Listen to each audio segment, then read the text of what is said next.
Victory for Orange from UC Irvine, and UC Davis hung on to their coattails right at the end all the way through, never gave up.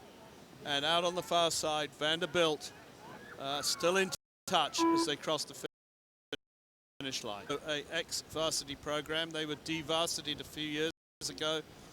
UC System Schools, Irvine and Davis. In the officials are keeping these races right on time. There was another race started, and it looks like they are taking the crews back to the starting line. This is the men's varsity Copley Cup. This is one of the premier events of the regatta, and I can see them turning the boats and taking them back. So while we were watching that exciting finish of the women's varsity 8 race in D2, D3, and club, something happened on the start of that race. Oh, I think I called that wrong. Those are women that are being taken across the course.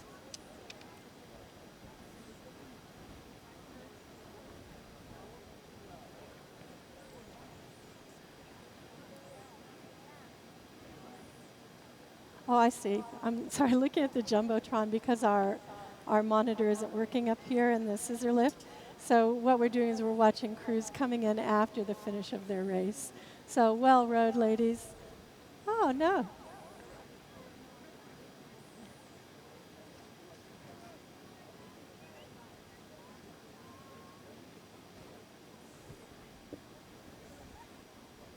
Yeah, they're taking crews back to the start and relining them up. And those pictures we saw earlier were part of the warm-up of the women's varsity 4, which is a few races down.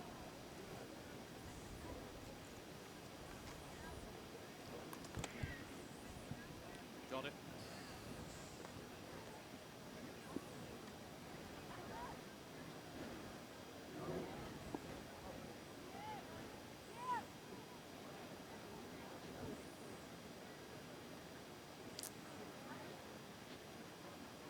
Yep, they're definitely relining up those men's crews. Something happened in the first 200 meters because they actually turned them around outside of the breakage roll.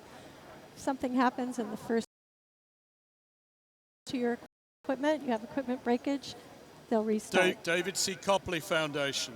The San Diego Crew Classic would like to thank the David C. Copley Foundation for their continued support of rowing and this event.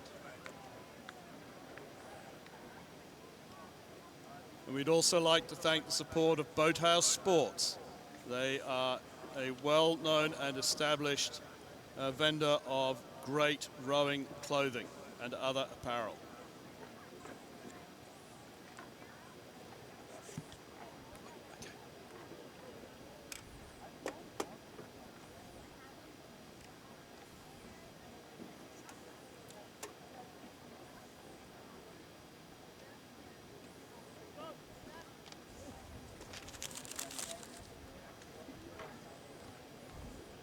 Got it.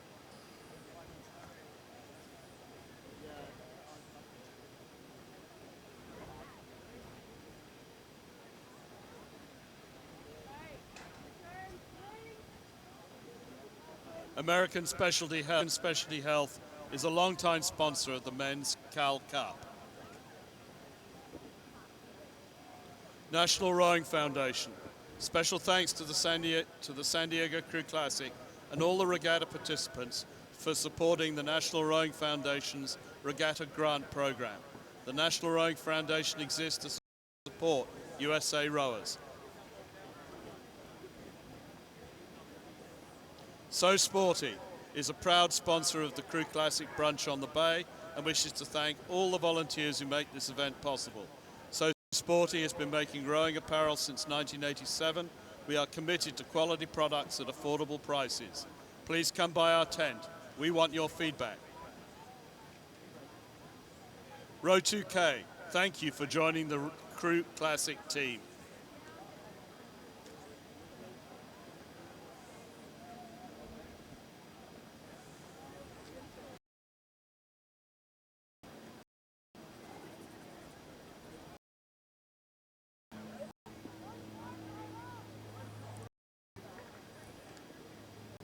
So the crews are re-lined up. It looks like all of them are on the pontoons. If you're watching the Jumbotron, we should see them start in just a moment. These are beautiful conditions, but this is a tricky course because the current crosses the course and it is a strong outgoing tide, 4-foot height change, so it's going to have an effect on the bows of those boats. And you can see if you're looking on the Jumbotron, one of the scullers is bringing the bow of the boat around just to get the bow into the current so that if it does drift, it drifts back on point for the coxswains. And actually, the tide must not be affecting them that much because they're actually turning the boat a little bit into the wind.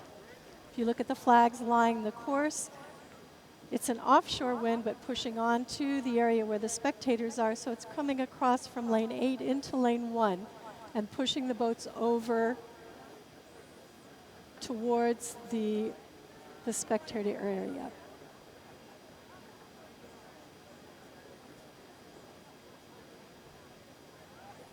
Oh, beautiful shot of the crews lining up. There's someone on the side who is sighting along there and lining up the bow balls. There are people in the stake boats. They're hooked up to radios, and the officials will be talking to the line boats back or pushing them out to get them perfectly lined up. And again, this is one of the great things about these larger regattas is you have a held start. The courses are buoyed, and it's just you against the other crews, hopefully without any deviations or collisions. These coxswains are steering these 60-foot-long boats with a rudder the size of a credit card. So they're not really designed to turn, they're designed to go straight, and here we go. Those first couple of strokes are to get the boat moving, and there will be an acceleration, 20, to get the hull up to its maximal speed.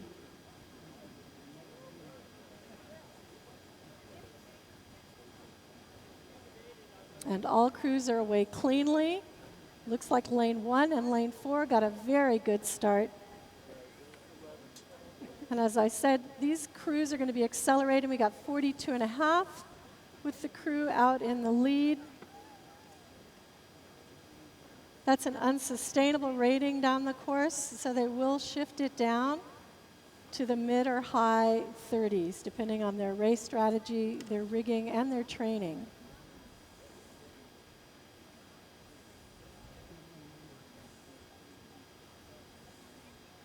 Yes, lane 1 is shifted down to 35. That's Yale.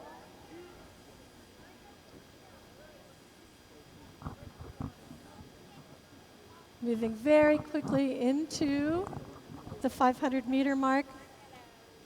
Lane 2, Oregon State, still at a 38. I'd say Oregon State probably had a little bit more water time than Yale has, but Yale's still very comfortable. So a lot of these East Coast crews do a lot of their training in indoor rowing tanks. So whether it's moving water or not, that's quite a heavy load. So they're awfully strong at these lower ratings.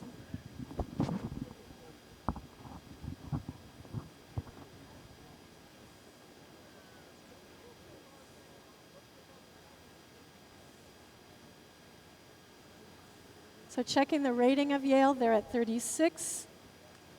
Getting the feel for the water.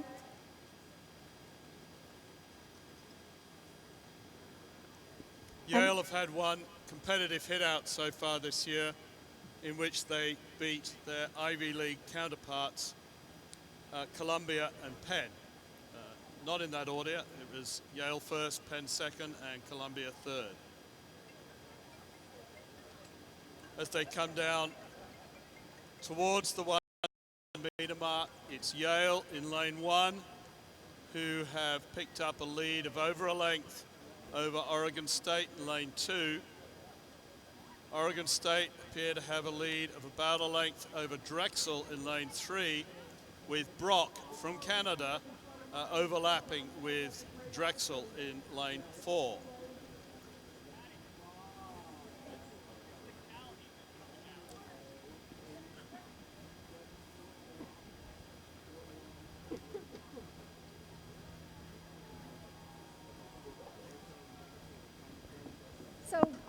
Which race?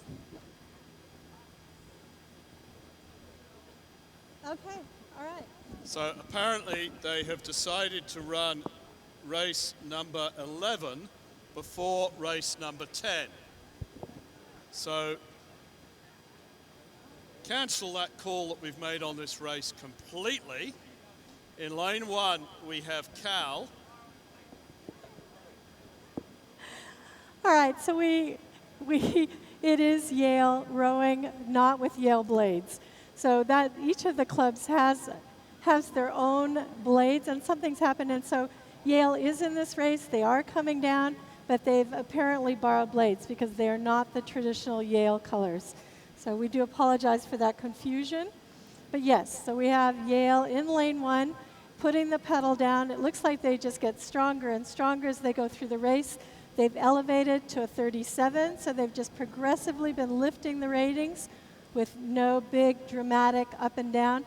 And Oregon in the lane next to them is at 35, Oregon 8. And out in lane 3 with Drexel, just checking my rating watch, Drexel is at 36. And we have quite a race between Drexel and Brock. All 4 of these will advance to an 8-boat final, but right now they are racing for lanes. So as they come down in the final 500, Yale have not slacked off at all. They've maintained a fairly high rate of striking, and they've decided that they want to create some psychological advantage over the other 3 crews in this race. And if they lay down a really fast time, they want to lay down some sort of parity with Cal and Stanford in the other heat. Excellent, and Oregon State has lifted their rating to 37, so they are going after Yale. And I believe that they've actually closed a little bit of distance. Yale's still in control, but Oregon trying to bring the race back to them. And we have maintaining a strong, high rhythm boat. The boat's chasing Oregon lane 4. interesting advantage of the energy system that regenerates between the start and the finish. So unofficially, Yale, Oregon State, Drexel, and Brock.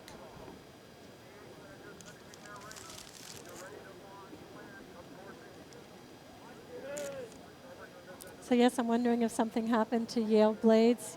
You'd prefer to row with your own set of sticks, but if something happened, the world of rowing is such that someone will come to the party and lend you a good set of blades to keep you on the water.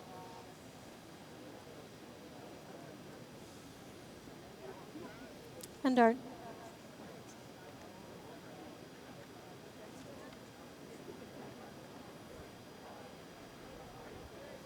the next race on the program is the second heat of the I'll tell you today, Men's Copley Cup. There's a lot of ponytails with Cal in lane 1, too, Stanford in 2, Michigan in 3, and UC Santa Barbara in 4.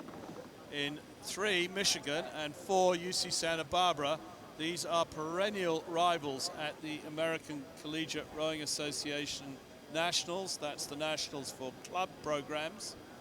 And Michigan and UC Santa Barbara have been very strong contenders for that title over the years, with Michigan being, along with Virginia, being the crews that have brought home the most Varsity 8 titles. Having said that, it does appear that instead of the second heat of the Men's Copley Cup, that we have the first heat of the Women's Jessup Whittier Cup. It's possible that there was equipment damage or something happened to one of the, and of course the officials would do what they can to accommodate them, because we are all here to see the best racing we can today. But I can see 5 boats lining up on the start, and it does appear to be the women's crews standing there, which would be California in lane 1, Washington State in lane 2, Gonzaga in lane 3, Wisconsin in lane 4, and British Columbia in lane 5.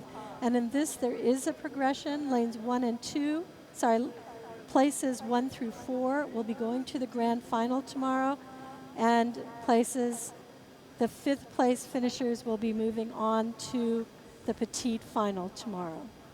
So again, I'm not sure what happened to race number 11, the men's varsity Copley Cup, but we will see them. They'll be slotting them in. But right now, they've lined up the women's Jessup Whittier Cup, and we're off. Again, those first 2 strokes are long and strong. It's like a train leaving a station. And then the strokes stay short while they continue to accelerate the hull up to its maximal speed. At about the 25th stroke, they'll shift and add swing into the boat, let the boat run out a little bit faster and settle into their sustainable rating and speed. A lot of rowing is aerobic.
So on the course at the moment, approaching the 500-meter mark.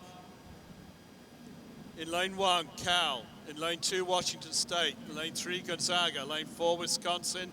And lane 5, British Columbia. This is the Women's Jessup Whittier Cup.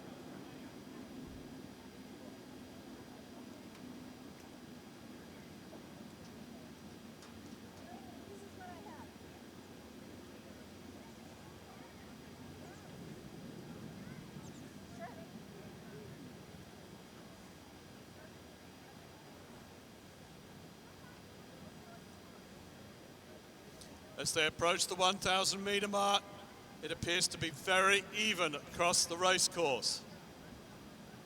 The only crew that's fallen back slightly is British Columbia.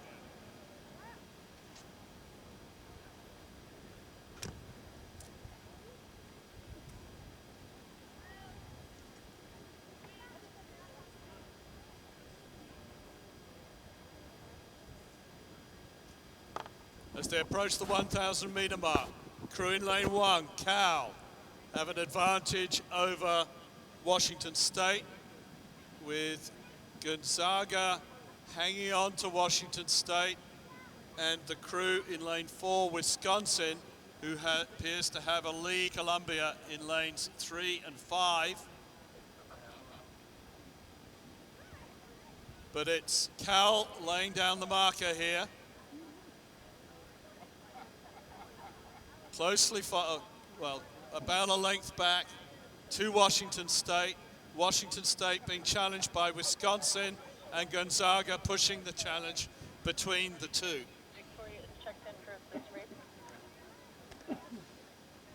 So we do have quite a race going on through the middle. None of an inch or a centimeter because it's rowing.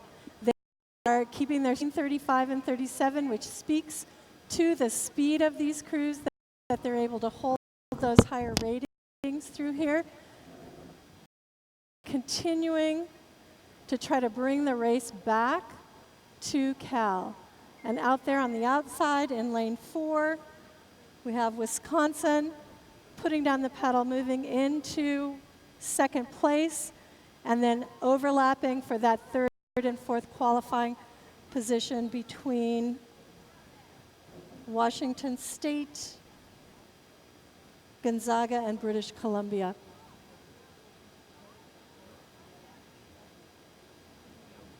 So just looking at Wisconsin, they'd have limited water time. I remember once going there for a training camp in May, and their lake had just unfrozen.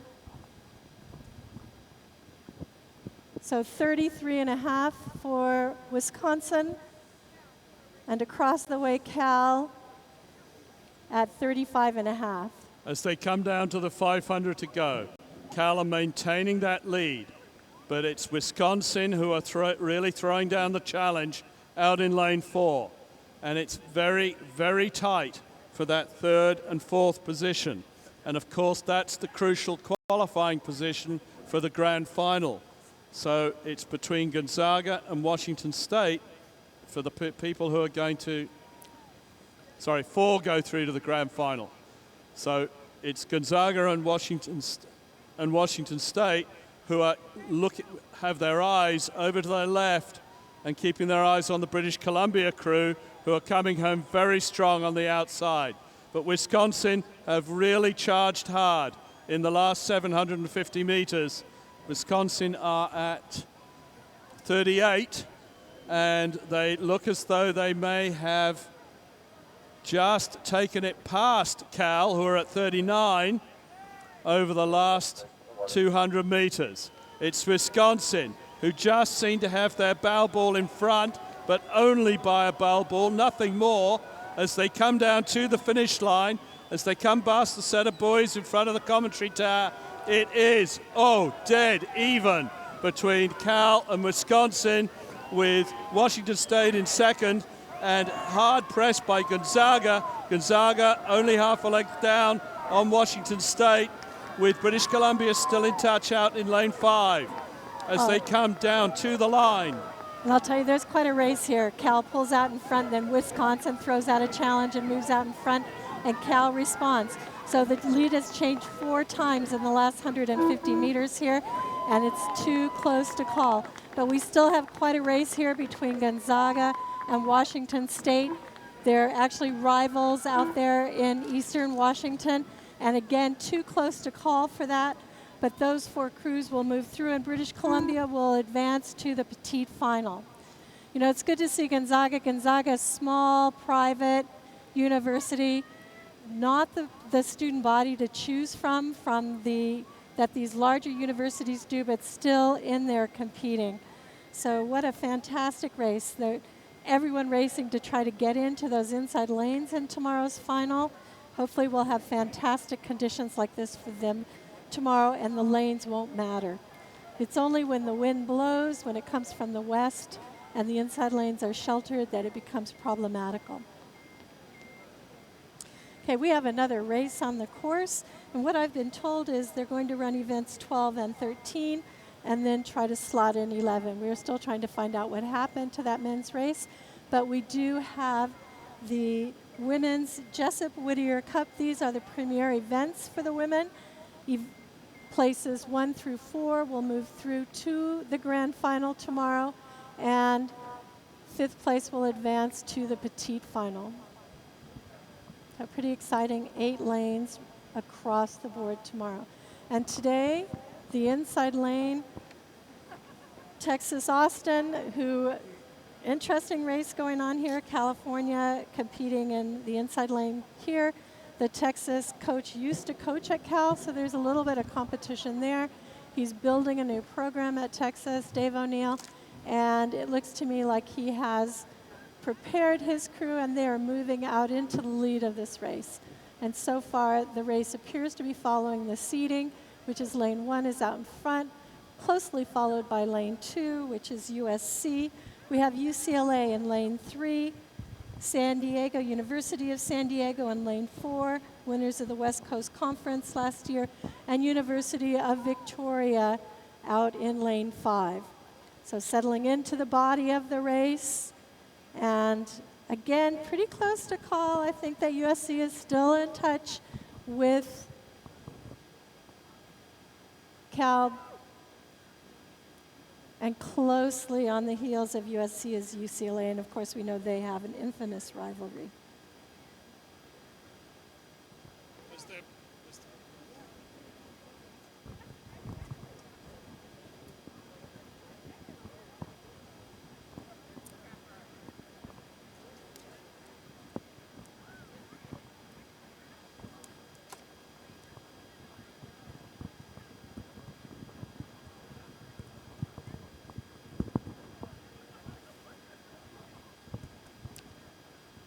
So checking the striking rating on these crews, always a sign of how much pressure they feel they're under. Cal is still at 35, which I'd imagine would be their striking rate. And right next to them, USC is also at 35. UCLA ticking it up a little bit to 36.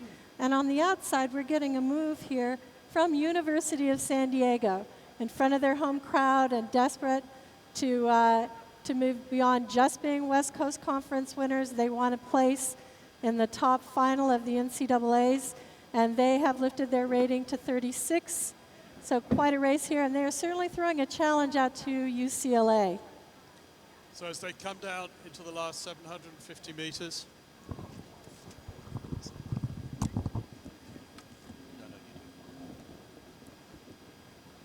They come down into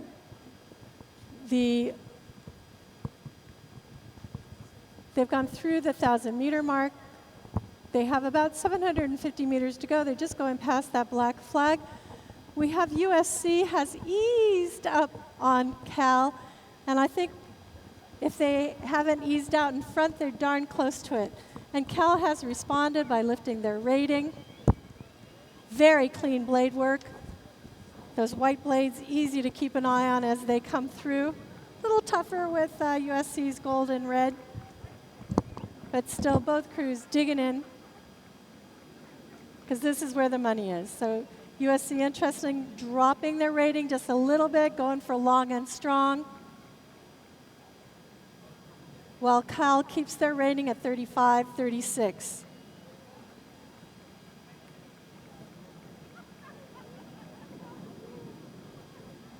They'd say that UCLA and University of San Diego not going away. UCLA might have a slight advantage on University of San Diego, who have to keep a close eye on Victoria, University of Victoria on the outside, because they are right on their tail. And there's still room to make a difference. And yes, USC has dug in and moved out in front of Texas. Texas not giving up, lifting their rating to 37. And USC just digging in. Very possible that USC, University of Southern California, has the advantage in terms of experience. Typically, they recruit a lot of international rowers who have international experience. Texas would be more homegrown, but they are big and strong and fighting all the way down. Texas lifting their rating to 39. USC pretty calm and poised as they move into that final 200 meters out of 34. They do not look worried. And out there, UCLA has put the moves on and has eased up to Texas, but Texas fighting back. The Longhorns digging in themselves, but it's neck and neck as they come into the final two sets of buoys. And on the outside, we have University of San Diego also improving their position, bringing the race back, and Victoria right on their tails. So all crews lifting their rating up to University of San Diego, popped their rating up to 42. Incredible, and brought the race right back to the field. I'm not sure that they were able to move through, but Victoria backed them right up with a 40. So obviously these crews all have another gear. I'm suspecting that USC does.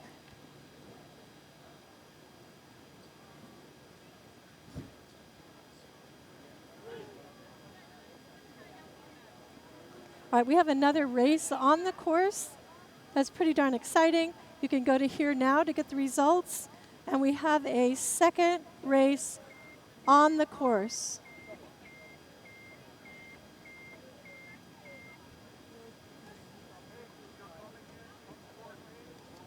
So I believe that this would be the delayed men's race. And that is going to be California in lane 1, Stanford in lane 2, Michigan in lane 3, and University of California, Santa Barbara in lane 4. So University of California, Santa Barbara doing very, very well. Just checking the blades. to see which race is coming down the course right now. But it is definitely the men's 8s. So yes, so we have Cal in lane 1, Stanford in lane 2, Michigan in lane 3, and UC Santa Barbara in lane 4.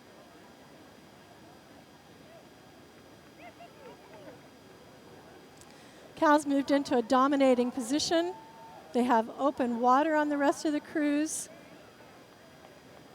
And they've settled at a 33. And we know from the other men's races that that's pretty much cruising speed, because normally they'd come down at about a 35, 36.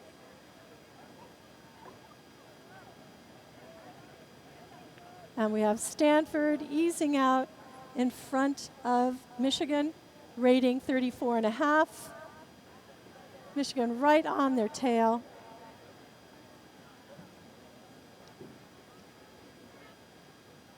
And Michigan looking very clean, but striking at a 38.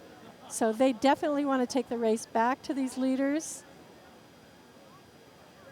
And on the outside, Santa Barbara also at a 38. And I'd say that by lifting the rating, Michigan has brought the race back to Stanford. Stanford lifting up to 36 to respond to the challenge, but I'd say that we definitely have overlap now between Michigan. They're still keeping the accelerator on. They're at 37.5.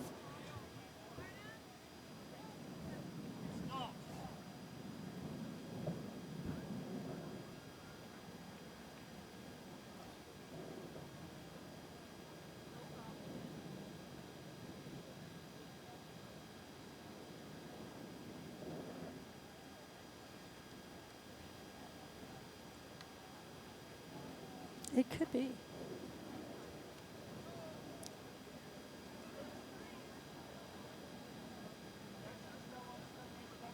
Stop. Okay, so apparently we really did not find out what happened to the earlier race, but apparently this is Yale coming down. We do apologize, but we have Yale coming down, and the crew throwing out the challenge to them is Drexel. Drexel has moved through Oregon State, and Brock is on the outside. So we apologize. We did see the cow blades come down earlier, but when you're racing out of order, sometimes it's confusing. So I'm thinking something happened, but yes, Yale bringing the boat down at a 26 and a 25. Usually you have to come down at race pace. If you came down at a 25, you'd normally get cautioned. It's hard when you're out in front, but probably a little bit more respectful to bring it up to a 28 or a 30. So hard to know what happened to cause this race to be delayed, but Oregon State, rowing hard against Drexel. All 4 crews will move through to the final. And we have Brock coming through the finish line now.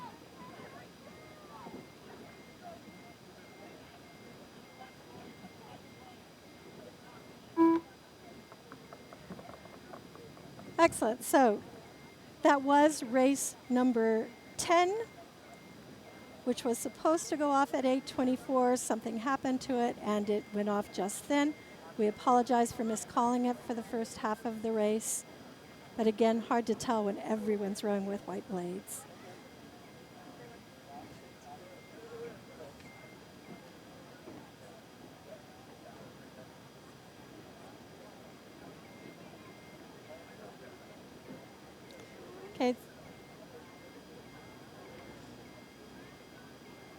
Okay, so still a mystery to us why those races were switched and relocated, but moving forward, we have the Women's Collegiate Varsity 4 race.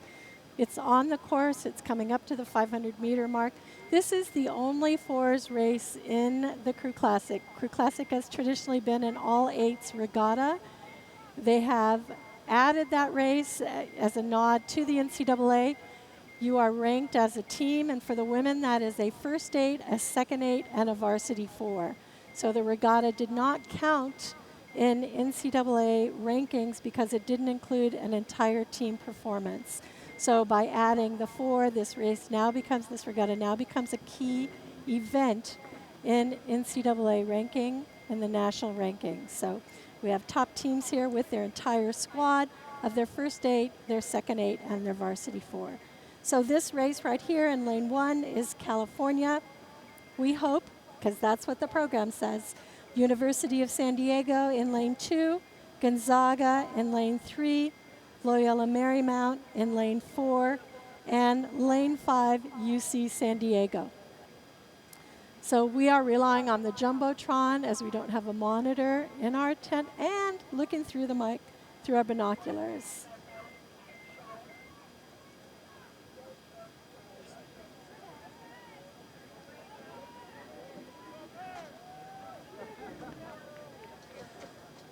So with these boats, we have 4 rowers and a coxswain. You'd be less likely to see the coxswain because they are bow loaded. They are lying down inside the bow of the boat, so all you will see is their head sticking up looking over the deck. In rough conditions, it's a wet boat, but on a day like today, it's fantastic. It's better for the balance of the boat, and they have a beautiful view of the course. There shouldn't be any steering problems because they're right up front. The rowers are not blocking their view. If they want to assist their crew technically, though, they really have to feel it in the seat of their pants by what's happening when the boat comes off level, when it jerks. And so over their years of experience, they would be working out what exactly might be causing those areas and giving feedback to the crew. Again, the rowers trying to get their blades in, accelerate the boat, and extract them without slowing the boat down. And Cal responding to their ranking as the fastest crew in this race. That's why they're in lane 1. They were ranked that, and they are proving it to be so. They have pulled out a length or 2 in front of the other crews.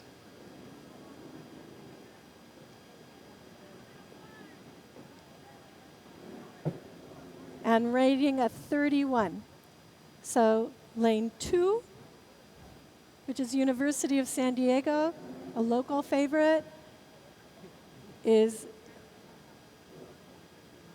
battling for second place with lane 3, Gonzaga, and UC San Diego on the outside. Loyola Marymount and Gonzaga are both in the same conference as University of San Diego, so this would be setting them up for postseason competition as well.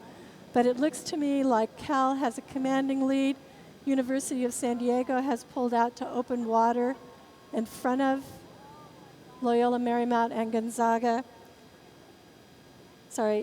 In front of Gonzaga and UC San Diego, which is in battling for 3rd place with Gonzaga. And Loyola Marymount has dropped off the pace.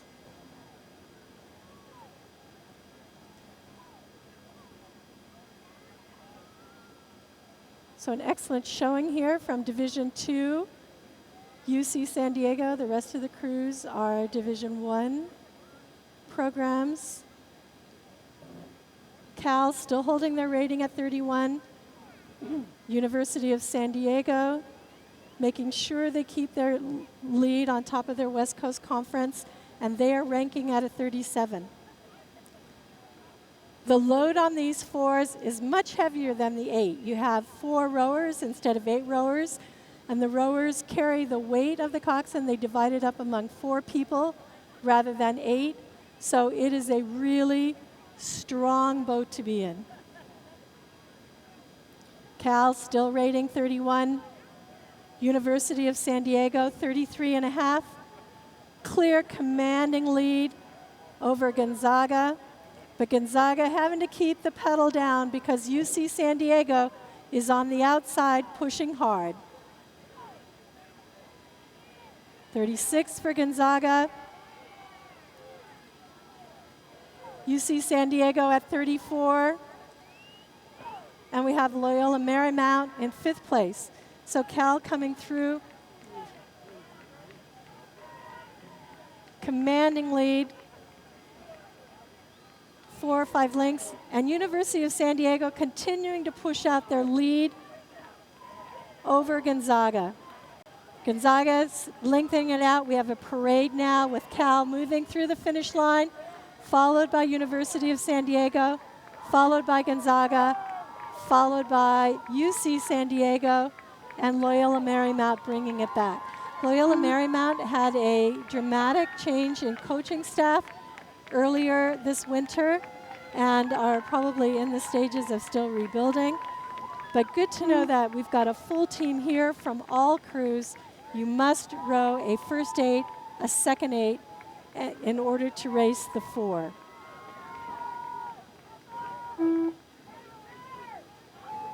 UC San Diego lifting the rating to 36 as they push through, going for time. In conditions like this, timing counts. And they're comparing their results against people in their conference and crews on the East Coast. They will be looking at times as well and the gaps between common competitors. Officials keeping this regatta right on time. We have our second race coming down the course. I think the races are taking just a little bit longer because of that strong outgoing tide. Always a challenge when we compare results to flat water courses because the tides affect our racing, of course. And in this race, the second heat of the women's collegiate varsity 4, first and second go to the grand final, 3 and 4 to the petite final. There is no third final, so 5th and 6th, one and done. We have Texas, Austin in lane 1, UCLA in lane 2, San Diego State in lane 3, Kansas State in lane 4, and St. Mary's in lane 5.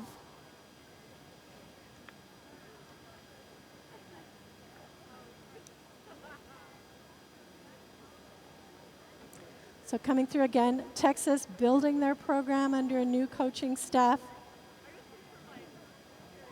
Coming down the course at a 31.5. They're seated number 1 in this race. And in second place, UCLA. UCLA coming down the course at a 35. And that's quite a high striking rate for a women's 4. Again, it's a heavy boat because you're dividing the weight of the boat and the coxswain between 4 rowers instead of 8 rowers. But quite a solid race. Here at Texas, sitting on a lead.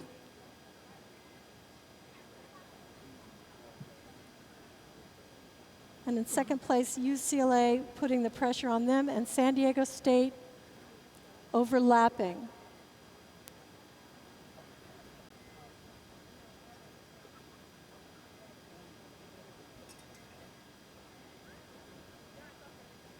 UCLA has separated from the field and moved out in front of San Diego State. And there is a challenge now coming from Kansas to San Diego State. And again, the 5th place in this race will not advance. So everyone is fighting to finish in those top 4 places. 1st and 2nd to the grand final, 3rd and 4th to the petite final, and 5th is done. So St. Mary's brings pressure on Kansas and San Diego State with UCLA and San Diego State, Kansas State, and St. Mary's battling it out for the final qualifying spots in that second flight.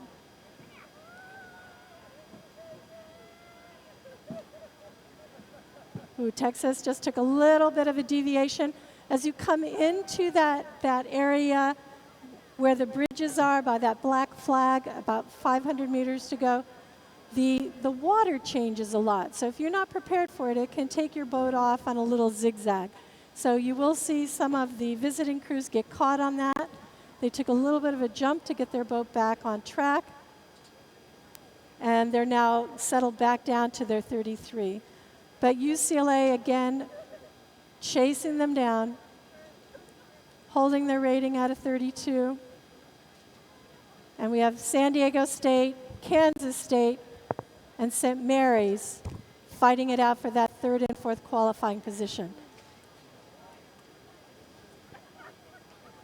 And it does appear that Kansas State has moved out to a slight advantage over San Diego State and St. Mary's. And I would say that St. Mary's has brought the race back to San Diego State, and those two will be battling to make that fourth close things. And St. Mary's has some momentum going with them. They have, I think, brought themselves even with San Diego State. The question is they've brought the rating up. Can they sustain it with 800 meters to go? So St. Mary's at 33, checking San Diego State, 33 and a half. Kansas sitting out in front of them, not far enough in front to be comfortable, but still working their rating, and they are at a 31. So as State and St. Mary's pull back to them, we'll see if they bring the rating up. Texas has moved out to a clear lead in front of UCLA. And they are at 33. So the Longhorns stretching out, holding that rating. UCLA looking a little bit more intense, bringing their rating up to 36, a little bit before Texas, but Texas looking very long, very strong here, very composed as they move into that final 200 meters of the race. And the question is, yes, they are taking the rating up. They've lifted it to 34, now 37, and they are opening up on UCLA. We'll see if UCLA, chasing Texas all the way down, has anything left in the tank. And they are fighting back. They've lifted the rating back up to 27, and they are moving away from the rest of the field. There might be a slight closing on Texas, but they are definitely walking away from the rest of the field. Kansas sitting out in front of San Diego State and St. Mary's, keeping their rating long and low at a 31, but St. Mary's and San Diego State, a desperate battle here to not be relegated. They are working for that final spot. State fighting back. St. Mary's inched out in front. State at 35. St. Mary's at 34. And Kansas sticking with long and strong, holding their rating down at 32. And it does look like St. Mary's has moved into the advantage as they move into the final 50 meters of the race. San Diego State working hard, but I think St. Mary's has got it and brought the race back to Kansas.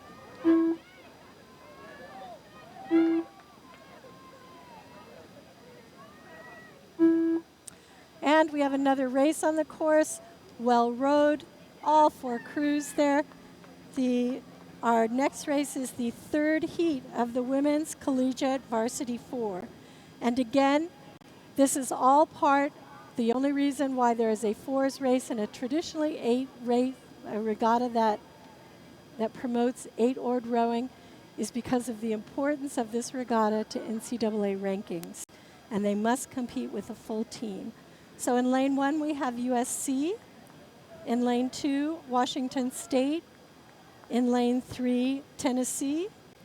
In lane 4, Sacramento State. And in lane 5, our second Division II competitor, Humboldt State. So again, these results are going to be very key for them.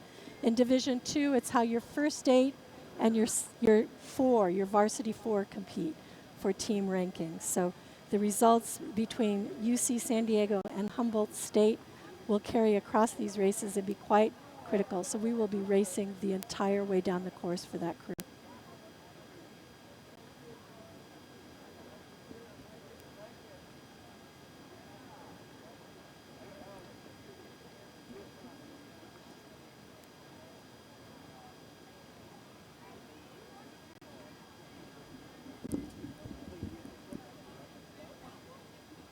We are through the 500-meter mark, and we are just about to hit the 1,000 meters.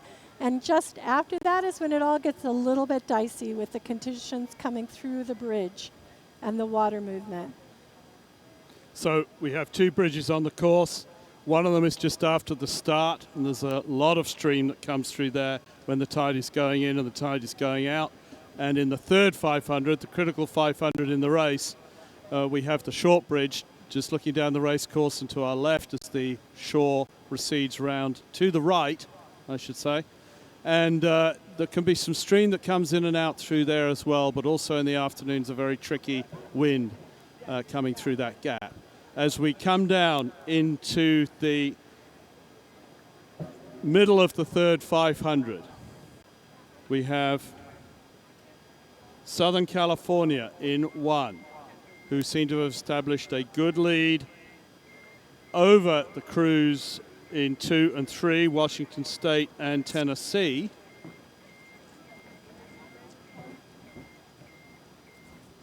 Who in turn have eased themselves in front of Sacramento State. And at this stage, Humboldt State are back in 5th position. But Humboldt State are really racing for time. They're really trying to pit themselves, as Patty said, against UC San Diego and compare their times on the same race course on the same day. As they come down towards the 500 to go mark, it's Southern California in lane 1.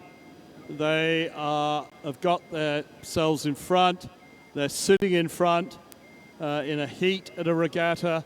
For those not used to rowing strategy, the idea is to get yourself in front and then to row comfortably in front of the field. And especially if you've got to race again during the regatta, you want to conserve as much energy as possible. Coming down to the 500-meter mark, it's University of Southern California, Washington State University, Tennessee, and on the outside, Sacramento State, with Humboldt State a little off the pace at this stage. And it's quite interesting, the tactics of this, because normally you rely on your coxswain to give you and execute your race plan, keep you in touch with where you are in the race, rhythm and ratio, rating. And when you're in the bow of the boat, you have a very limited perception of what's going on. It is very hard to look back over your shoulder. You have to keep your weight down. So one would think that possibly the bow woman is keeping the USC coxswain aware of the fact that Washington's up on, especially if you're making a move. And into the final stages of this race, USC trying to maintain and make it comfortable for themselves, but they are being challenged strongly by Washington State. USC at 33, Washington State at 36. So Washington State are really taking it to them. I just clocked Washington at 40. They are really taking the race back to USC, and they have pulled almost even. They're just 1 length down, and USC has responded by taking their rating up to 37. Again, it is very easy to sneak up on a bow-loaded coxswain, but USC responding to the challenge. But Washington State has the advantage of momentum, and they are holding on to them. In 3rd place, we have Tennessee. The coxswain can see what's in front of her. They are clearly in 3rd place. They've got it locked down and moving into the petite final. But over here in lanes 1 and 2, the race goes on. And looks to me like Washington has taken back another seat and is very close to pulling even or ahead. Very close to call, but I'd say that USC held on to the finish. So unofficially across the line, USC, Washington State, Tennessee moving through to that petite final, and Sacramento State. Still in touch with them, but also moving through to the petite final, with Humboldt State racing for time to compare against UC San Diego. Humboldt State, always a very strong program from a state university in the north of California. Tend to be a little bit smaller than these scholarship programs who are able to recruit some of the tallest and best athletes in the country. And our Division II programs recruit and develop their own athletes. So this is a strong program in Humboldt. In their category, they're one of the leaders in the country. And just being that little bit smaller in the 4, because you are dividing the weight of the coxswain up, it pays a little higher price. In the 8s, it evens out a little bit because you have more people and the weight of the coxswain becomes less issue. There is a minimum weight for a coxswain. They have to weigh at least 110 pounds going into the collegiate races, and they are weighed in. So everyone has that bar. They can weigh more. They can't weigh less. If they do weigh less, they have to carry weights with them to bring their weight up to that minimum weight.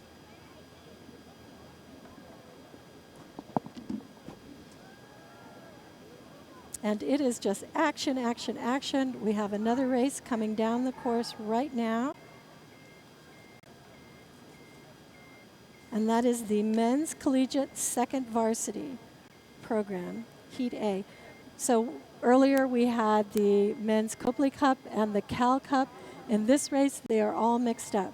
So we have California in lane 1, Michigan Rowing Association in lane 2, UC San Diego in lane 3, UC Davis in lane 4, and UCLA in lane 5. So we have a mix of club and varsity programs coming down the course. This is their second varsity 8. This would be rowers 9 through 16. Your first 8 would go into your top 8, your first 8, and your second 8 rowers would go into your second varsity. So rowing, believe it or not, well, it is a team sport, but it is considered the results of all of your boats are key to your national ranking.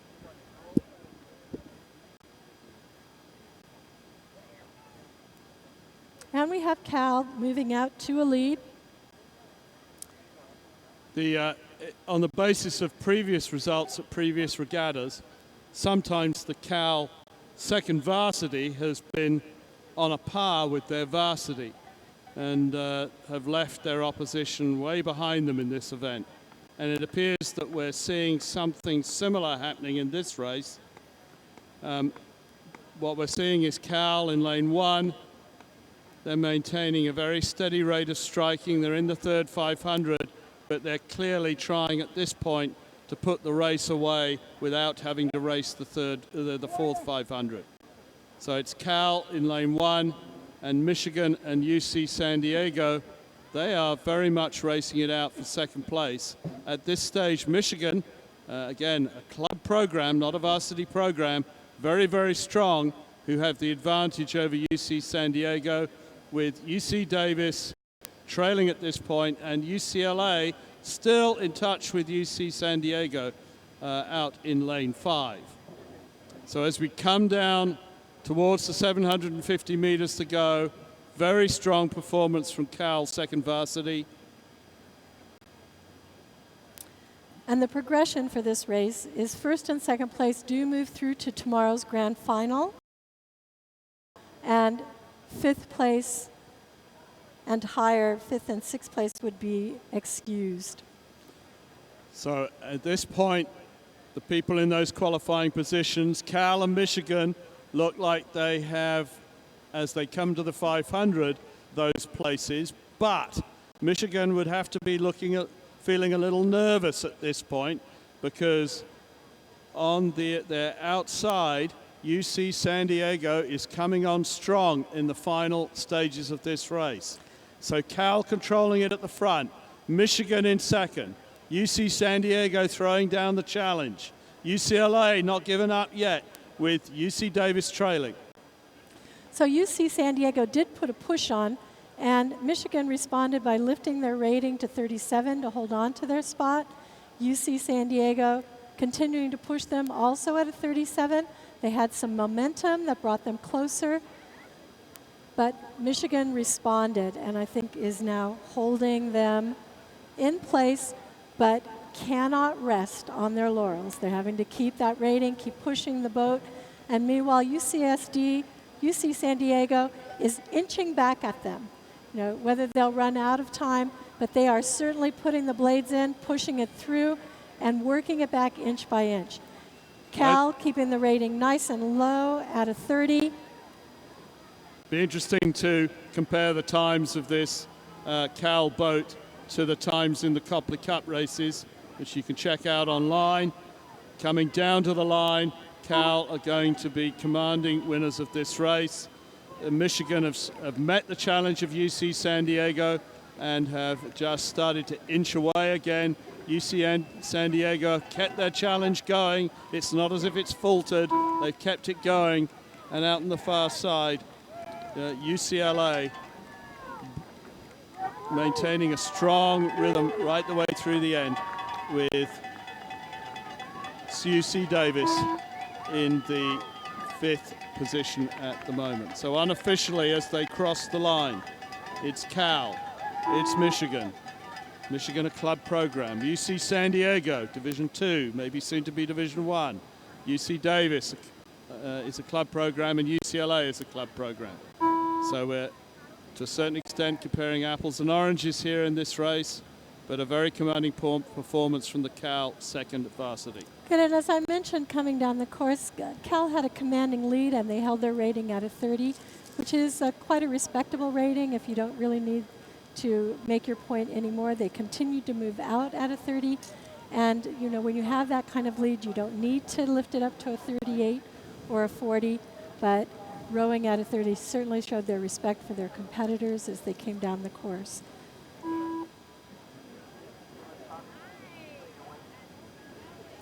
And we have another race lining up. This would be the second heat of 3 for the men's collegiate second varsity 8. And hopefully this time we'll get it right. Yale is in lane 1, Stanford in lane 2, Santa Clara in lane 3, University of San Diego in lane 4, and San Diego State in lane 5. I think there's a race later today where we have all 3 San Diego crews in one race, but we have University of San Diego and San Diego State. So again, Yale and Stanford would be considered they are the Copley Cup invitees to this regatta, and they are ranked highest, and they are away.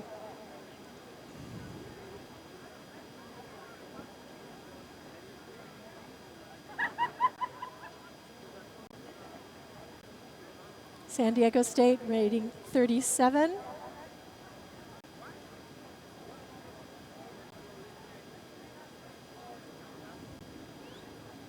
Most of the crews came off at about 38 to 40 and then shifted down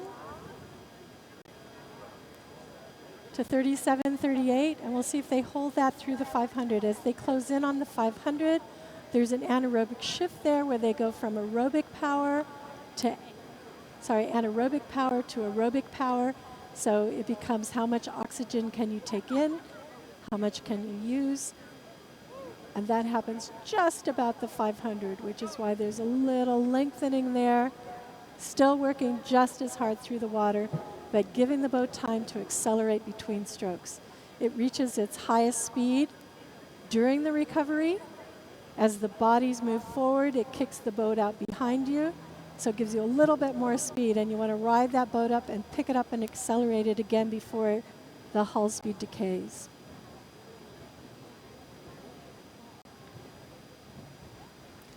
So Yale has moved out to a slight lead, but lanes 3, 4, and 5 are still in contact with each other.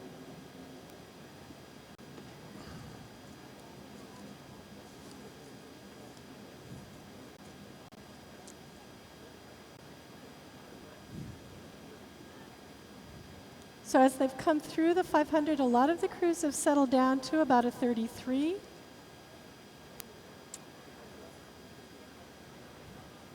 Having said that, Yale, on the other hand, has kicked their rating up to a 38. I'm not sure if that was a response, a tactical response, as they went through 700 meters, or whether they're holding that rating.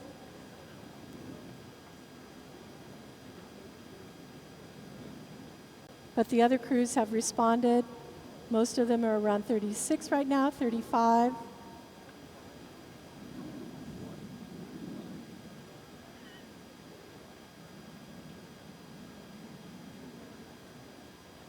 Stanford at 25 strokes a minute.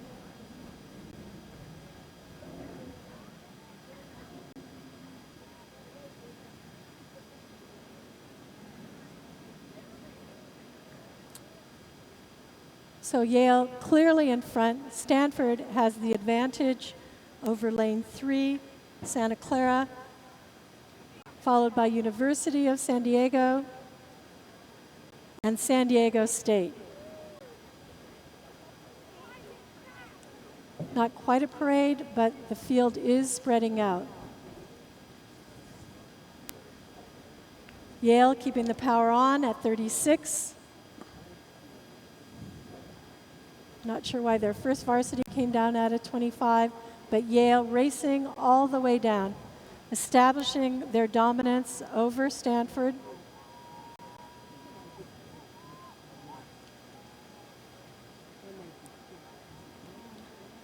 So as they come into the middle of the third 500, it's Yale, a very dominating performance here.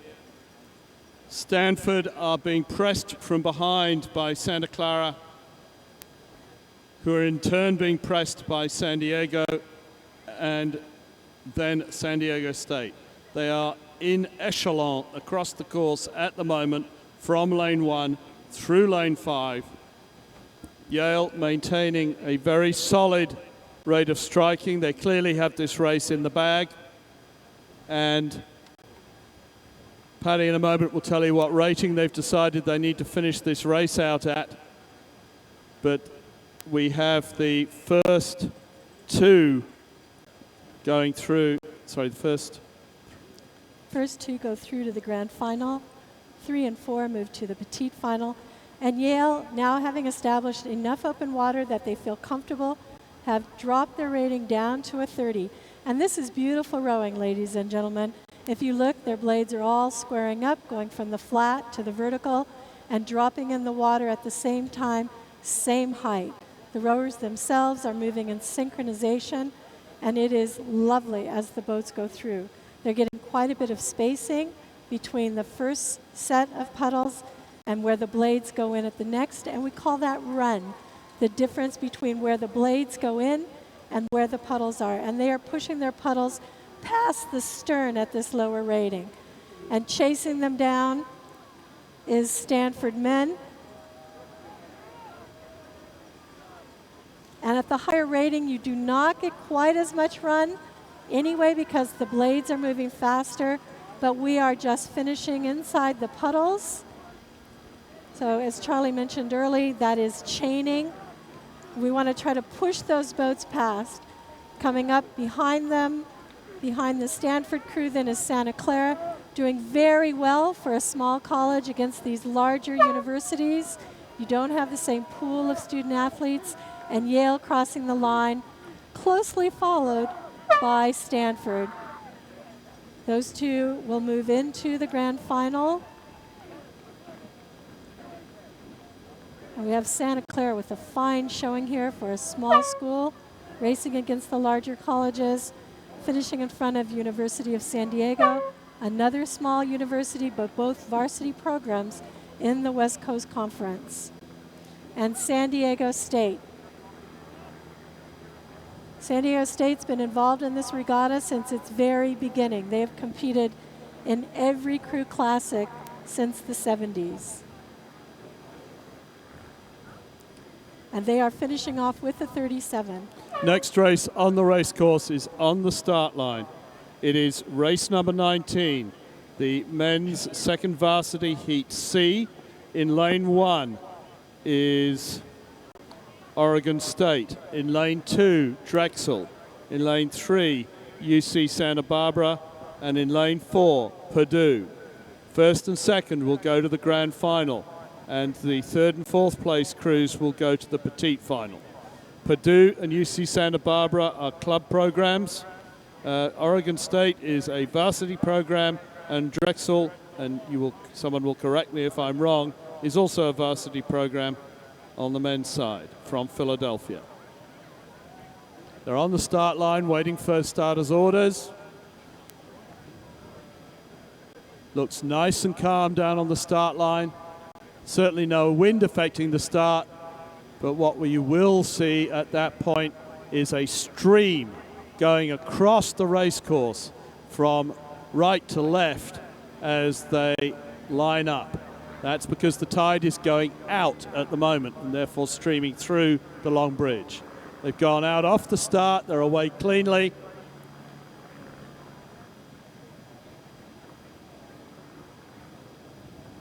Oregon State have taken it out hard.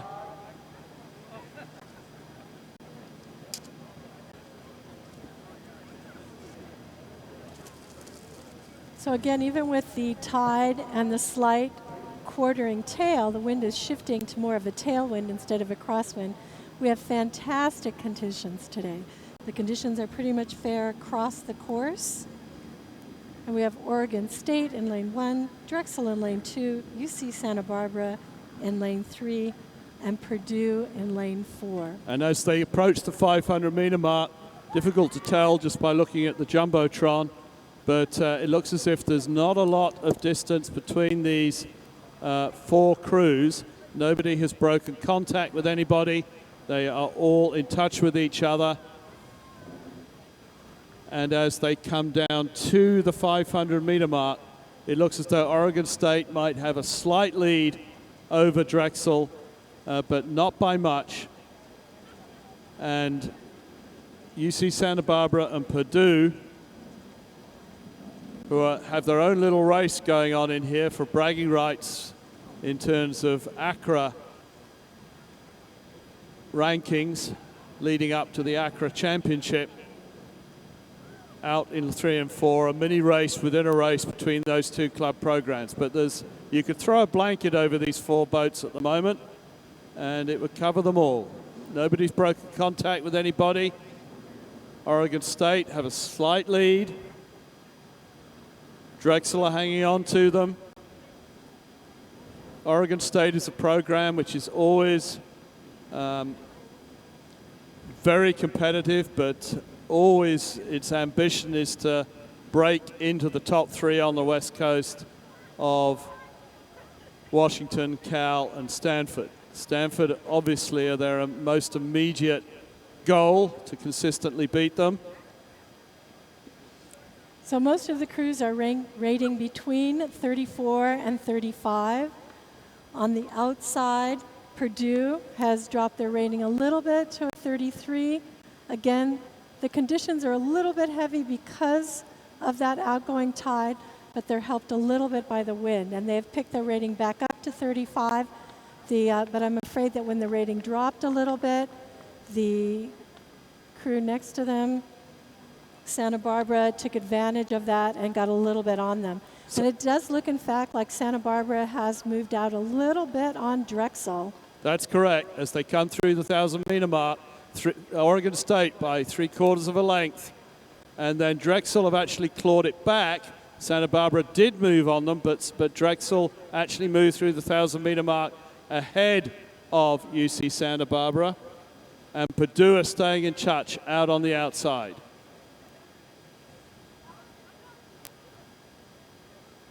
As they come down into the third 500. Drexel are putting on a big push. They're trying to catch Oregon State, and UC Santa Barbara will be trying to respond to that Drexel push. They had an advantage over Drexel in the second 500, but as they came through the 1,000-meter mark, Drexel had steadied and pushed back at UC Santa Barbara. And they did that by lifting their rating. Drexel is at a 38 right now, so the coxswain has responded to the challenge that's being thrown out to them by Santa Barbara. Santa Barbara is holding their rating at a 35, but Drexel has stepped up the rating and is trying to take the race back to Oregon State. And Oregon State has responded by just lengthening out a little bit. They haven't really lifted the rating, but their catches look a little bit sharper. I think their coxswain has called for some technical corrections to drive it through rather than just lifting the rating. But Drexel continues to come on, 37.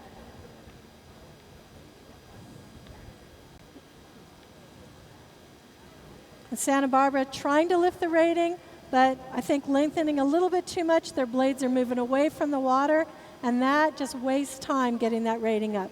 But they're intensifying. We're seeing it sharpen up just a little bit through the water. They're at a 35, and they are moving on Drexel, but Drexel has got that rating going for them at 38, And they have brought the race back to Oregon. Oregon staying pretty calm and holding their rating, but they're lifting it in the preparation for the sprint home. And it's Oregon State bringing it home. They've been pressed hard, though. This tussle between Drexel and UC Santa Barbara has pushed both those crews onto Oregon State. Oregon State, with the lead that they had, would have liked to have finished this race out comfortably, but they're having to raise the rating to stay ahead. It's 40. The first two. They're at 40, Oregon State. As they come through now, the raise in the rating has... and Drexel 39. And Drexel are at 39. Oregon State at 40. Drexel at 39. UC Santa Barbara is still pushing hard. 37. They're at 37, UC Santa Barbara. And as they come down to the line, it's Drexel desperately trying to hang on to that second qualifying spot. And UC Santa Barbara trying gamely to push their way into it past that Drexel crew. It's been a tremendous boat race between all three of these crews. As they come to the line, it's Oregon State, it's Drexel, it's UC Santa Barbara. And still in touch in lane number 4 is Purdue. So Purdue, a nice, consistent, hard race there, but that tussle between Santa Barbara and Drexel brought the race back to Oregon State and moved it a little bit further away from Purdue.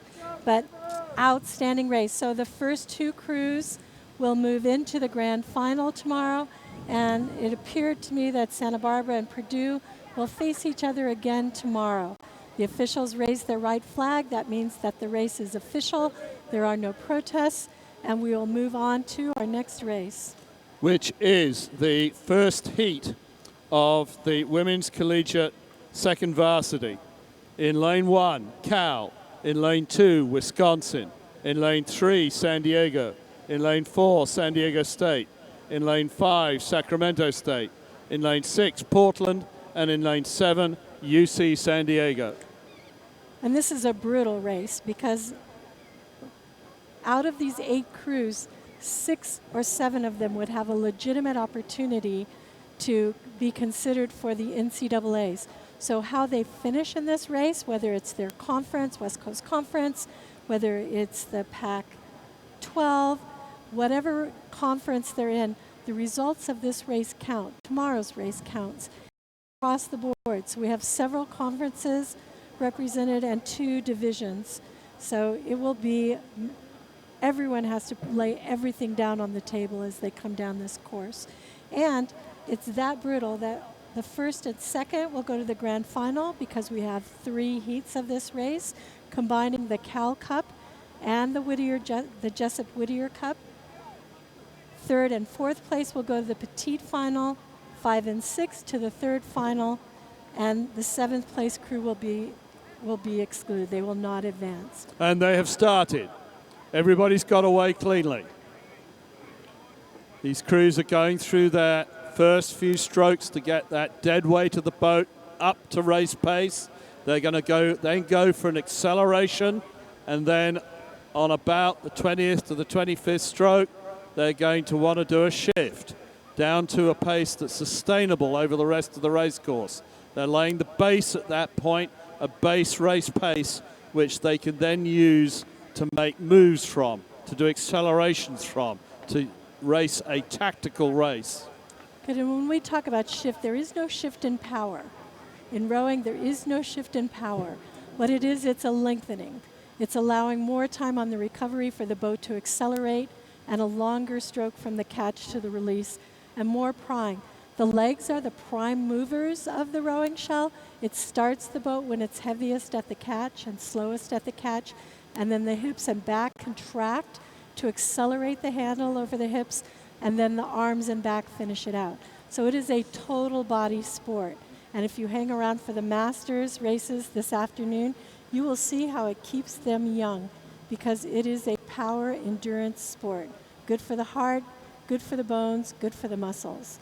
So it's terrific to see these young collegiate rowers here at the peak of their power, but it's fantastic to see our 60 and 70-year-olds continuing that healthy lifestyle and competitiveness into their entire life.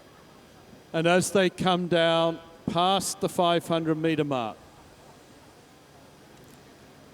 It's the crew from Cal and the crew from Wisconsin who appear to be laying down the benchmark for this race.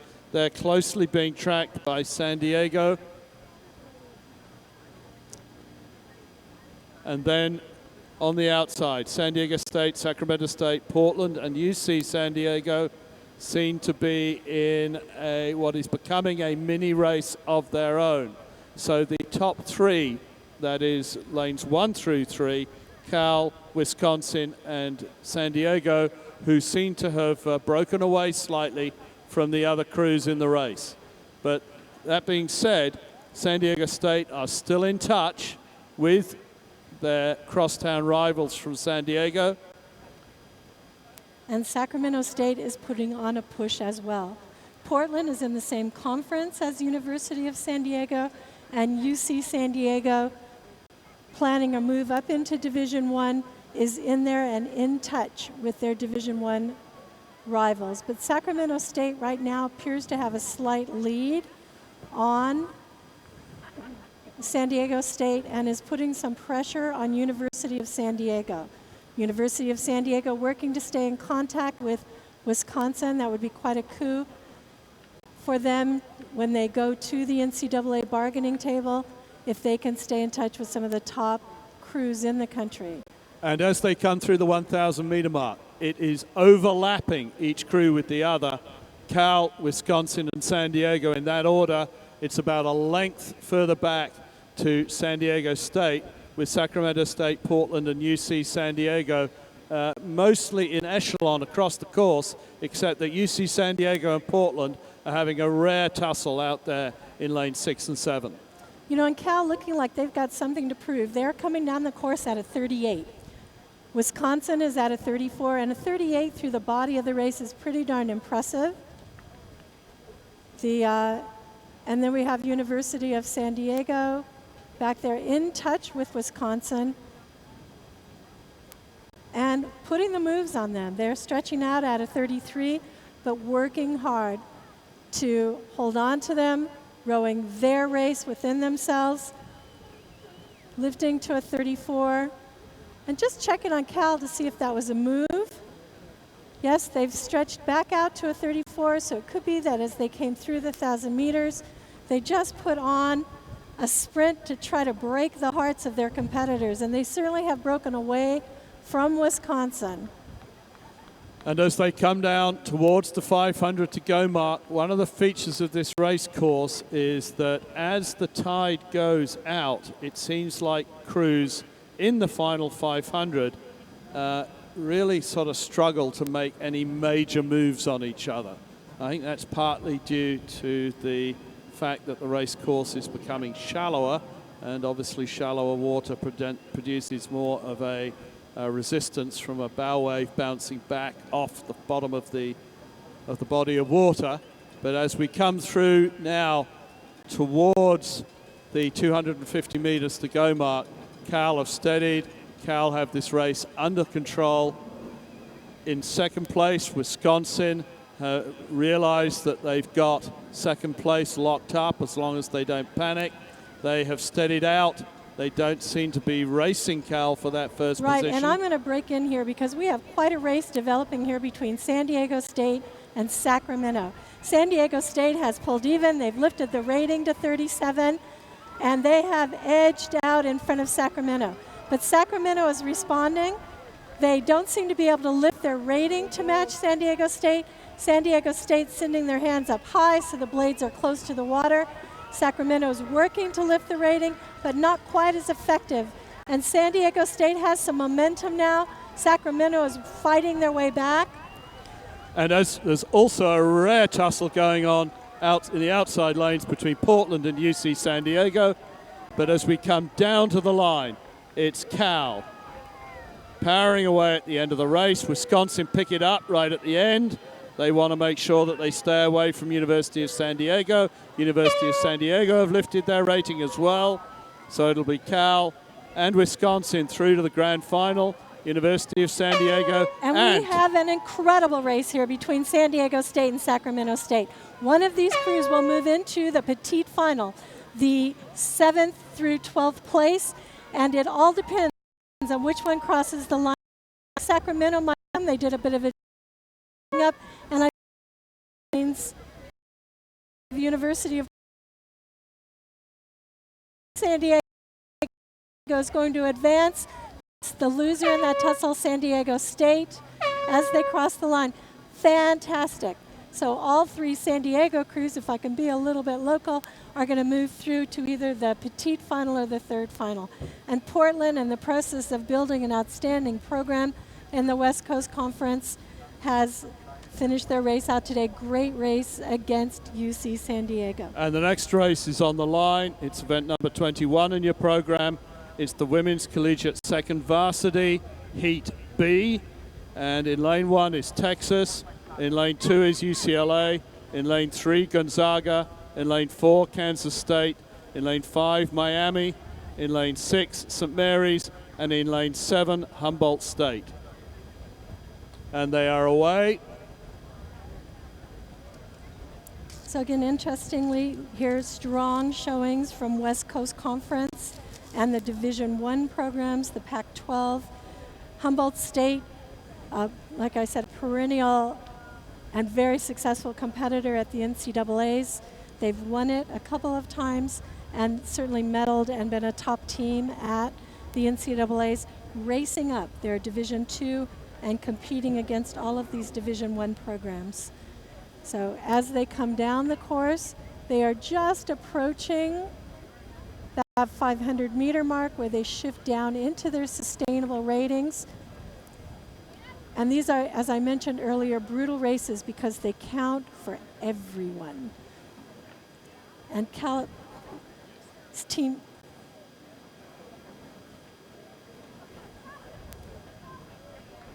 I'm just checking the blades because we've been caught out before. But this should be Texas on the inside lane, has moved to an early lead. They've established a dominance. It's hard to tell on the television screen because of how, looking at the course, I'd say that they have definitely established a lead over lane 2. And then the field kind of fans back. So we have Texas out in front, UCLA, Gonzaga doing a terrific job of representing the West Coast Conference. Out there in third and moving across. Could I just break in on Paddy's commentary there as a reminder that at 10 o'clock, that's in about 5 minutes, Daniel Brown will be in the merchandise tent and he will be signing copies of his book, The Boys in the Boat. That is going to be made into a motion picture which will hit our screens in about 2017, and they've just cast it. And if you're anyone who enjoys looking at male physiques, it's quite a cast of studs who they have cast as the boys in the boat of the pairs at the National Selection Regatta down at the Olympic Training Center. So 2 athletes out of that will be involved in the shooting of that movie. Yes, I think that boat, Boys in the Boat, has done more to explain to people what captivates rowers about rowing, what gets them out of bed in the middle of the night to go down and train in the dark for hours and hours and hours and hours for every minute that they compete on the course. So coming down, Texas, a clear lead and dominating the race. They have not dropped the rating much. They're coming through the 1,000 meters. Just a few lengths back, we have UCLA, and hot on their heels is Gonzaga. Trailing back another length from Gonzaga is Kansas State, with Miami, St. Mary's, and Humboldt in a race of their own in the outside lanes. So as they come down through the 1,000-meter mark, it is Texas in the lead, very closely pressed by UCLA and Gonzaga. And the race for the second half of the race is being led by Kansas over Miami, St. Mary's, and Humboldt. Yes, and it appears to me that Kansas is trying to bridge that gap between the race at the back and the race at the front. They're rating a 34, which is pretty consistent with the leaders. But you can see that they are working hard. They are opening up on the gap on the crews in the outside lanes and still working to close the gaps on the leaders in the inside lanes. So they are right in the middle and in placings. But their coxswain is throwing everything at those lead crews to get them to the course. And you can kind of tell because the rowers sit up a little bit more when their coxswain's calling for something, and they will respond. At the front of the race is really on for that second qualifying spot. Gonzaga have put on a really strong third 500 and started to move back on UCLA and may actually still be moving back on UCLA. UCLA have sat up, shortened their stroke up a bit, and sent their stroke rate higher. They're responding to the challenge. We'll see if that's the right tactic to use. Gonzaga still out there struggling for that second qualifying spot, really taking it to UCLA, and in the front, Texas looking at this contest behind them and going, uh-oh, we need to make sure we don't lose it here. We need to make sure that we stay long and stay strong. And it's really hard to tell because of the parallax, but as they come through the buoy lines, it does look like Gonzaga might have a slight lead. And they have brought the race back to Texas. And what's happening right now with the tide going out is Texas is hitting water that's just a little bit shallower than what the other crews are rowing in. And the bow wave comes off the front of the boat and comes back and hits the back of the boat. So it's a bit of a battle. But as I mentioned out there, Gonzaga's taken advantage of that clean water and has pushed through UCLA. And bringing the race back to Texas. Look at this. So Texas, not lying down. They've lifted their rating to 37.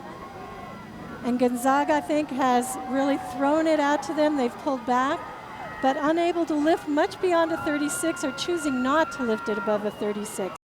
So Texas and Gonzaga have rowed right through UCLA in that last 750 meters. So it's Texas maintaining that dominance at the front of the race, but Gonzaga have put in a really gutsy performance, taken it through UCLA, qualifying in that second spot for the grand final. UCLA will go to the petite, and the race for the final petite spot is being really rowed out between Kansas State and Miami. Looks as though Kansas State are going to get it across above Miami, and then it'll look as though it will be Miami and St. Mary's who will be going to the third final, with Humboldt, who have tried gamely out there in the far lane, just dipping out. So interesting there, because Kansas, in chasing the front of the pack, did bring themselves into the petite final and brought Miami with them. So the first two places going to the grand final tomorrow, third and fourth going to the petite final, and the third final will be unofficially Miami and St. Mary's. So excellent job, and all of these races count. So they were racing all the way down. So the book signing has now started. Daniel James Brown, author of Boys in the Boat, is in the merchandise tent, and he is signing copies of his book. If you haven't read this book and you're at all involved in rowing, you should certainly buy a copy. It is one of the most inspirational books about, not only an inspirational book about rowing, but it is an incredible sociological insight into the Great Depression and the struggles that many young men and families, young men, young women, old men, old women, and families went through during the 1930s and the Great Depression. With the race number 22 has started. Race number 22 is the Women's Collegiate Second Varsity third heat. And in lane 1 is Southern California. In lane 2, Washington State. In lane 3, Tennessee. In lane 4, British Columbia. In lane 5, Loyola Marymount. In lane 6, Fordham. Fordham, of course, from the state of New York. British Columbia are from our northern neighbor, Canada. And as they go off the start, they've all got away cleanly. They're all sending down solid strokes at this point. Not a lot separating the crews that we can see at this point.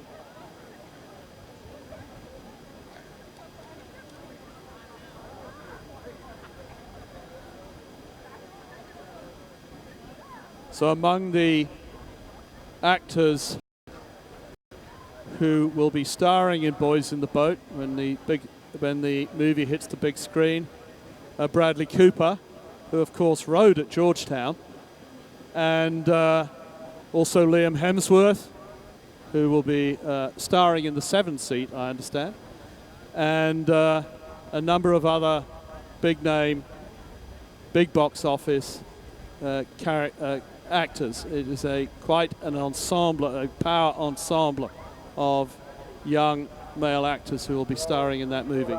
Good, and we are approaching the 700-meter mark, 750 meters as the crews come through. And while USC has a slight lead on the field, they haven't really broken away from the field. The lane 2, Washington State is still in touch with them, with Tennessee, British Columbia,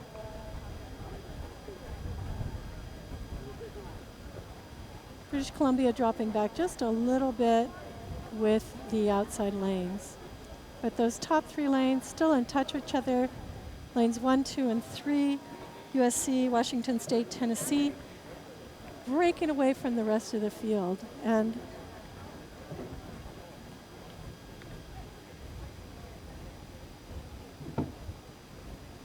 so I'm just double checking because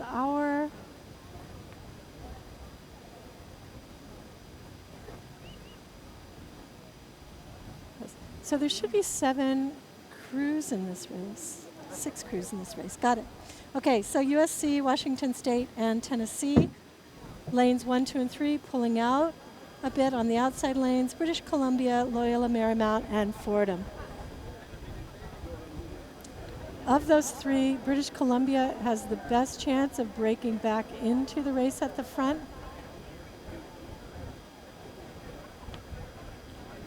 But USC definitely moving out into the front of the field.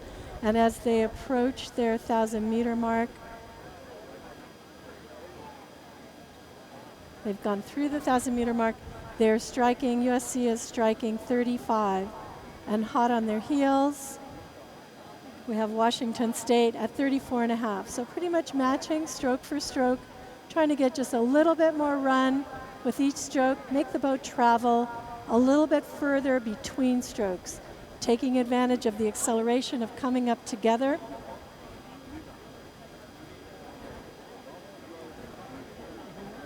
And out in that 3rd position, Tennessee, not liking where they are, which is back in 3rd place, has lifted their rating to 37 to try to work their way back into contention for qualifying for the grand final. And as they're in the middle of their crucial 3rd 500, the 3rd 500 is either the graveyard of your hopes or where you win the race. And in the 3rd 500, Southern California are powering on. You can see that they're really pushing those releases away, keeping the stroke rate nice and bright.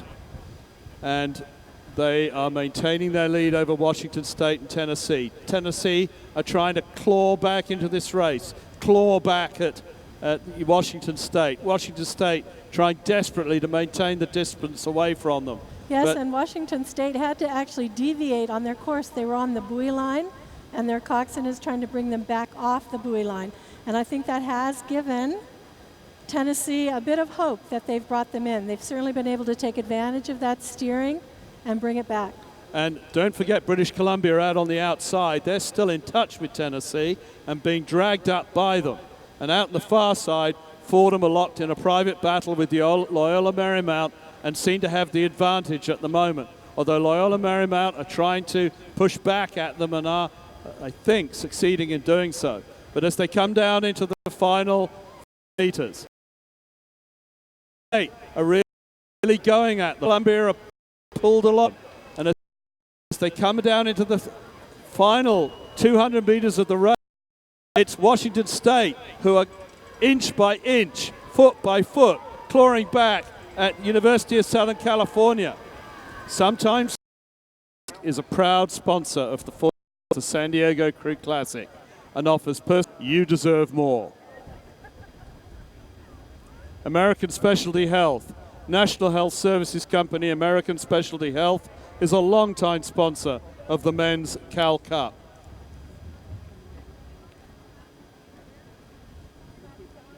San Diego, have you seen the new San Diego Crew Classic logo yet? It is indeed a classic.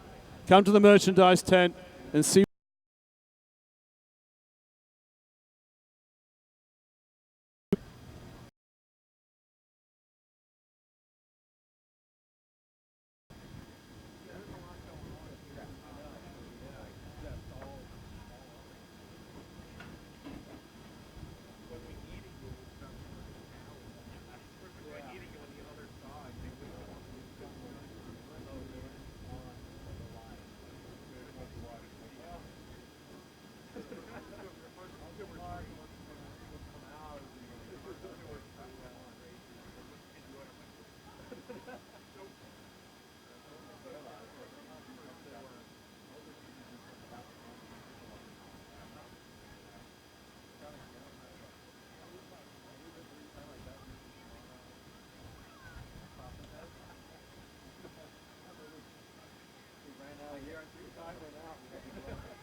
Do not cross the finish line, ma'am.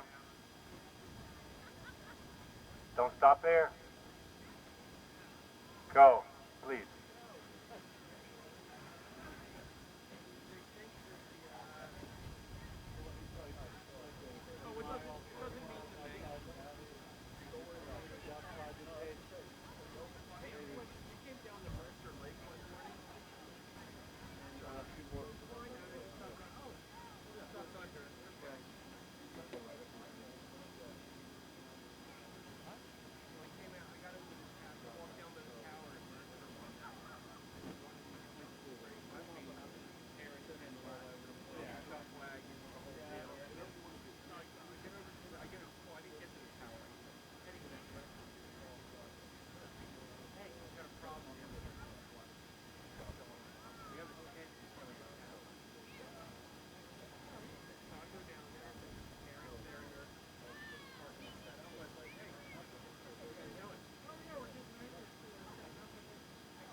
Sir, do not cross the finish, please.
Thank you.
work with some. I think we had a female-to-female adapter.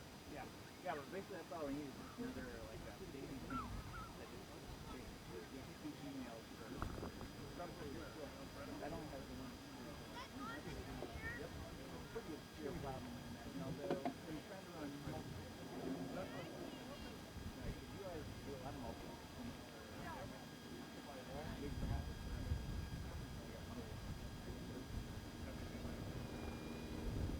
UC San Diego alumni. In lane 3, UCLA alumni. In lane 4, Syracuse alumni. And lane 5, Linwood. I am not sure which university Linwood is an alumni boat of.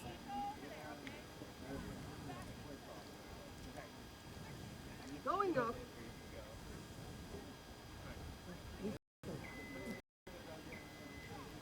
Yeah, we need actual tones. You gotta get on.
Well, I've Googled Linwood, and there's several options. It's a city in Los Angeles.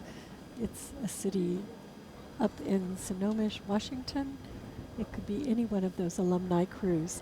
So we will see if we can guess by looking at their blades. If they affiliated with their university, hopefully their blades will match. If they borrowed equipment, it'll be a mystery until we can read their shirts. Alternatively, anybody in the know about Linwood in this race or Blue Cheese in the next race can come here to the scissor lift next to the beer garden and let us know.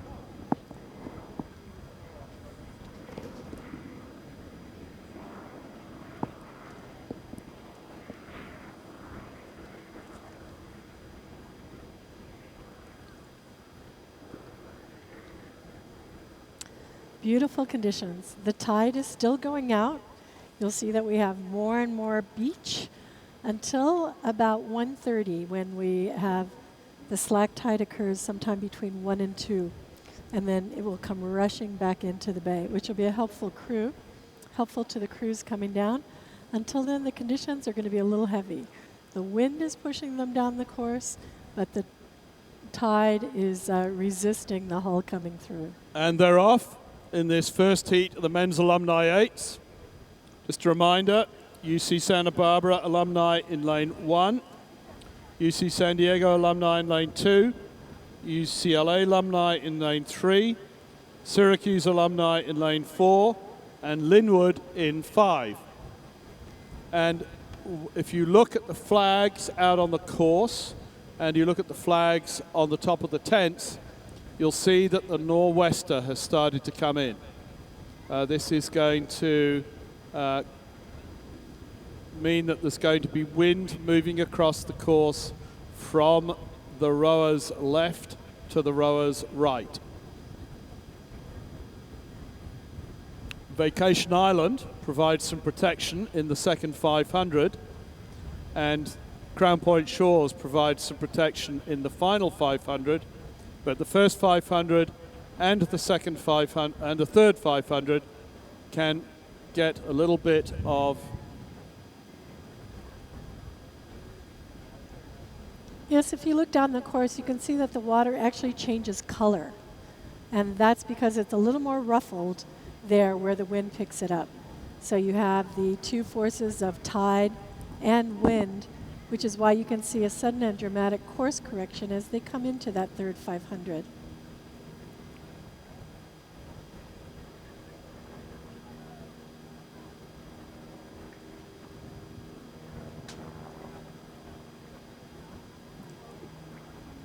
So here we have Alumni Cruise, reliving those glory days, coming down, showing they still have it. And it's difficult to seed those crews except based on last year's results. And we do have some random steering there. Lanes 1 and 2 look awfully close together, maybe being affected a little bit more by the wind than they expected. But lane 1 steering back into the center of her course, pretty dramatic change.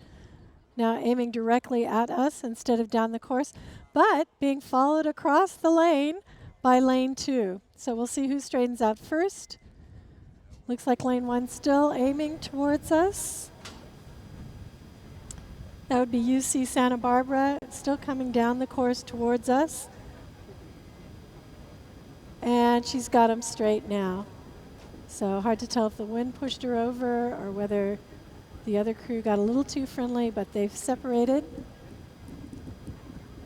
and coming down the course. So Santa Barbara in lane 1. They're a club program, so they have an incredibly loyal fan base, one might say, to pull their alumni crews together. And pretty much these crews keeping it calm. They're coming down the course at a 30. Still looking for bragging rights. Out there in lane 3, UCLA taking it seriously at a 33.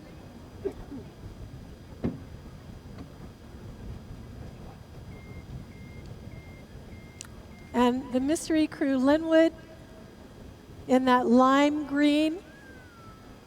So a lot of alliteration there, Linwood, lime green. Is actually, the race is out in lanes 4, 5, and 6. So 5 and 6, Linwood, or 4 and 5, Linwood and Syracuse, taking this race quite seriously. Syracuse is battling it out with UCLA for lead honors. The top crews, 1 through 4, move through to the grand final.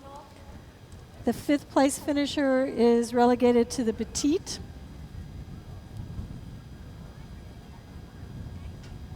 I do know that there was a request from a number of alumni crews that finals be on Saturday so that they could go out and celebrate their reunion weekend on a Saturday night without having to worry about a final on Sunday. So we have Syracuse pushing out in front, and Santa Barbara certainly responding to the challenge that they've taken out, that they've put to them.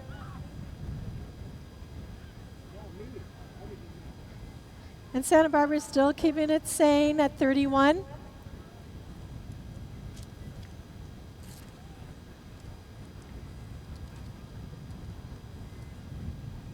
I can see the coxswain looking across, trying to gauge how she's doing.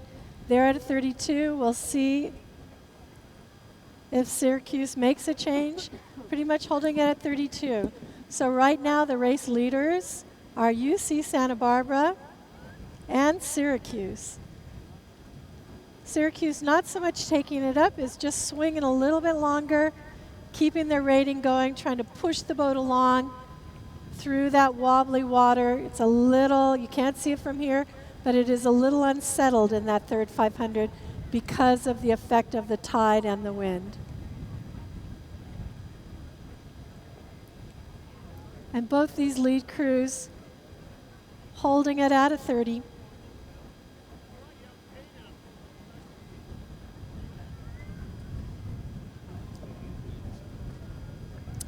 And UCLA pushing up through, going after and attacking Linwood, and Syracuse, making it look easy as they swing through.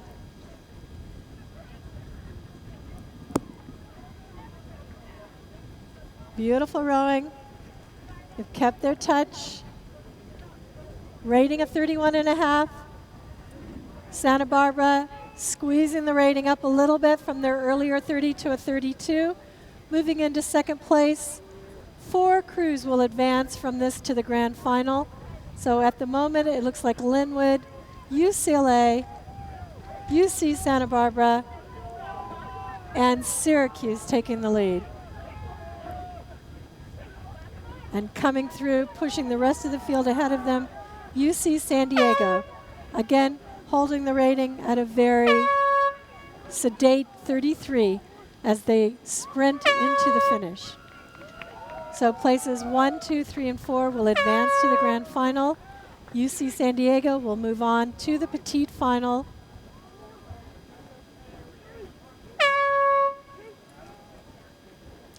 Excellent.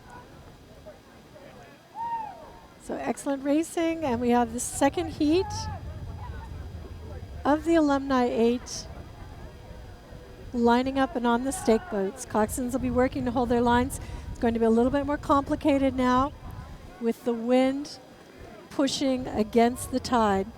So in lane 1 we have Blue Cheese. In lane 2 we have Brown. In lane 3 Drexel. And in lane 4 Kansas State. Sorry, Berkeley. What am I doing? Blue Cheese in lane 1, Brown University in lane 2, Drexel in lane 3, and Cal Berkeley in lane 4.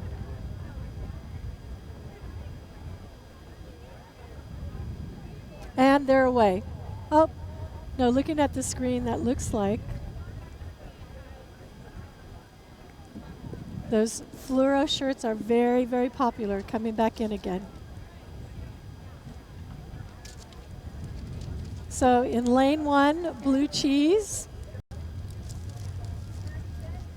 wearing fluorescent lime. Lane 2, Brown University. Lane 3, Drexel. And 4, Cal Berkeley. Again, this was not a seeded race. And the wind is freshening. The flags are standing at attention along the course, but actually quite lively going through that third 500. So it's rumored that Blue Cheese are actually Yale alumni. In lane 2, Brown alumni. In lane 3, Drexel alumni. In lane 4, Cal alumni. And they're into the second 500. So they've got some sheltered water here in the lanes closest to shore. And even the farther lanes are getting some of the benefit of going past Vacation Island. But it will open up again in about 400 meters.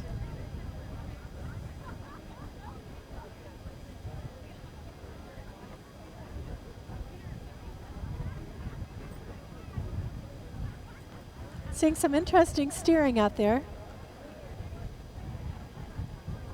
The rowers showing what they've got. The coxswains trying to get a feel again for that rudder and what their rowers are doing. And to be fair, 8 blades trump the size of your credit card rudder. So if you get 3 blades in on one side and 4 in on the other, the boat's not going to go straight no matter what you do with your rudder. But I will say that the Blue Cheese crew is struggling a little bit to hold their course. And I think that's given a bit of an advantage to Brown University, who have been holding a pretty steady course. Brown alumni have a long tradition of putting out very competitive crews in many, many regattas. They are a crew which rows at Henley Royal Regatta on many occasions in the last few years. They've put out some very competitive crews. So if there's a boat that's likely to put out a very strong and fast crew, it's likely to be Brown. And Brown, as they come through the 1,000 meter mark, have a lead of about half a length over Blue Cheese and Cal alumni, and there's virtually nothing to choose between those two boats, with Drexel back in 4th place. You know, in the earlier race, the alumni came down at kind of a sedate rating of 20, and that is not the case here. Brown was rating, they were striking at 35, and just checking them again, they've lifted a little bit to 36.5, trying to either catch up to Blue Cheese, and Blue Cheese lengthening out and responding to the challenge. They just took a push there with at 37,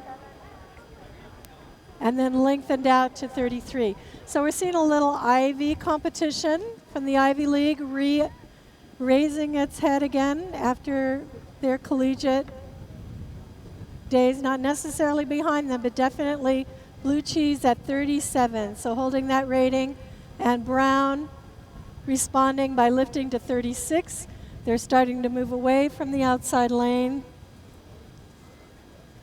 of Cal, and Drexel rowing along, enjoying their row, but coming down the course at injury producing 27. So we have a race at the front here, and it does look like Brown has lifted their rating a little bit again. They've lengthened out to a 34 and working the boat to move back through Blue Cheese, and Blue Cheese holding their rating at a 35. So now we're going to see they're pretty much rating together, stroke for stroke, and it's just going to, whoever gets the most run between strokes, how far can they send the boat into this outgoing tide and take advantage of getting the blades in. You know how to do it. Use the body weight, pry the boat past the blade, and push it home. And these crews are basically racing for lanes in this race. All four are going to qualify for the grand final, but if there's a grand final later today, then this is a pretty crucial race, because everybody will be want to be in lanes 1 and 2 later this afternoon. Listen, I'd say that Brown's moved out in front. Both crews are at 35.5. And Brown's swinging along. Very nice rowing. Blades are going in while they're still fully compressed, and prying that boat past the blade. It's a sport of inches. Over 250, 300 strokes, you get another 2 or 3 inches of run, then your boat's going to go faster. So Blue Cheese has dropped their rating a little. And as they come up to the line, Brown alumni have shown their class, pulled out to the front of the race, controlled it from the front, crossed the finishing line first, Blue Cheese second, Cal alumni in third, and Drexel alumni in fourth, but still progressing to the final of the men's alumni event. So after coming down at a decorous 27-28, Drexel has lifted their rating to a 30, showing they can do it. They're getting good run and swinging through.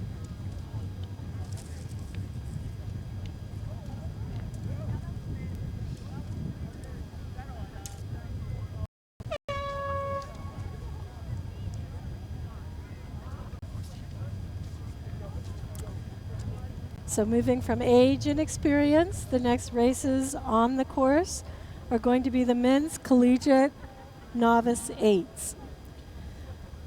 So collegiate novice means that you are in your first year of collegiate rowing. You could have rowed as a junior, you could have many years as a junior, or you could have walked on into the boathouse last fall. But you are in your first year of collegiate rowing. The distinction is often made between novice and freshman. Freshmen, generally speaking, being first-year rowers with previous rowing experience, and novices, or pure novices, are people that have started the sport for the first time in their first year at university.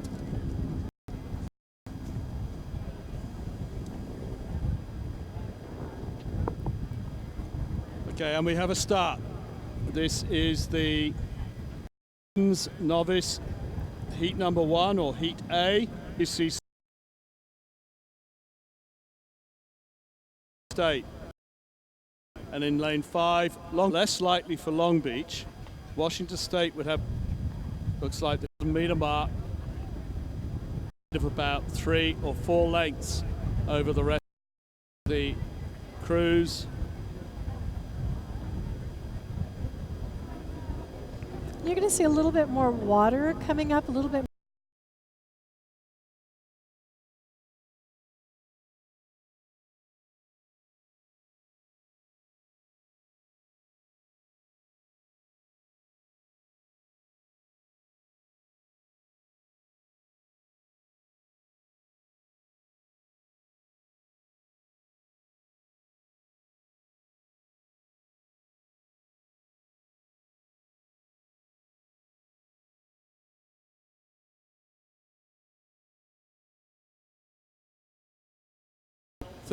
Third and fourth to the petite, and fifth and sixth to the third final. So there's a lot to row for in this race. The big race at the moment is for that second spot in the grand final, and that's presently being contested by UC San Diego and Washington State. Whichever wins out in that tussle goes through to the grand final. Whichever loses out in that tussle goes to the third final, the second final, the petite final. So Washington State actually had a lead. They moved out on UC San Diego, but UC San Diego has fought back. And right now there's a lot more water coming off of the Washington State blades. I was going to say, you know, their comfort with rough water conditions is really paying off right here. And full credit to Cal. They are steaming in over 150 meters in front of the field. But the interesting race is happening right behind them by about 150 meters. So Cal's on their way home, but University... And it's British Columbia who have put in a very strong last 750 meters and have clawed themselves right back into that tussle for second place. You know, and the chances are with Washington State that these are a lot of walk-ons. UC San Diego gets some good recruits, but they teach a lot of their own rowers how to row. Washington State, Pullman, Eastern Washington, they bring in a lot of their rowers and teach them to row. And they are just going gangbusters in this water now. They've regained their poise, pushing it along.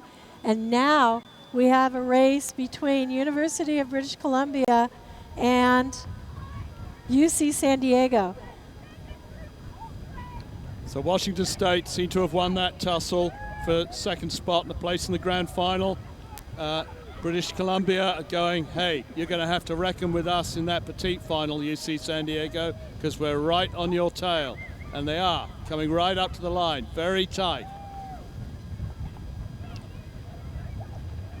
So Washington State taking out that second spot.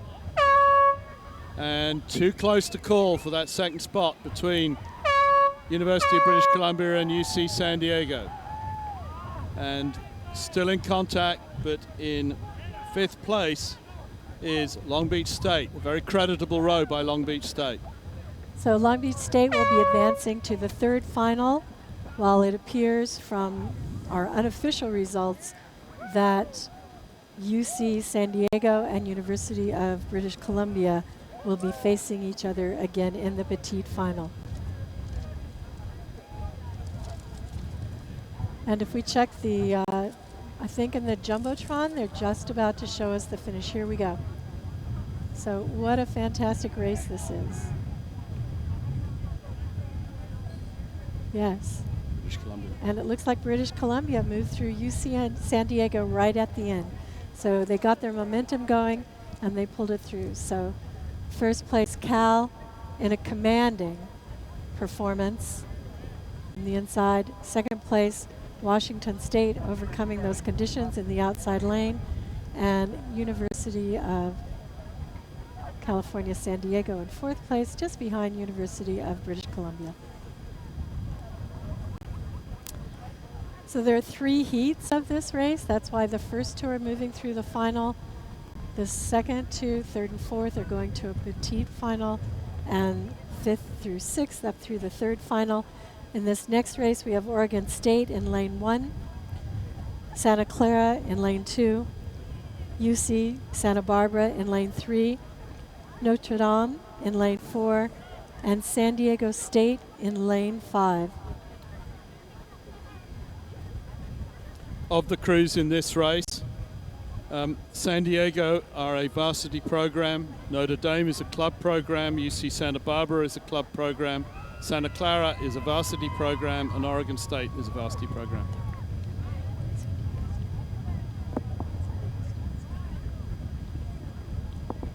Sorry, beg your pardon, out in lane 5 is San Diego State, and they are a club program.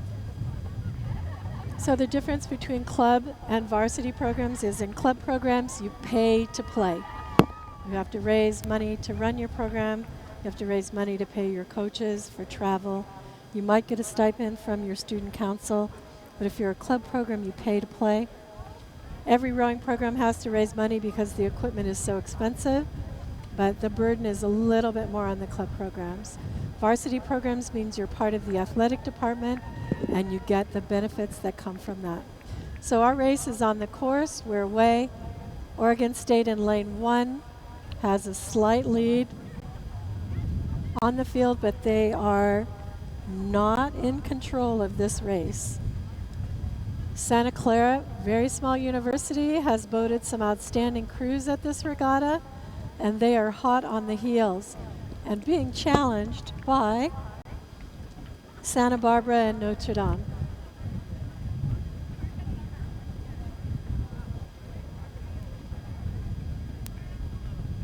So San Diego State has been in a rebuilding year. They are building up their depth. They've had some very good performances with their top crews, and that's starting to filter through as their crews get more and more experience. So in this novice 8, again, they're probably relying a lot on walk-ons, so doing a very respectable job. The more established programs are able to recruit the junior programs even if they are not a varsity program. But varsity programs are in a strong position to recruit experienced juniors. So again, these are first year novice programs, first year collegiate rowing. So Oregon has moved out to a lead. Second place, from our standpoint, looks like Santa Clara.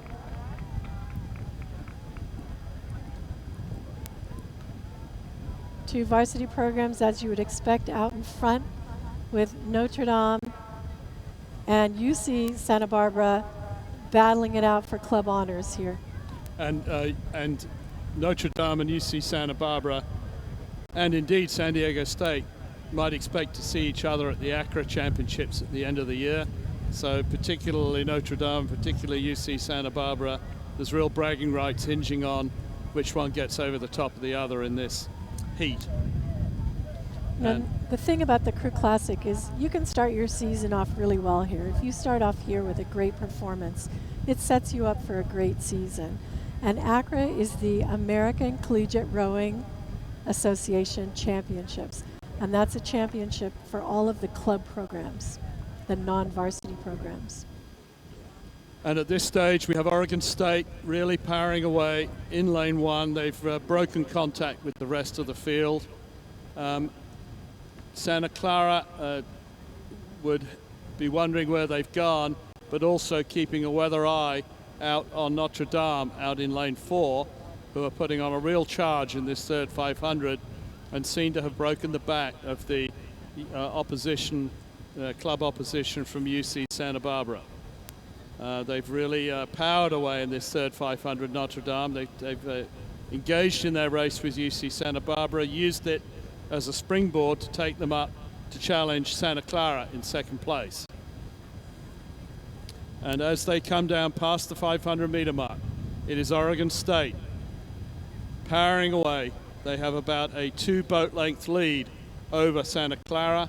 Santa Clara probably have clear water just over Notre Dame. Notre Dame's challenge seems to be faltering just a bit because they really pushed hard in that third 500. And UC Santa Barbara are now not losing any further ground on Notre Dame. But Notre Dame has taken the rating up, but you can see their boat rolling a little bit in the water. So of the two crews, Santa Clara has better water.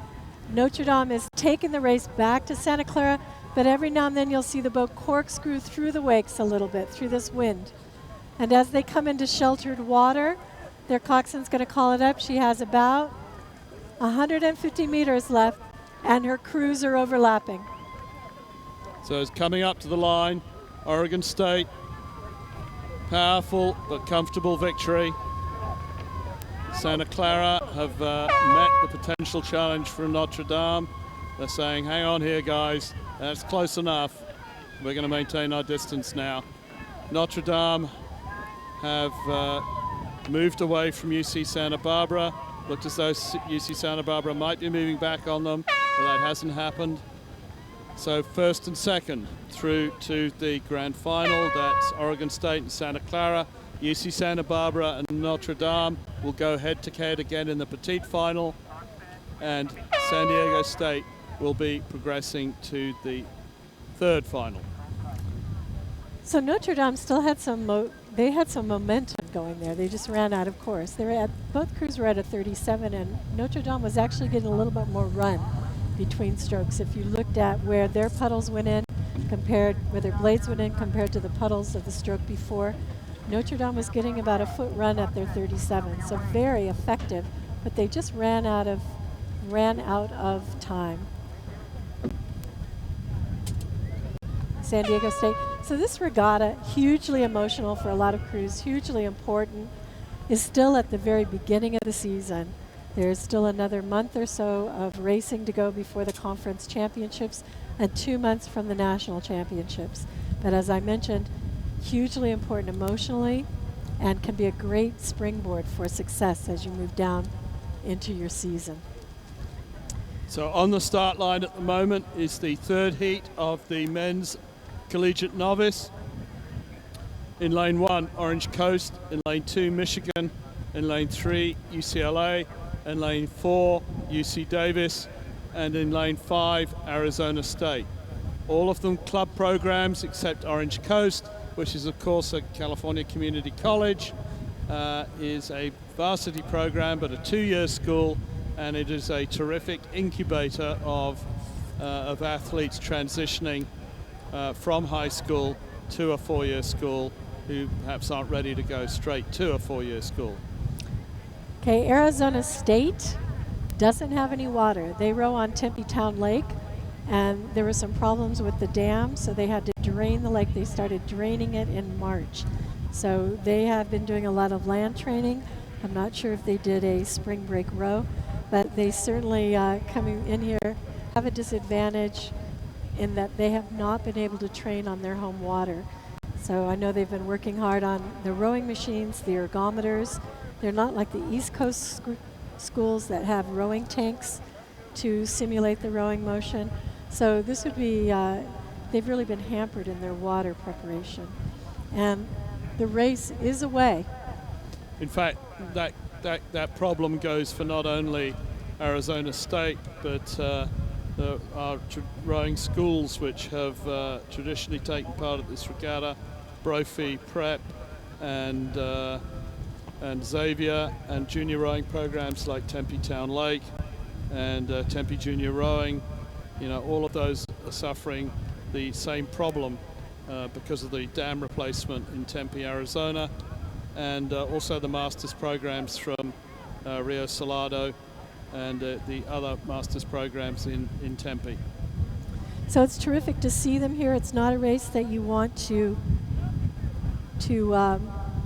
miss. So tremendous courage to show up with a limited preparation. But it is the Crew Classic, so it's an event that you want to attend.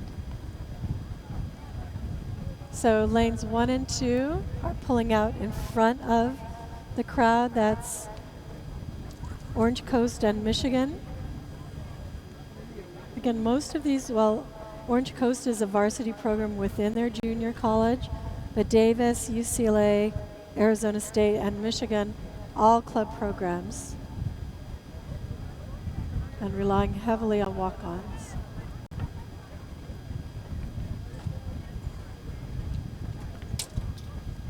And as they come down towards the 1,000 meter mark, it appears to be Orange Coast and Michigan who have broken away from the other crews in the race.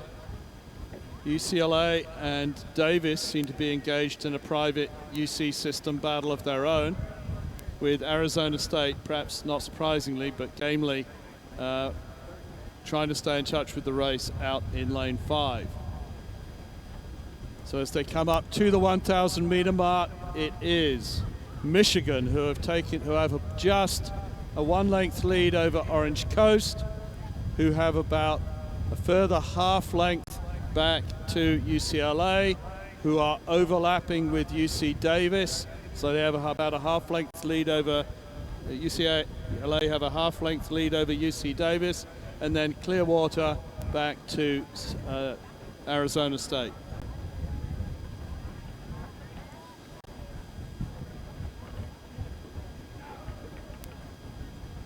I see the Gaucho faithful heading for the beach.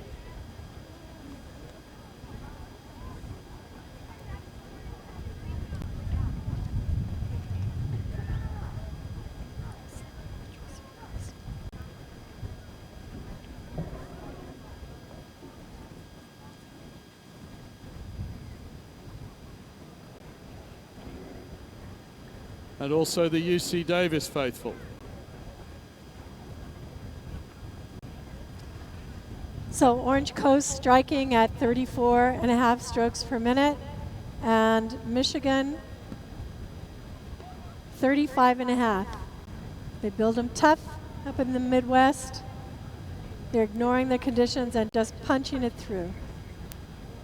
So we'll see if Orange Coast can bring it back to Michigan during the last 500.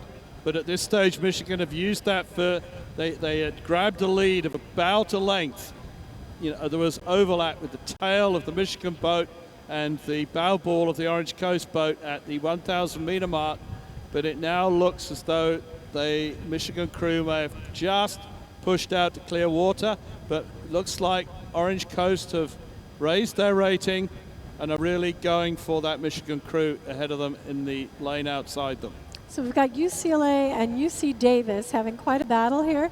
UCLA, terrific blade work, but the conditions are throwing their boat around a little bit. UC Davis rowing very aggressively, maybe not quite as pretty, but certainly pushing that boat along. There's a lot of water coming off their blades, but they've got some power there, and it looks like the lead could go either way. So UC Davis gets in a couple of good strokes before their boat gets tossed around by the conditions out there in the shipping lanes, and they move on UCLA. UCLA's coxswain keeping her crew calm and collected, but looking over to see how UC Davis is doing.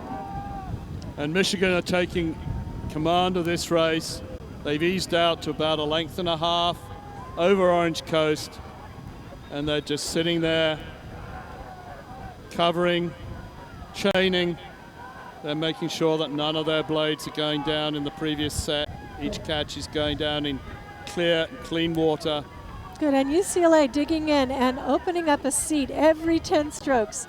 It was a very, very close race, but UCLA has put the pedal down, and they're starting to walk on UC Davis. UC Davis holding their rating at a 34.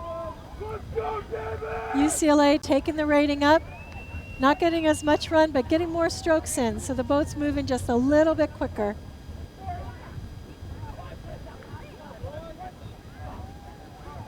And Arizona State bringing in the field. They will advance to the petite final, sorry, the third final. Oregon and Michigan and Orange Coast will advance to the grand final.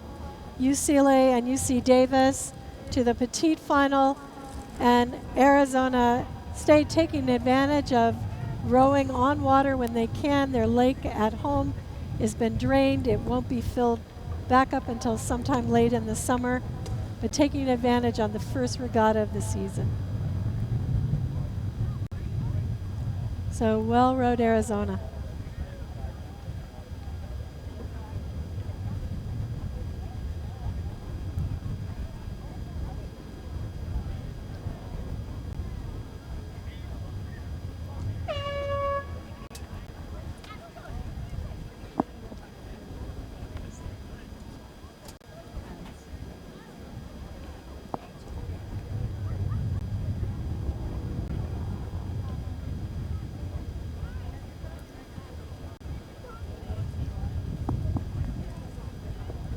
would like to acknowledge our sponsors, Sharp.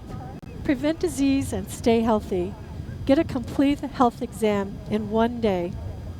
Visit sharp.com Cushman.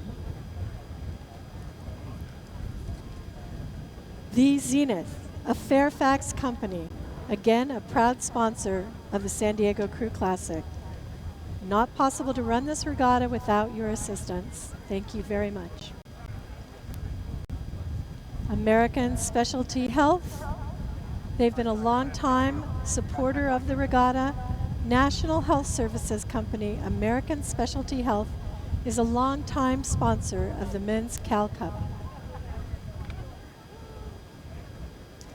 Boathouse Sports, renowned for their sporting gear, a proud sponsor of the San Diego Crew Classic. Newport Aquatic Center in Southern California, USA. The San Diego Crew Classic thanks Newport Aquatic Center for providing still water vessels for our regatta.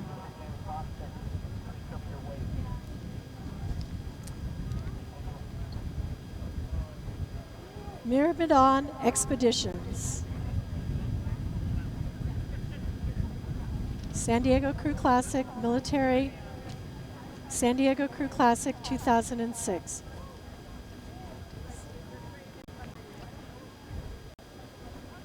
Again, these are our sponsors for the San Diego Crew Classic. We're exceedingly grateful, and if you would like to support them, that will help. So we are having a little trouble lining the crews up as the wind picks up. The tide is not as much of a factor right now, but the wind is definitely pushing. You can feel it freshening. You can look at the flags. They're starting to snap on top of the tents and out on the course, and that is a challenge for the coxswains. They are slightly protected because of that cove just in front of SeaWorld, but it is still affecting the bows of the boats. As we watch these starts, we have a terrific view of them. We want to look and see who's most effective. You want to see blades that go into the water and only the blades bury. If you see water coming over the top of the shaft and you see a little waterfall coming off the thing, coming over the shaft, it is the boats, the rowers are working really hard, but they're dragging their blades through the water. So it is actually holding water. So we're looking for the blades to be flat and level. If they go deep, they actually slow the boat down a little.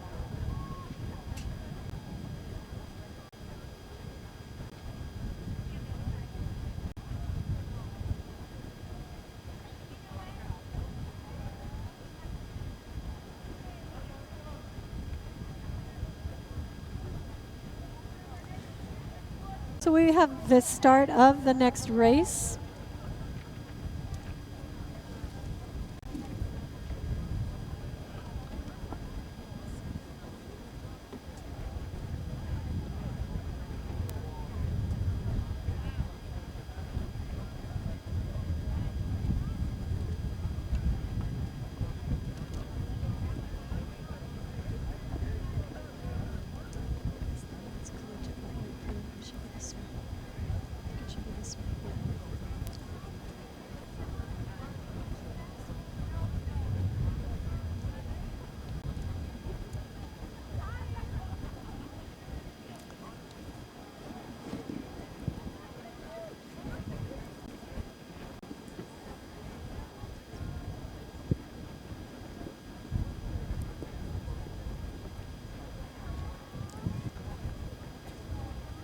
Test.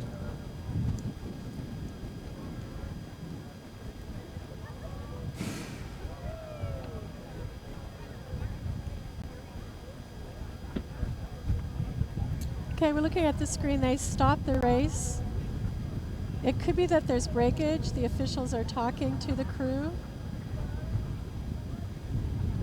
This would be the women's novice.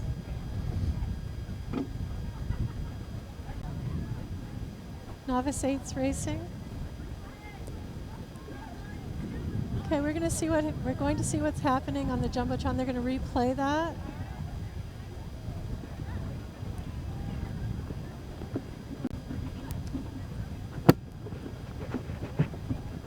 Ah.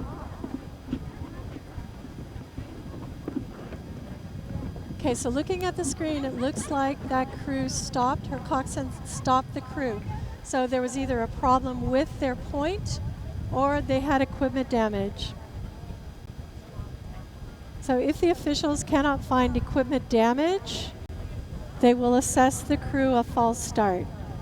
If it was a points thing, they did have a discussion with the crew. So if it was equipment damage, there's no penalty. If it was a course thing, there's no penalty. If it was a missed call, they'll be assessed a false start.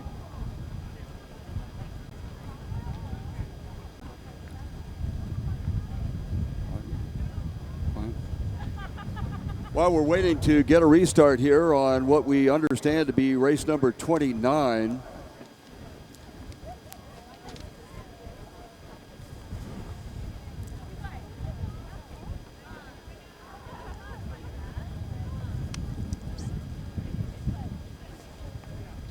well, corrected, on 28 apparently is the race that had some damage in the first 100 meters, and therefore they call the crews back again. This would give you an opportunity to stop by the vendors' booths, not only the food vendors that are on the large grassy area towards the southern part of our race course, but also the equipment vendors and wearing apparel vendors and things like that that are along the area just to the west of the large white tent that's up on our grassy knoll. Also a reminder that the major scoreboard, or the main scoreboard of the San Diego Crew Classic, is under the rather large eucalyptus tree just beyond the tent that's on top of the grassy knoll. So that kind of gives you a layout of what's going on here at the San Diego Crew Classic.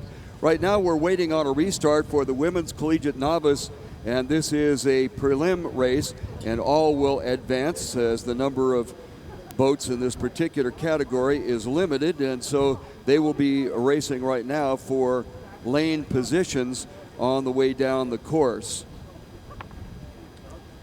Some of the sponsors that we talked about just a few moments ago that we'd like to have you please consider patronizing, or at least letting them know that you enjoyed the San Diego Crew Classic.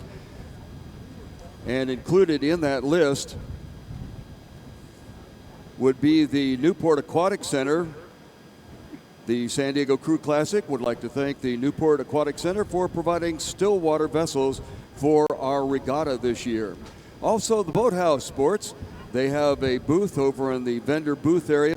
Stop by there and see what's going on and enjoy some of the fine products that these excellent vendors and sponsors bring to the San Diego Crew Classic.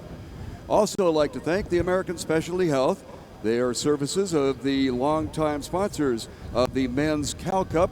The finals, of course, tomorrow, Sunday, here at the San Diego Crew Classic on beautiful Mission Bay in San Diego City. Also, we'd like to thank the Zenith Company, a Fairfax company. They're one of our main sponsors. And, of course, Sharp Hospital. Prevent disease and stay healthy. Get a complete health exam in one day. Visit sharp.com/Cushman. Still waiting for a start down at the other end to try to pick up the activity in race number 28. Once again, mentioning that the scoreboard is on the walkway down below the big white sponsors tent that is up on our grassy knoll here as we're waiting for this to start. As you possibly know, being involved in the Crew Classic, you're aware of the fact that if something breaks down in the first 100 meters, the coxswain are instructed to get a hand up and let the officials know that there's a problem, and they can restart the race if in fact they do find some sort of breakage. If not, that crew will be invited to sit this one out.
every year we get a different scissor lift, so I really don't know what to tell you.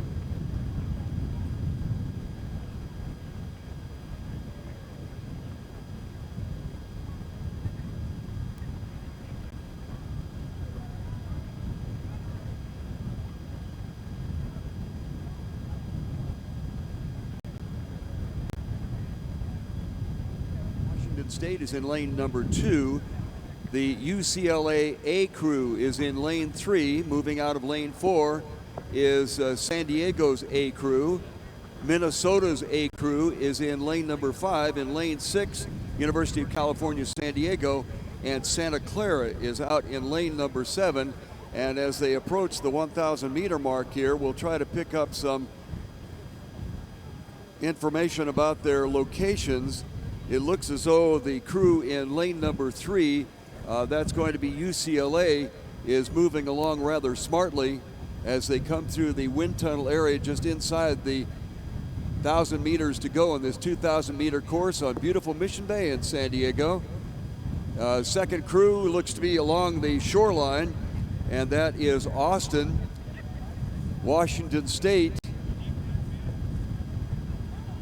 is in that number 1 position in the second lane.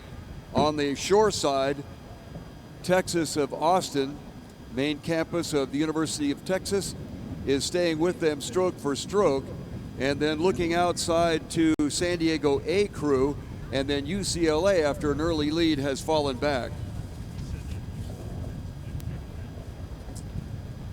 Well, now we're corrected and are told that they have launched the event number 29. And so we'll check and see the progress there. Victoria in lane number 1, MIT in lane 2, Sacramento State in lane 3, UC Santa Barbara's A crew is in 4, and Cal Berkeley lightweight crew is in lane number 5. And as we look at it, lane number 2, MIT, appears to have the better of it with some open water back to the shoreline crew, which would be Victoria. Then checking farther outside, Santa Barbara, and then Cal, and currently Sacramento State is trailing. Wind has picked up, obviously, as you can see from the flags along the course line, and that does create a challenge along with the departing tide that is going out. So these crews kind of slugging it out here as we look at the dark shell and dark jersey crew in lane number 2. That is MIT. On the shoreline side, Victoria is trying to pace them, and so far they've been unable to do so. On the outside, it's Santa Barbara, and they are being challenged on the far outside by Cal, and then trailing is Sacramento State. This is race number 29, the men's collegiate lightweight preliminary. All will move through to the final as MIT has just a slight bit of open water over Victoria. MIT in lane number 2, Victoria closest to the shoreline in lane number 1. Then we have some open water back to UC Santa Barbara, and they have a slight bit of open water over Cal Berkeley, and Sacramento State is trailing. Looking at the front end of our race and continuing, almost going wire to wire, is MIT. They are in lane number 2 along the shoreline. That's the University of Victoria. Then there's a lot of open water back to Santa Barbara and some open water to Cal, and following those 4 would be Sacramento State. As you hear the air horn go at the finish line, unofficially we have MIT as the winner. University of Victoria is in second place, followed by UC Santa Barbara, UC Berkeley, and Sacramento State.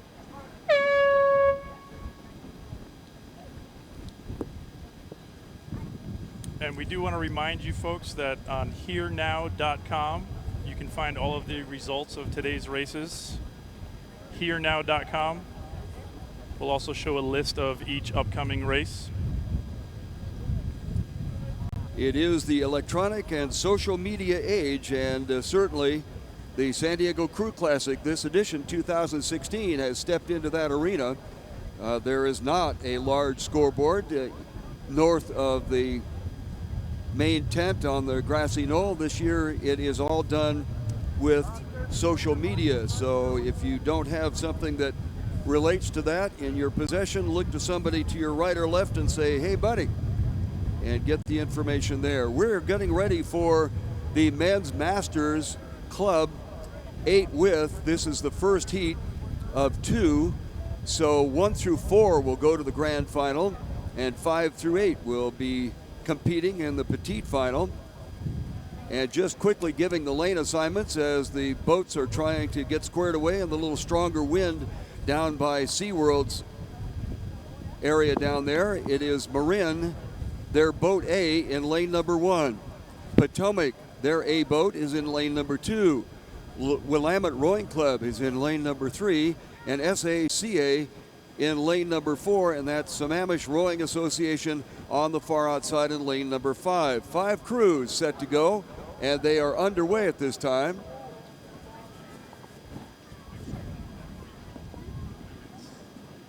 Everybody got through the first 100 meters now. We're not entirely certain now that we talk about it, whether they have gone back to the women's 8 or lightweights, or whether they've moved ahead to the men's masters. So obviously when they get close enough, we'll have to check gender for you to be able to figure out what the story is on this one, as they are a long ways down the 2,000 meter course here at Mission Bay in San Diego. Whenever they have a little bit of a lull in the action here, we'd like to invite you to stop over and enjoy the food booths that are sprinkled throughout the large grass area immediately behind the race course, and also the vendor tent area that is to the west of the large white tent that is high on the grassy knoll. Still a little too early to tell whether we have the women's collegiate novice preliminary that got held down or stopped in the first 100 meters and rerun.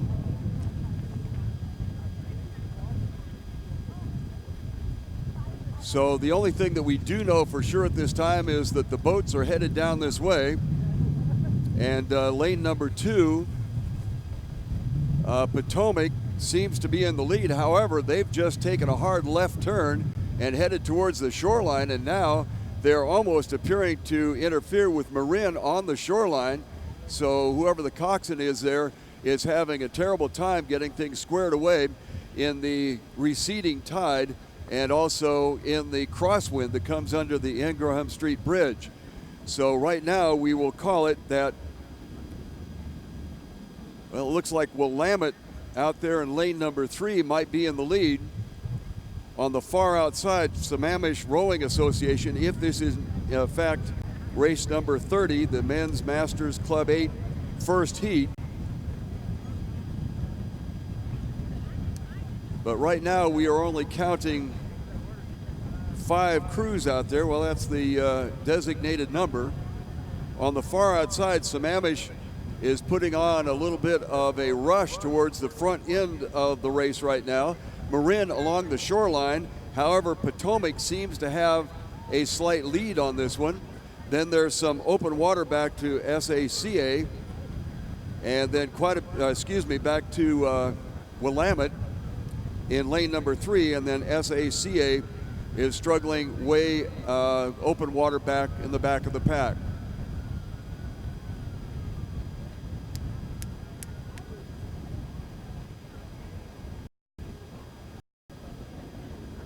Sammamish holding that lead out in the far lane. Everyone taking on some wind right now coming into the last 500.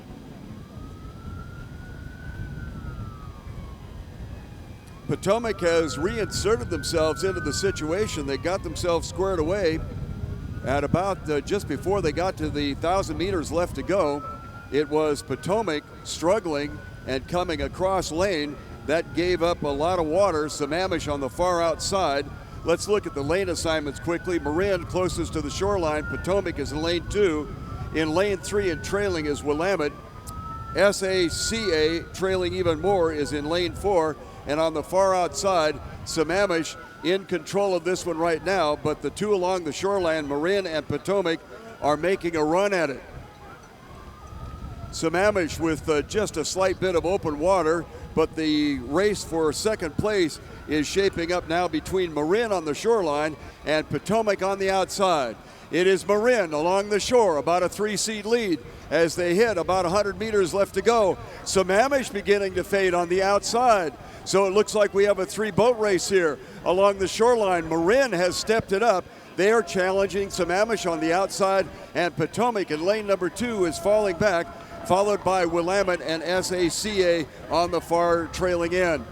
As they come up to the finish line, very close along the shoreline, which is Marin, and outside Sammamish. Coming up to the outside, it looks like Sammamish may have jumped in there. Marin, a very close second by about 2 seats, and about 5 seats or 6 seats back would be the rowing club from Potomac.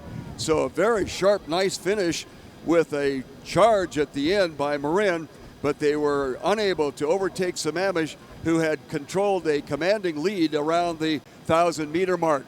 And then trailing is going to be Willamette and SACA. So our unofficial winner is Sammamish on the outside, with Marin second, followed by Potomac. What should be noted with these men's Masters Club 8s is that there are handicaps due to the average age of each boat. So there will be a raw score of the time with deductions taken after based on the average age of each group. That's why they asked me to row. I'm 97, and they figure, well, what the heck, you can just lay in the boat and we can still beat the handicap. Well, not quite. Next up, we have race number 31. It is another men's Masters Club 8, and this is Heat B, and what we will be calling is their positions as they come down the course. All right, they got the ladies back out there. They're getting us back in order now.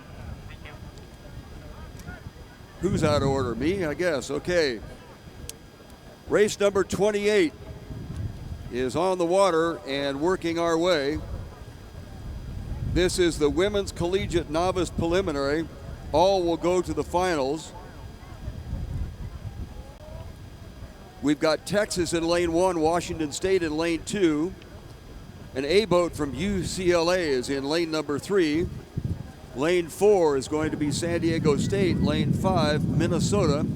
University of California, San Diego is in lane 6, and Santa Clara is all the way out there in lane number 7. We'll count noses here as soon as they get close enough to us to be able to give you an accurate depiction of who in fact is out there.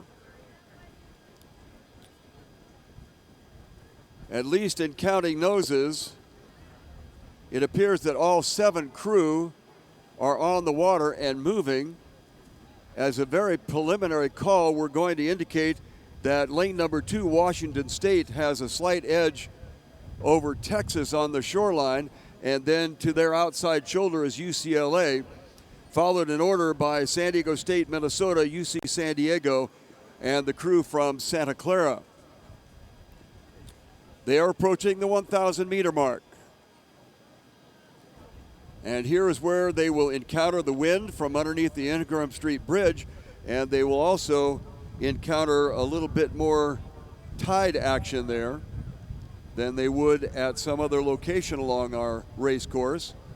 And this is always the challenge at the San Diego Crew Classic.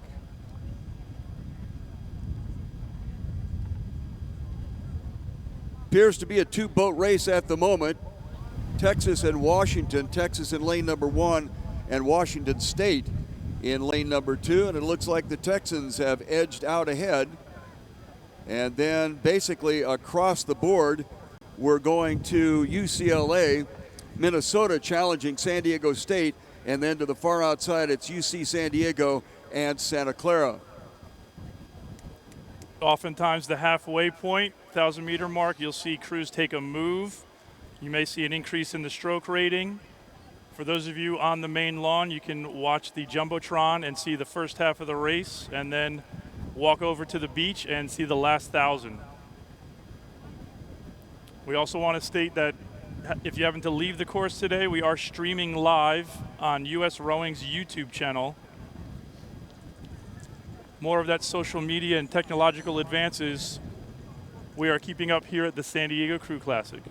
Yep, when we started out, we had a couple of tin cans and a string, and we did very well. But it is moving into the electronic age, and on the far outside in lane number 5, struggling a little bit, but trying to put on some pressure, is Minnesota. They made a little bit of a run right around the 1,000-meter mark, but now you see quite a bit of splashing from their crew, and it feels and seems like they have kind of gotten off rhythm here. Looking back at about 500 meters to go, we are going to call it Texas Austin is on the lead. Then it is almost a 2-boat race between Washington State and UCLA, some open water back, but Minnesota on the far outside is trying to challenge in there. Last 500, crews will begin setting up for their sprint. If you're on the beach and you see the black flag, that's the last 250 meters, approximately 20 to 30 strokes to go for these crews. Stepping up the rating, making a push for the finish. Coming down the final 500, about halfway through it, we've got Texas on the shoreline. They had to battle off Washington State at the 1,000-meter mark, and now Washington State is beginning to be challenged not only by UCLA in lane number 3, but Minnesota out in lane number 5. The trailing crews would be San Diego A crew, UC San Diego, and Santa Clara is far back in lane number 7. Closest to the shoreline, this is Texas. They kind of put themselves into a fine position just before the 1,000-meter mark. As Brian mentioned, that's where a lot of crews like to make a move, and they certainly made theirs, and they have an open water lead. It is Washington State in the powder blue caps and moving along in the white shell, and they have so far held off Minnesota on the far outside, but here comes UCLA in the middle. UCLA and Minnesota in a bug tussle right now, with the near side UCLA picking up about a 5-seat lead. Then we go to open water, back to San Diego A, UC San Diego and Santa Clara. Back to the lead, it is Texas in from the 1,000-meter mark. They made a smart move right there and certainly have expanded it as they've moved down the last 1,000 meters. Checking on Washington State in lane number 2, and then look out there in lane 3 and lane 5 as they come down. On the near side is UCLA, on the far side Minnesota, and they just splashed up a tremendous splash, and that certainly edged them back as UCLA took advantage of the situation and won the boat race for the 3rd and 4th position. Once again, unofficially, Texas Austin, Washington State, UCLA, and Minnesota. And that was our women's novice event. First-time rowers, first-year rowers in college. All or most probably had a rowing program in high school, but not necessarily.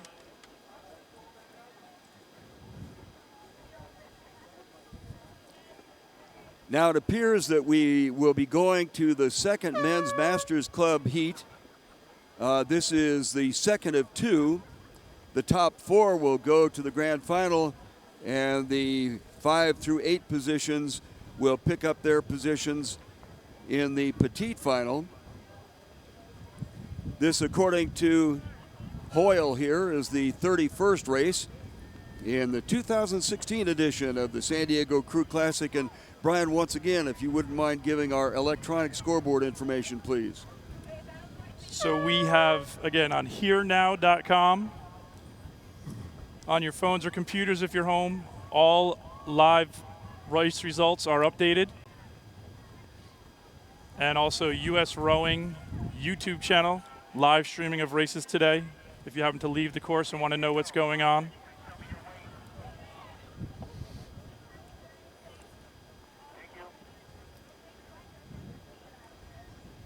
The next race is on the water and moving this way, giving lane assignments. Durham is in lane number 1, Marin in lane 2. It's Long Beach Rowing Club in lane number 3. Casitas is in lane number 4. East Bay in lane 5, and Seattle Boat Club is in lane number 6 as they approach the 1,000-meter mark here.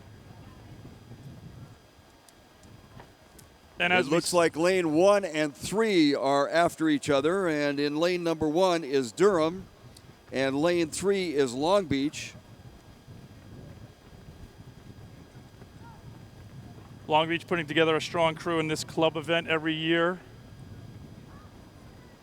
On the far outside is the Seattle Boat Club, and they are making their presence known. Those are the top 3. And then out on the water, East Bay would be considered, after open water, in that 4th position. And kind of an interesting little bug tussle shaping up between Marin and Casitas at the back half of this particular heat.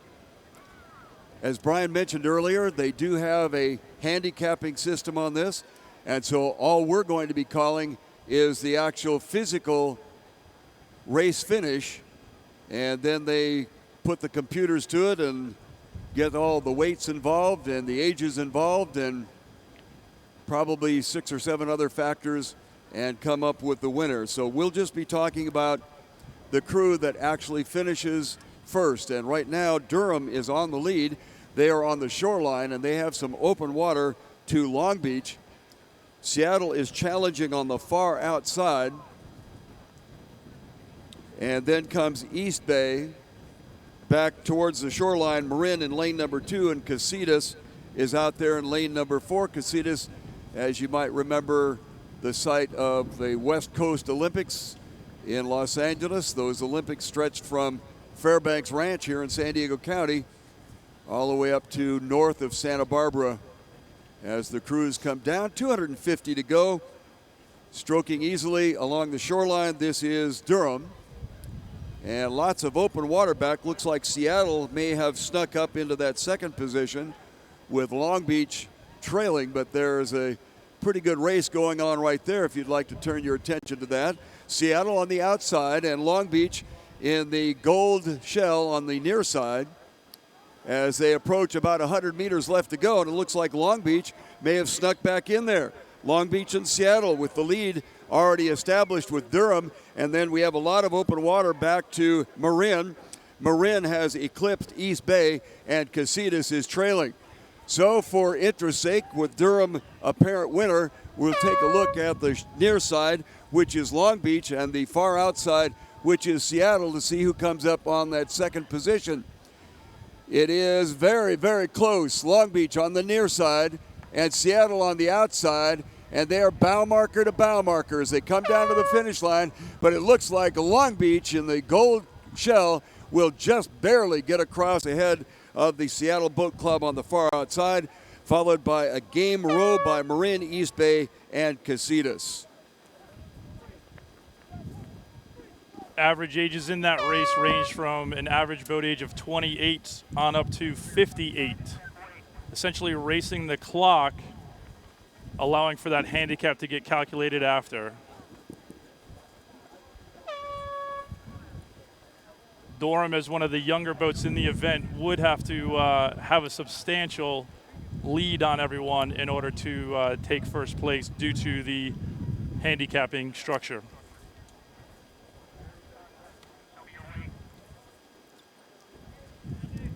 Well, hopefully we're getting ready for race number 32. This would be the women's equivalent to the previous 2 races that you have seen. This will be the Women's Masters Club 8+, Heat A. There are 3 heats in this particular category. So they'll be racing for 1st and 2nd position to be able to get to the grand final. And then the petite final will be positions 3 and 4, and 5 to 7 will be for the 3rd place final. All these will be occurring tomorrow. Reminder that racing starts here at right around 7 o'clock. So if you would like to be the early bird and get down here and catch the worm, so to speak, that's when things get started. It's a great day to be at the Bay. Make sure you wander through our entire setup. We've got the beer garden open. We also have our many food vendors here, including the Habit hamburger. Make sure you stop on by and look at the trophies all of these teams are gunning for today at our trophy tent. right next to the stage where medals will be presented for the finals races. We also have on the weekend Myrmidon Mash. No shoes, no shirt, no problem. Feel free to sign up for a fun event that includes swimming, stand-up paddleboarding, and beach running. Anyone can do it. Their tent located on the main lawn close to the beer garden. Myrmidon Mash, teams of 4.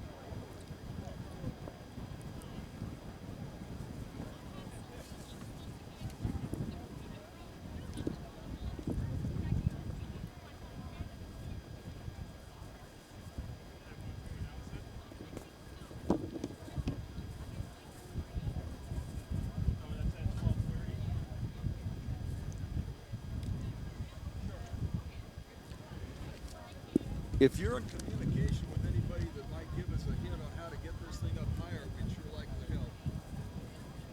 Do we need some assistance on that because it didn't seem like it was working properly? Thank you. This is for the guys at 1228. They want Okay. Okay, let's see, where am I here?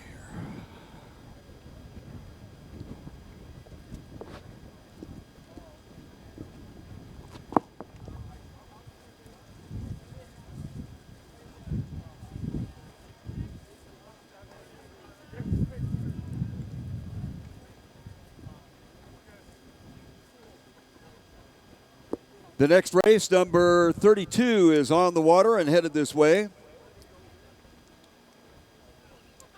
And they've gotten through the first 100 meters and an opportunity to get the race going completely down our 2,000-meter course. This is the Women's Master Club, and it is the second heat. There are 3 heats here, so 1, 2 will go to the finals.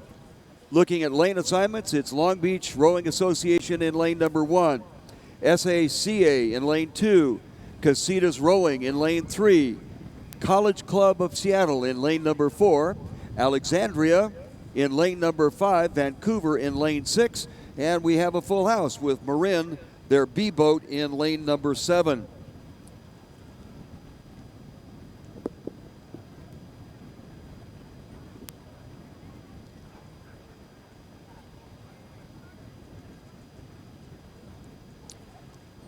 We'll try to get a fix on who is at least mastering the first half of this course, and it appears that on the near side, the shoreline there, it is Long Beach.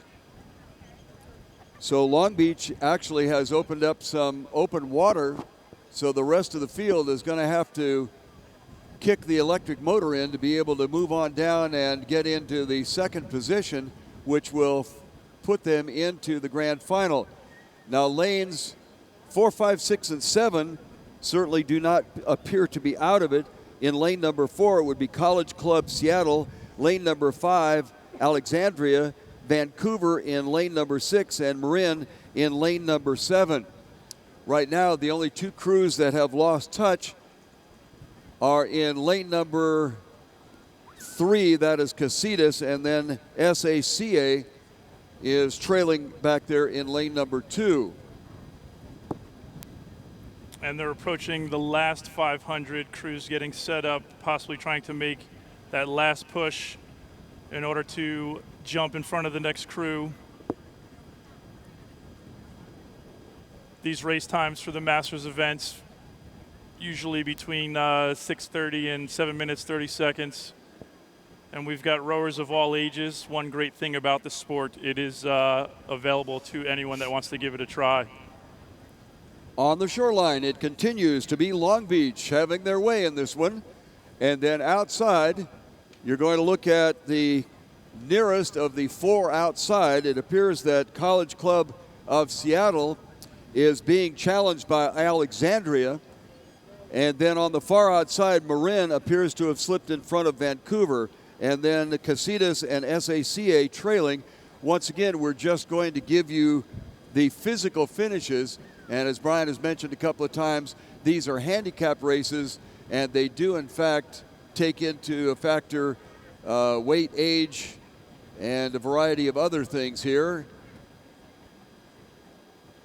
So although you see some disparity in the gaps with the open water, that crew still can have an advantage at the end due to the time deduction they'll get for the handicap.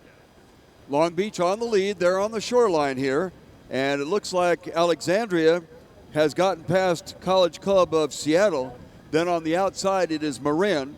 Quite a bit of open water.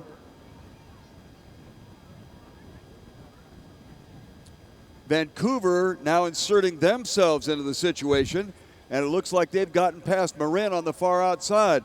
So we have Long Beach somewhat in control, but the very interesting battle right now between College Club of Seattle on the near side and the outside is Alexandria.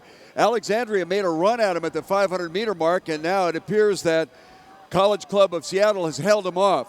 Back to the lead, it's Long Beach still on the lead, and College Club appears to have held off Alexandria. And then we have some open water back to Vancouver, and they have held off a challenge by Marin. Trailing on our 7-boat race here is SACA and Casitas, but once again, the handicapping will come into play. So physically across the finish line, Long Beach on the near side. Then you look at College Club Seattle. They made a game job of holding off Alexandria at about the 500-meter mark. And then Vancouver kind of snuck in there along with Marin on the far outside, SACA and Lake Casitas.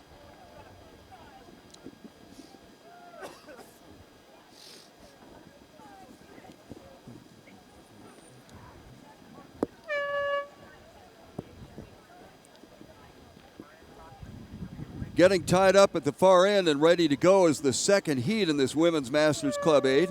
And since we have the Jumbotron for positioning in the early going, you might check that one out. When they first get underway and in walking down towards that area, you're going to pass quite a few food vendors. So if hunger is tugging at your stomach right now, you might stop by the Real Taste of Brazil, the Taco Shack. They've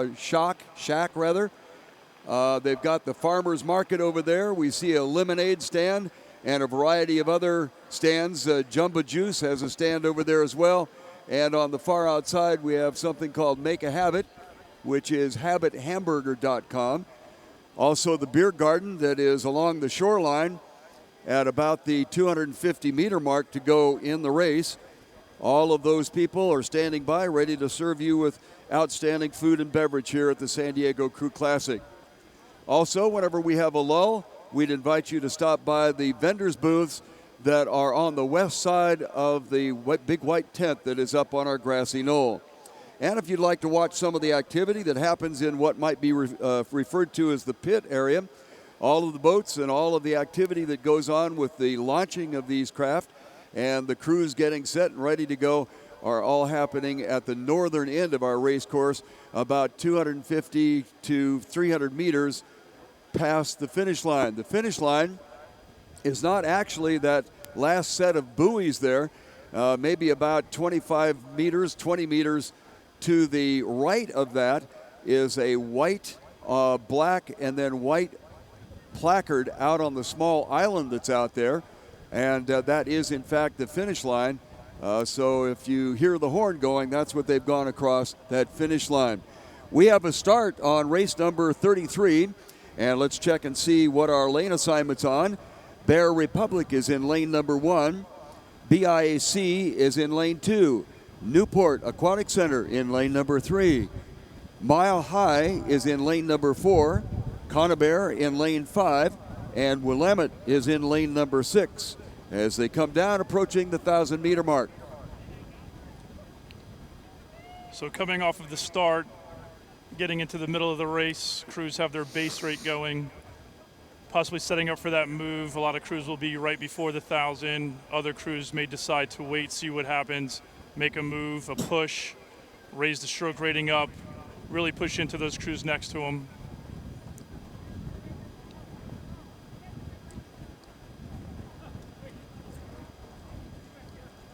An early preliminary call will put lane number 2, and that happens to be BIAC and they are in the lead in lane number 2. They are being challenged on their shore side in lane number 1 by the crew coming from Bear Republic. The only crew that seems a bit out of it at this point is we're identifying as Newport A crew. They appear to be in lane number 3, and then lanes number 4, 5, and 6 in that order, Mile High, Conybeare, and Willamette on the far outside. And for that amateur observer, not knowing who's who, all boats looking the same, you can distinguish each crew by their blades, their oars. Each oar is specific for each team. You'll notice a different color, a different pattern. That's one easy way to tell who's who while you're looking out onto the water. But if you watch too closely, you can get hypnotized there. BIAC is in lane number 2, and they have some open water lead. Bear Republic ran into a little bit of rough water and seemed to struggle as they hit that wind tunnel coming under Ingraham Street Bridge, and they have dropped well back. And on the far outside, Mile High, Conybeare, and Willamette have stepped in to take the place with the trailing club, the Newport Aquatic Center. BIAC has had their way with this thing from the very beginning. They held off a challenge by Bear Republic just inside the 1,000-meter mark. Bear Republic running into a little bit of trouble, and they have not been able to regain from that as they have dropped back now to 5th position. On the far outside, Mile High, Conybeare, and Willamette are almost going bow marker to bow marker, with a slight edge going to Willamette on the far outside as they challenge Mile High in the middle of our pack. On the lead, this is Bear Republic. Then to the outside, we'll give it to Mile High. Conybeare has stepped back in there, and Willamette has faded just a little bit along the shoreline. This is BIAC, and trailing is the Newport Aquatic Center. 100 meters. Easily and comfortably in the lead, but however, there is handicapping in this, but we'll call it only as they finish the line. This will be Bear Republic. Then it is Mile High, about a half a bow length lead over Conybeare, and then about 6 seats back would be Willamette. Followed trailing is Newport Aquatic Center. Lane 1 making a push now. BIAC has made a bit of a comeback. They have really made up a lot of ground in the last 250 meters. Still on the lead is Bear Republic. On the inside is going to be BIAC, and then Mile High, Conybeare, and Willamette. So we'll have to watch closely at the finish line here. There is our unofficial winner. That would be Bear Republic, but watching closely who gets into second spot. Near side, that is Mile High with about a 5-seat lead over their rival to the outside, and it appears that slipping into third position along the shoreline, BIAC made a tremendous comeback. Conybeare, Willamette on the outside, and trailing is Newport. What a game row for BIAC.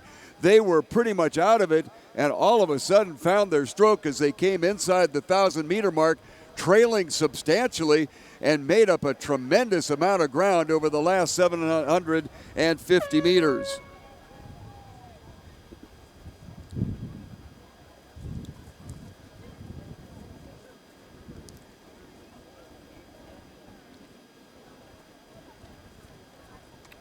It's another beautiful day at the Bay, folks. We're glad you're here. Why not stay a little longer at our party at the pavilion?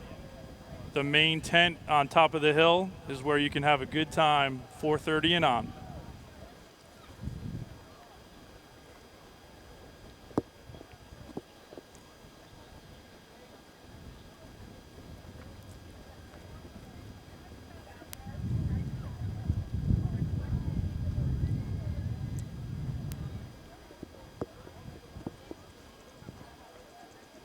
Crews getting off the start again. Jumbotron, one of the best places to be to see the beginning of each race. A lot of intensity, a lot of power. Crews are beginning their initial sprint to get into the races where they settle into a base cadence.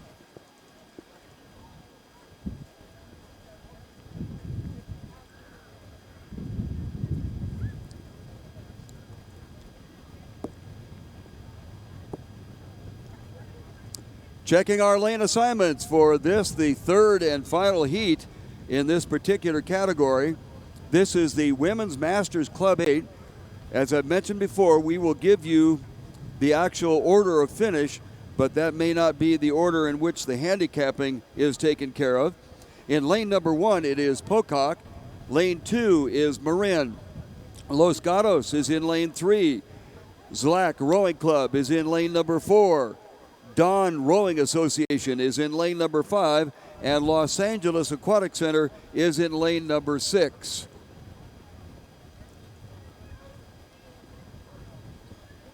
Zlack is our hometown women's club. Stop by their alumni tent, get some information if you're considering becoming a rower. And you're female.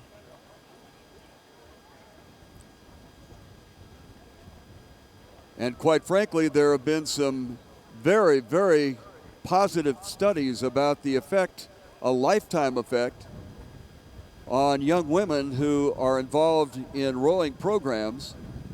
And if you have a daughter coming up through the ranks there, certainly encourage them to be involved in that, because the medical background on the advantages for women rowers in this high aerobic type of activity is really astonishing for the lifetime benefit. So we would certainly encourage you to be involved, whether you are the individual or someone that you are close to.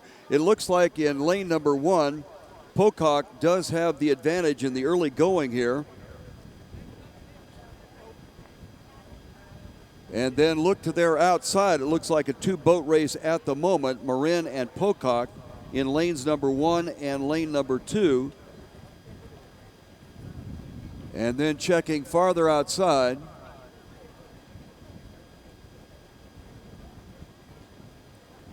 lane number 5 and 6, that would be Dawn Rowing Club and the LA Rowing Club, appear to be challenging somewhat on the far outside.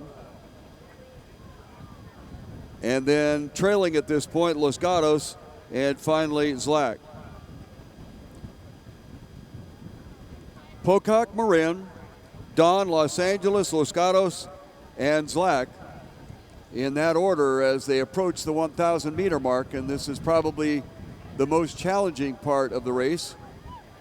But these masters should really have that under control, and they appear to be in that situation as they approach the 1,000 meter mark. And we have a 2-boat race at that position, Pocock and Marin.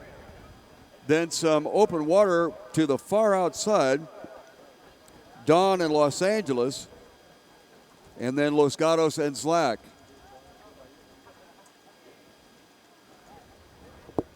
Getting through the 1,000 meter mark again halfway. Does not make the race any shorter for these crews out there. The lungs are burning, the legs are burning, yet they still have to push, get to the finish. Final 1,000 can certainly feel like 1,500. And you have to be in great shape to be able to handle this 2,000 meter course here at the 2016 edition of the San Diego Crew Classic. We are more than delighted to have you here, and we ordered this weather especially for this day. Had to call in a couple of favors to do that. Pocock and Marin still battling on the front end of this. Looks like some fairly healthy amount of open water back to Dawn and Los Angeles in that order. And then Los Gatos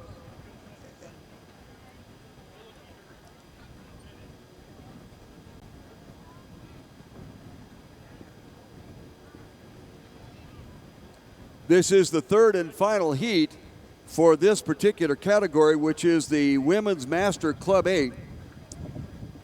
The crews that are rated 1 and 2, and not necessarily the crews that come across the finish line 1 and 2, will go into the final. 3 and 4 will go to the petite final, and 5 through 7 will go to the third final. So although we are giving you the position on the water, this is not necessarily how they'll actually finish out when you get to the situation of the handicapping.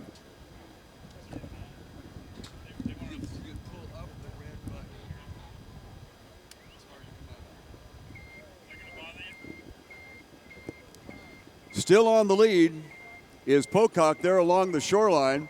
They were challenged on their outside shoulder by Marin in the early part of this race, but unfortunately Marin has fallen back. But no telling what the handicap situation might be. We have an interesting boat race shaping up on the far outside. That is Dawn in lane number 5, and their outside shoulder is the Los Angeles Boat Club. And they have been trading stroke for stroke almost the entire distance down here, and neither has been able to pull away. Then trailing is Los Gatos, and in lane number 4 at the back of the pack is Lack. Pocock, white shell, dark jerseys, powder blue hats, coming into the last 250 meters and rolling smoothly, and don't seem to be under any particular stress or pressure as they have open water back to Marin, their A boat. Then we have quite a bit of open water back to the most hotly contested race here, although neither needs to finish ahead of the other except for lane assignments possibly in the petite final, as Dawn on the near side has finally shoved Los Angeles back a little bit, and there's a slight amount of open water between the two. As we watch, Los Angeles splashes up a little bit more water than I'm sure they would prefer and drop back even more. And then trailing Los Gatos and Zlack as we look towards the finish line. This is Pocock, and they have had their way throughout, especially since the 1,000-meter mark. In lane number 2, that is Marin A boat coming along, and they will be the unofficial second to cross the finish line. Once again, it is a handicapped race. Dawn is out there with the white visors and the white blades, and they are moving in that third position, followed by Los Angeles on the far outside, and still finishing up on the course. This is Los Gatos, and Zlack is trailing.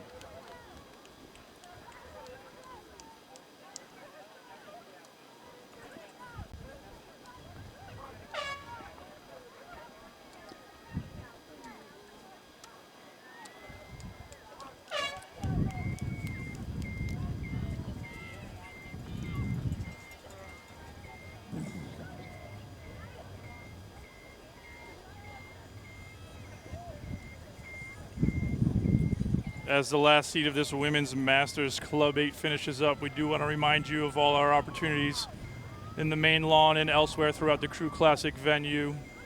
We have our merchandise tent giving you memories to take home, wearable memories. We also have the beer garden, center stage, Stone Brewing helping us out this year with their delicious tasting IPAs. We also have our NRF event, National Rowing Foundation. Come support the national rowing team headed to Rio. Stop by the NRF tent at 2 o'clock, make a donation, and have some beer and brats.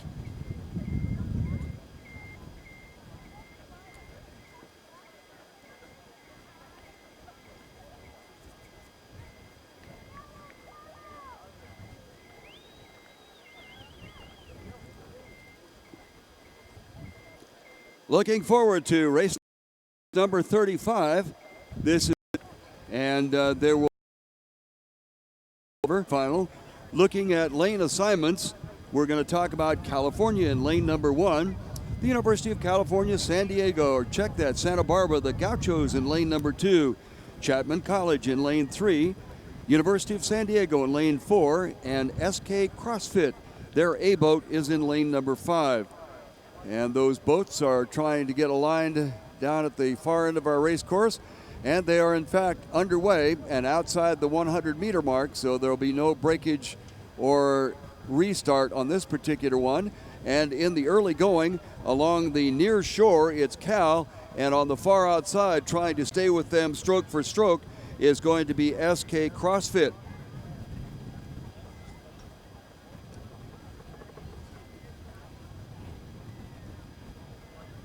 Through the first 500 meters of our race course here, it continues to be Cal along the shoreline, and they have open water with the possible exception of the far outside. SK CrossFit may be still covering Cal. And then looking at the other crews On the far outside in lane number 5, the University of San Diego trying to hang in there with CrossFit.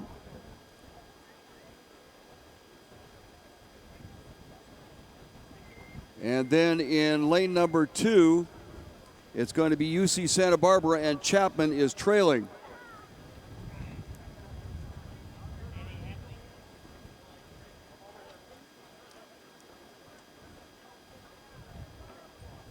Crossing through the first 1,000 meters, it continues to be Cal along the shoreline. And they are being challenged on the far outside by SK CrossFit. University of San Diego. SK CrossFit, a new entry this year for us. The Sofa Boys, we expect a lot out of them. We're going to see if they can put it out there on the water, coming in with their unique name.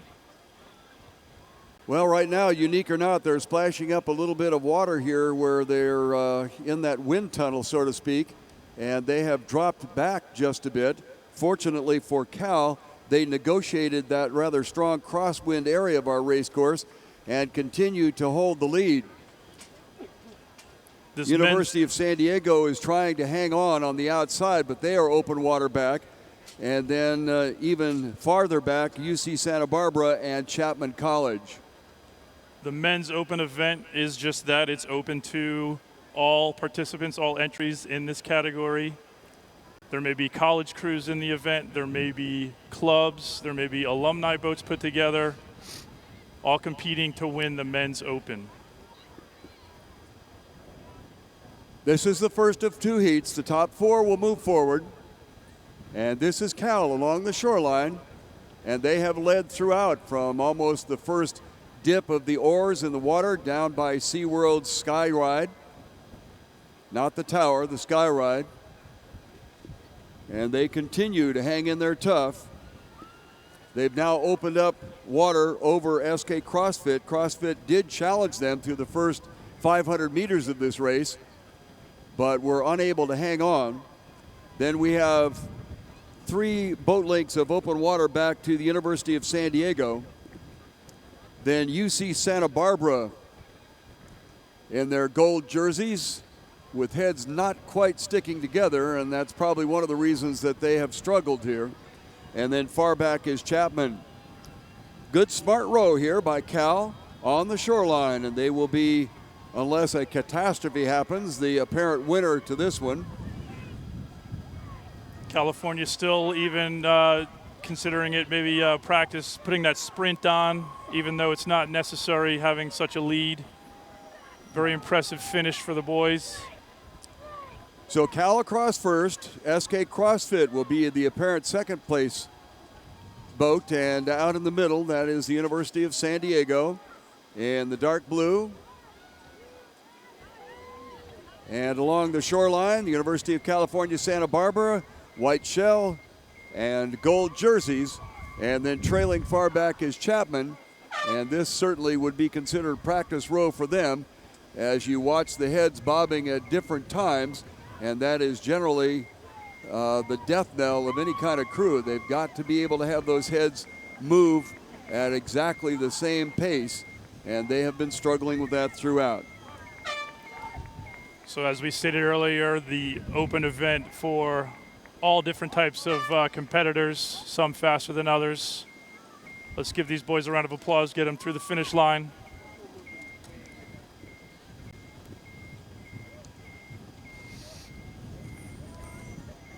Lots of beach space today at the low tide. Feel free to get your toes in the sand and come see the races up close, capturing the last 250 meters.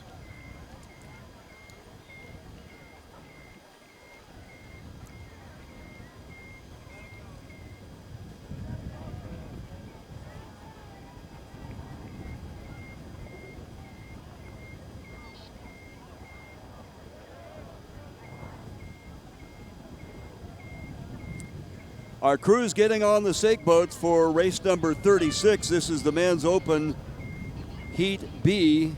1 to 4 goes to the grand. 5 and above will go to the petite.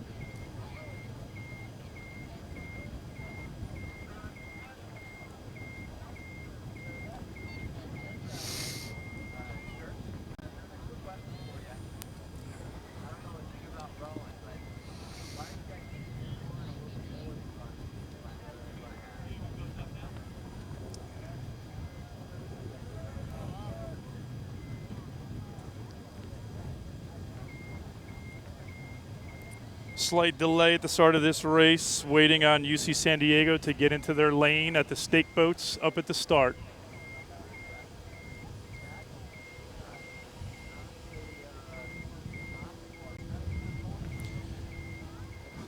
And it looks like they are going to start the race without UC San Diego.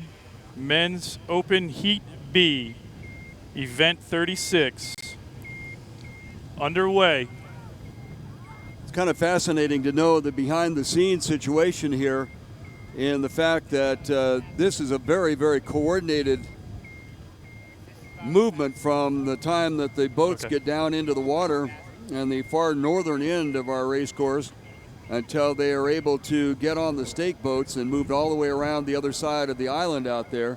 So a big thank you and congratulations to the outstanding directors and volunteers who put this Crew Classic together, and the way they are able to control traffic and get things going. The number of crews that we have failed to make starts very, very low every year.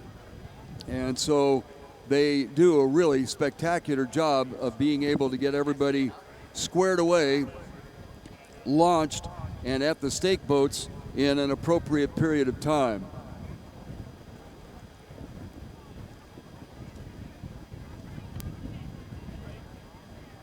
Our race is underway. They've come the first 100 meters and have not had any breakage. Lane number 3, University of California, San Diego, is unoccupied. So whatever created that situation is unfortunate for that crew, but hopefully they will get something together a little bit later on. Very, very preliminary look here. It looks like Cal's A boat is in the lead, and the B boat is not too far behind them. Then lane 3 is vacant, and then we go out to lane 5, and that is a crew called Dad Bod, which seems to be a very popular phrase these days, especially by gyms that want to get people signed up. You don't want to have a Dad Bod. Orange Coast College, and trailing on the far outside is the University of Southern California.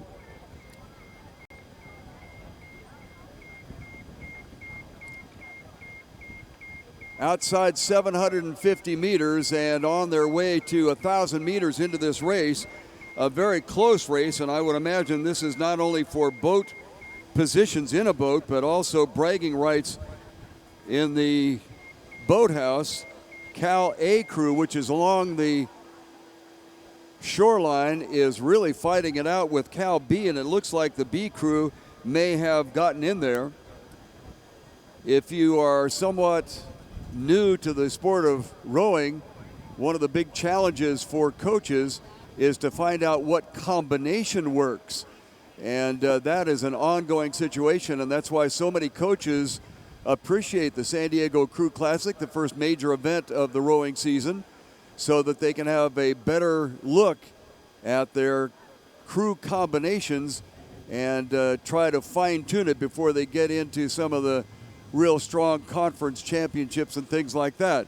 Through 1,000 through the 1,000 meters, it is the Cal B boat running itself to get to where they are ahead of the A boat along the shoreline, and then there is open water outside to the Dad Bod, and they appear to be hanging in there stroke for stroke, and then there's quite a ways back to Orange Coast College and the University of Southern California.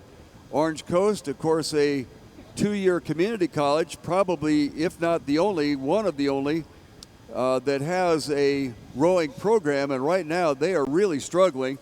They went diagonally across their lane and lost a lot of ground, but they're still hanging on to that next to the last position because USC has not been able to take advantage of the situation at all. Back to the leadership with about 500 meters to go. It looks like the Cal B boat might have the bragging rights on this one as they are ahead of the Cal A boat along the shoreline. Then all the way to the outside, it goes to Dad Bod. And then farther outside, it is Orange Coast College and the University of Southern California. So again, folks, you will not see anyone in lane 3. We're waiting for intel on why UC San Diego missed this event. These crews coming down.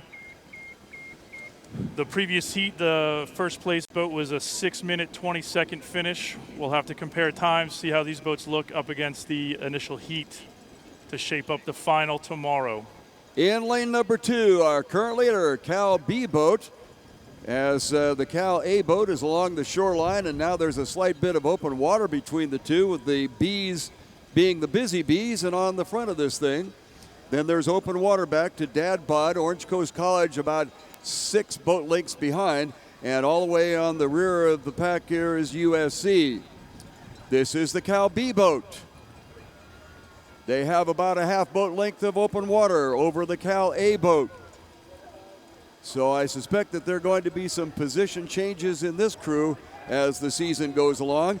Bod, the Dad Bod, about 7 or 8 lengths of open water back, and then about an equal amount back to Orange Coast College, and then USC is trailing.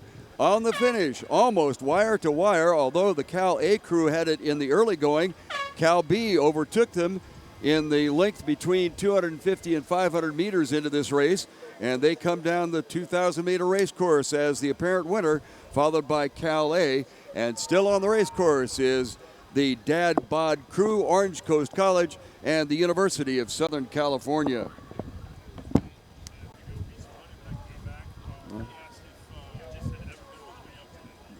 I just got here at 11. The answer is no.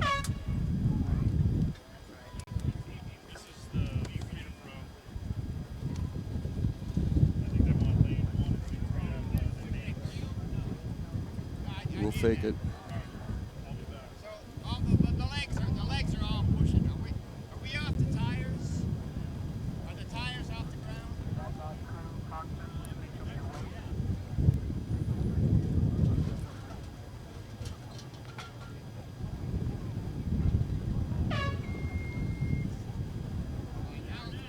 Now it's auto level. Now it should go up and down.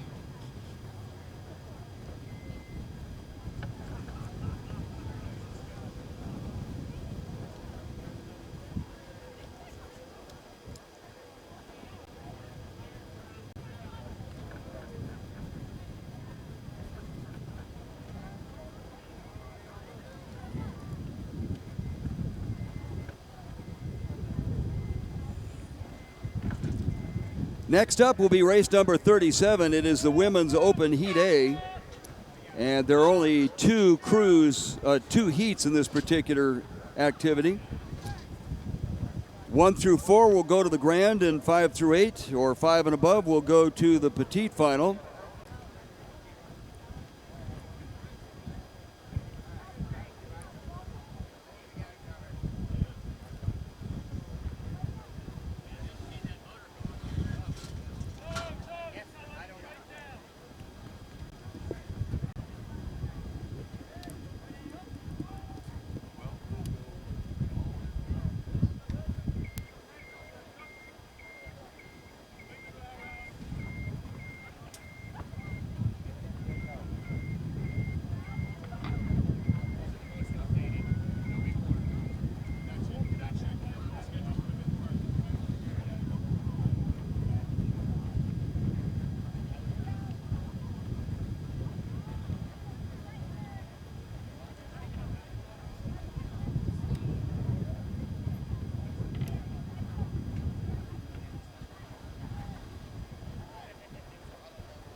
Well, whenever we have a lull in the action like this, we'd like to invite you to stop by the food booths and or the vendors booths.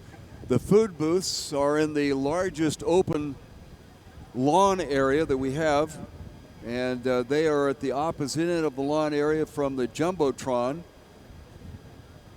And they have several of different types of food fare down there. Also, you're welcome to browse through the vendors booths.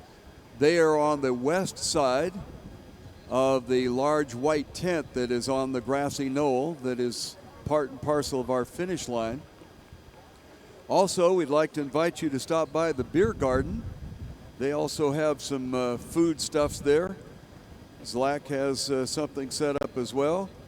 So please enjoy all of the things that have to do with the San Diego Crew Classic. We'd like to thank the David C. Copley Foundation. San Diego Crew Classic says thank you to the David C. Copley Foundation for their continued support of rowing and this event. We're also going to have a Freedom Row a little bit later on, and hopefully we'll have some more information about them later on in the racing program. We mentioned the merchandise tents, and boy, they have some outstanding clothing over there that will be a nice reminder of this beautiful day on San Diego's Mission Bay. Stop by the merchandise tent and get this year's classic t-shirt. Some people collecting those over the many, many years of the San Diego Crew Classic. We'd like to also acknowledge the American Specialty Health. They are a national health services company, and they began sponsoring the San Diego Crew Classic more than 15 years ago. American Specialty Health. And of course, our good friends at Goldfield Stage. They're the folks that offer the transportation from the parking areas that are down there on not Fiesta Island. That's, I guess they still call it Vacation Village Island, even though the hotel name has changed frequently. Goldfield Stage is your perfect choice for transporting your winning team from event to event with reliability and ease. Whether it's your crew or a golf team or the fans, the Goldfield Stage Company can handle groups from 15 to hundreds. Call Goldfield Stage at 619-579-5300 and ride the wave in style. And we'd also like to thank the invaluable services that have been provided to the 2016 San Diego Crew Classic by the Boy Scouts of America, Troop 295. They, along with numerous other volunteers, are helping this particular edition of the San Diego Crew Classic be the excellent event that it is and has been for many, many years. San Diego Crew Classic, thank you, volunteers and Boy Scouts. We're ready to go for the Women's Open Heat A. And just checking lane assignments as they are still down there trying to get squared away on the stake boats. And if you are familiar with racing or unfamiliar, either way, you know that as the wind begins to kick up, these shells get a little bit more and more difficult to handle, and that extends the period of time that is necessary to get everybody locked in and ready to go. Let's look at the lane assignments here for race number 37, the first of two in this particular category. It is Texas in lane number 1. University of Southern California is in lane number 2. Gonzaga in lane 3. Sacramento State in lane 4. University of California San Diego is in lane 5. And the College Club of Seattle is in lane number 6. Still struggling a bit to get things squared away down there. Again, if you're familiar with crew, you understand that the movement of the paddles down there, or the oars, are something that they call sculling. And it's kind of a technique that takes a little bit of practice. So if they have not had an opportunity to practice in the strong winds that we occasionally have here at Mission Bay, it becomes a bit of a challenge.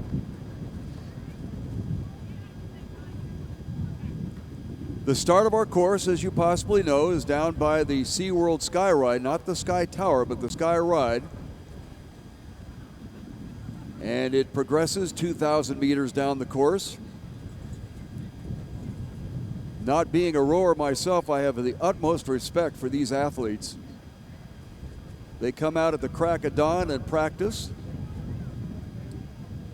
They are a completely anonymous group of athletes. They don't have, as you know, any NFL of rowing. And they dedicate themselves to this sport. They row 2,000 meters and throw up and think they're having a wonderful time.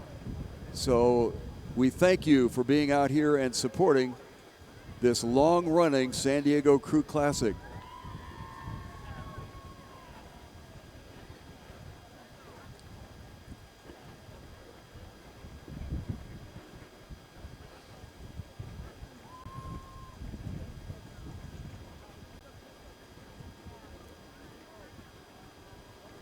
By the way, if you ever would like to volunteer or be part of this activity, maybe after your son or daughter moves on, I'm sure if you check in with the volunteers tent, which is to the left and behind a tent that is next to the Jumbotron down there, I'm sure that the folks there will be happy to take down your information. And we would certainly look forward to having you be a part of us next year and beyond. Looks like things are somewhat settled down there, but it appears that only 3 of the 6 crews in this race are on the stake boats.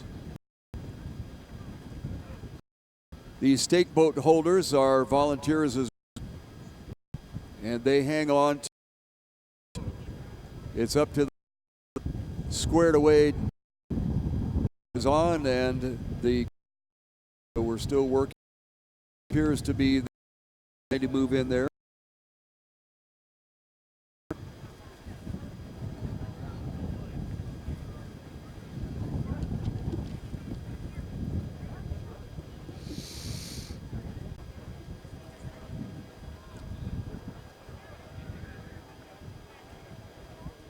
Tide beginning to have a reversal and heading back in.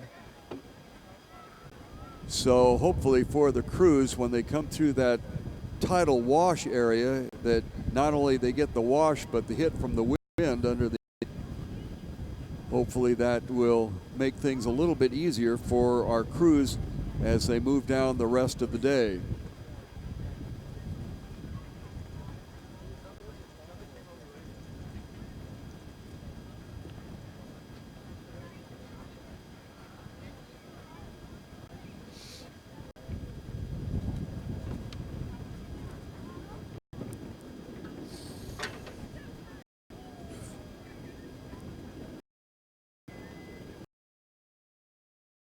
Outstanding Crew Classic wear.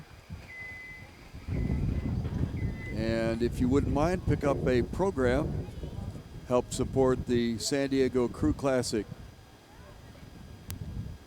Lots of fine people use that program as a way to communicate to the public, and we certainly thank their involvement in the 2016 and beyond San Diego Crew Classic.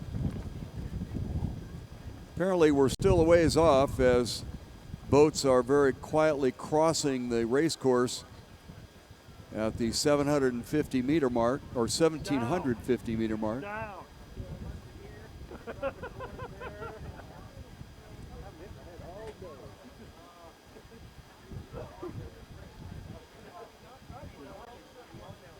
Looks like we've got 5 on the stakes there.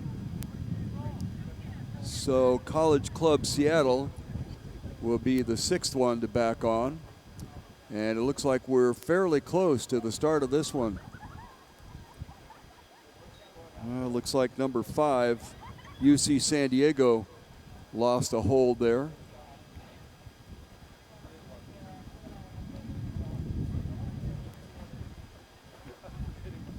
It's very challenging, especially for the crews that get on the stake boats early in lanes 1, 2, and 3. Then they have to keep their noses down the course. Appears that possibly UC San Diego got onto the wrong stake as they're moving around. A little hard to tell down there. If you'd like to see more about it, invite you to the large grassy area that is north of the Jumbotron, as they have good camera coverage down there to give you an idea of what's going on. As they once again show the lineup, which is to be Texas, USC, Gonzaga, Sacramento State, UC San Diego, and College Club of Seattle.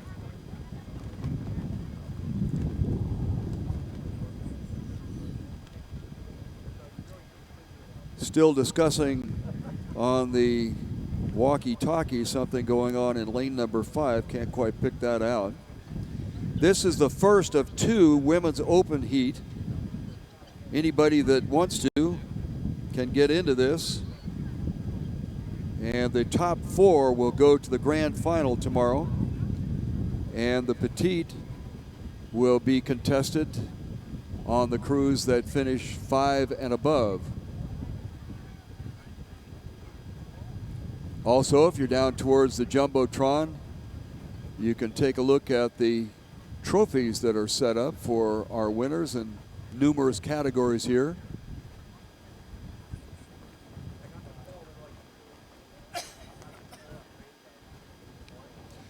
We're awaiting race number 37.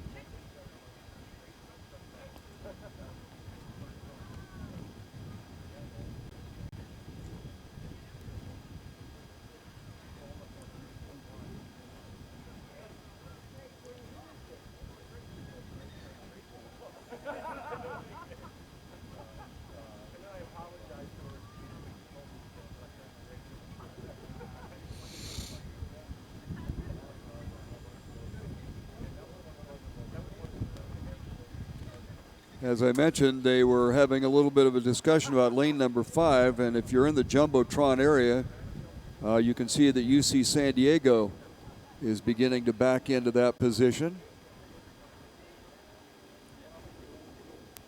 And hopefully we will have this thing underway in the not too distant future.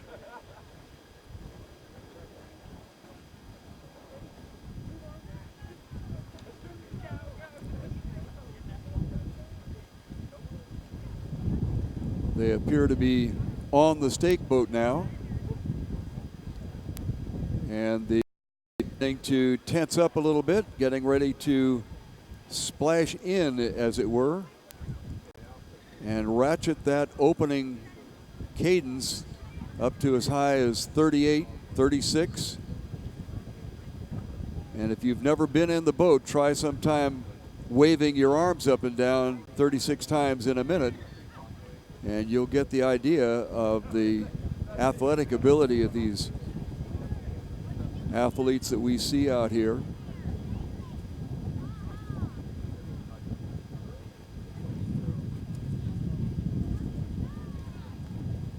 Once again, from the start, they're talking about some additional difficulties.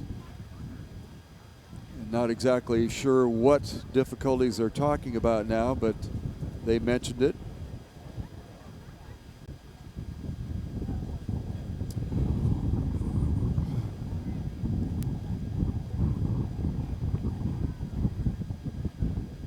Appears that they have to get some assistance, they being the crew in lane number 5, University of California, San Diego, in getting themselves pointed down the course.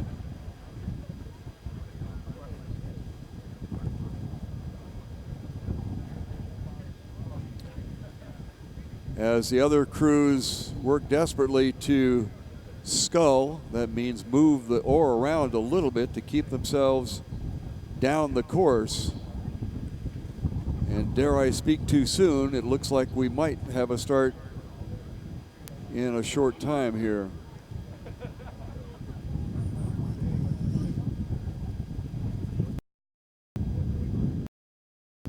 Okay, they're underway.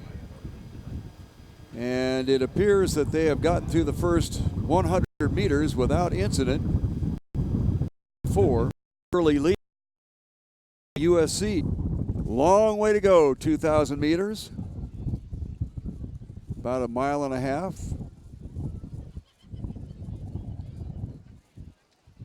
And we have all of them underway.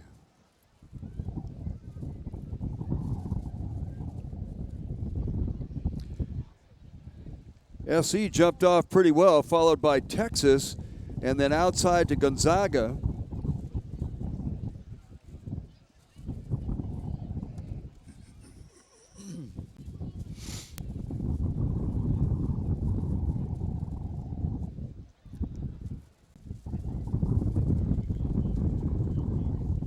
On the outside,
University of San Diego Toreros.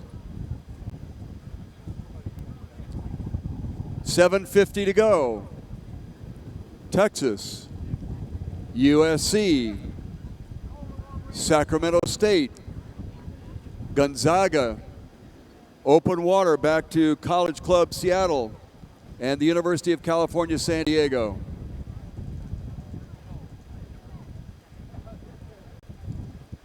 Wind is still standing the flag straight out on our Ingraham Street wind tunnel. Tide beginning to come in, so they're going to be aided a little bit through that area if they don't get crossed by the tide flow across their bow. And so far, Texas and USC have accomplished that. There's now open water back to Sacramento State and Gonzaga. On the far outside, College Club Seattle, and then the University of California, San Diego. There's a 3-echelon race here, actually, Texas and USC, with Texas on the better of that one. And then Gonzaga has made a push against Sacramento State, and they are almost bow marker to bow marker with 500 meters to go. And then there's a lot of open water back to our lower echelon, but still competitive between College Club Seattle and the University of California, San Diego.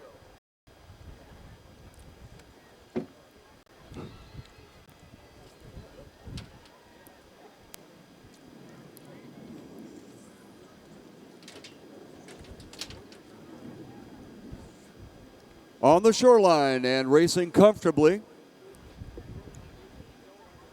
as they had the early lead, then lost it and then took it back all in the first 500 meters. This is Texas. About a boat length of open water. My headsets are on and I haven't heard a thing in them. Can't hear a thing.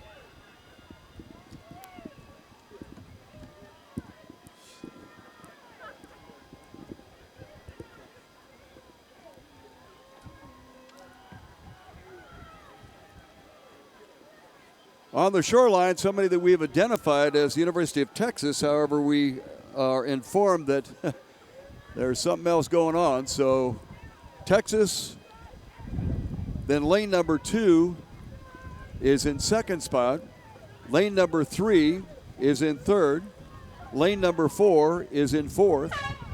And there's a lot of open water back to the remaining crews.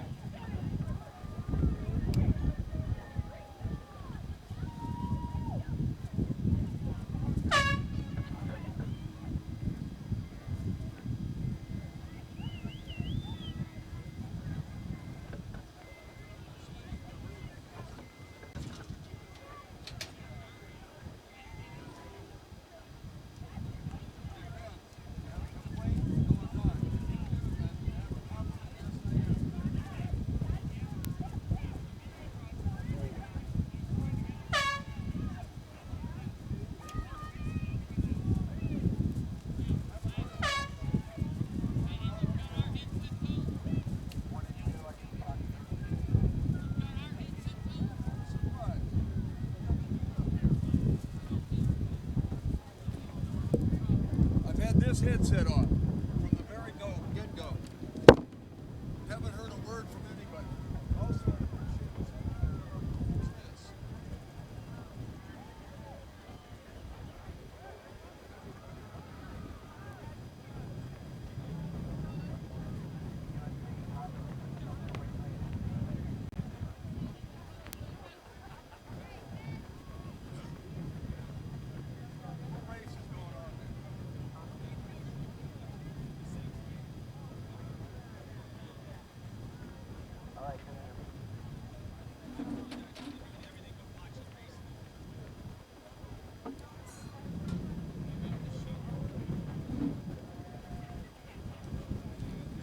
next, or is there another women's race?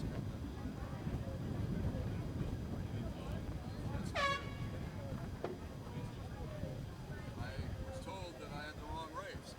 I had number 37 going on.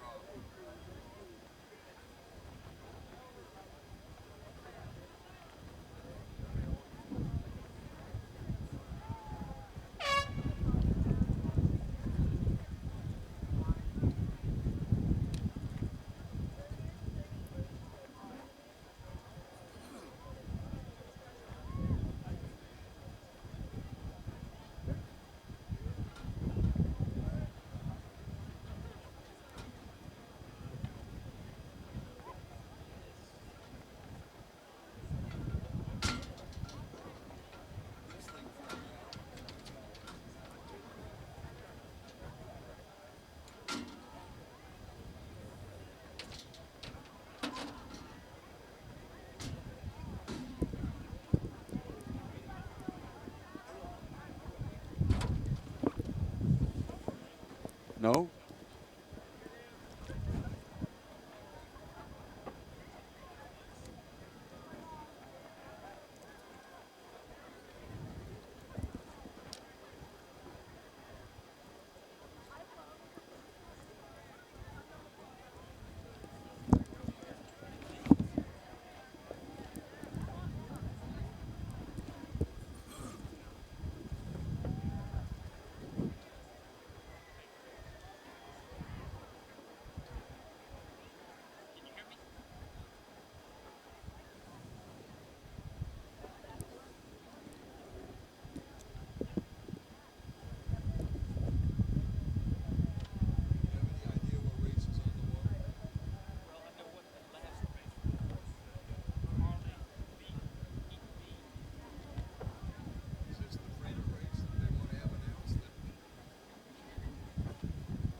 right now? Does anybody have any idea?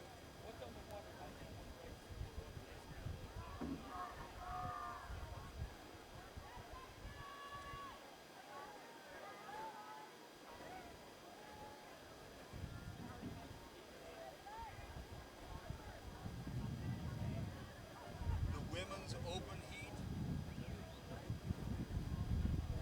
that has Texas, USC.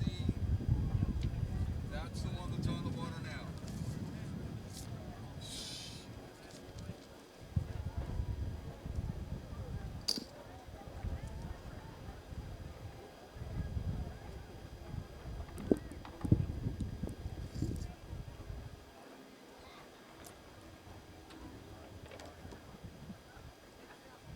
Well, we're now informed that on the water right now is the women's open heat A. Texas, USC, Gonzaga, Sacramento State, UC San Diego, and College Club Seattle. Hopefully, that one being correct. In lane number 1, it looks like Texas does have the lead. Gonzaga is threatening Texas. They are out of lane number 3. Then there's a pretty tight race between lane number 2, USC, we are told, and Sacramento State. On the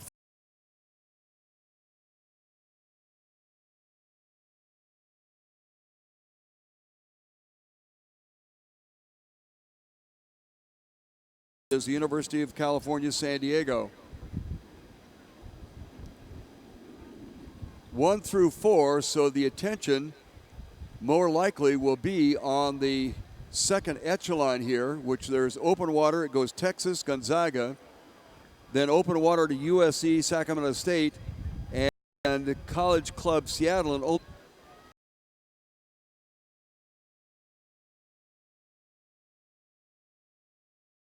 Gonzaga, open water back to USC, with Sacramento State closing, and College Club Seattle having dropped back and almost this with a commanding lead now over Gonzaga, with about a boat length of open water to USC. And it looks like Sacramento State will be coming in, and the two that will be eliminated to the petite final are College Club Seattle and University of California, San Diego. Looking at the finish line, the apparent yet unofficial winner is Texas, followed by Gonzaga, USC, Sacramento State, College Club Seattle, and the University of California, San Diego still on the water.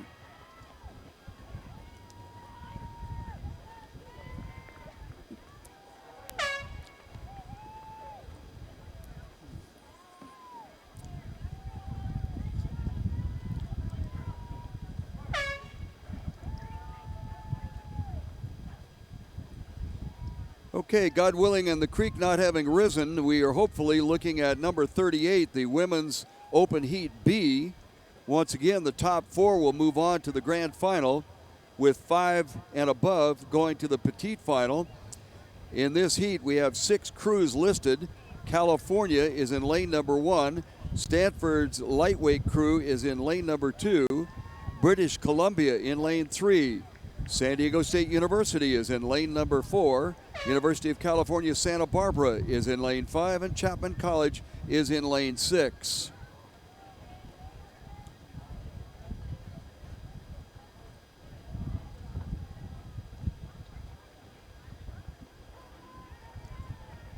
So far on the stake boats, we have California and Stanford still awaiting the remaining 4 crews to get on the stake boats to get this one underway.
This race is underway, and they're through the first 100 meters, so there's no breakdown.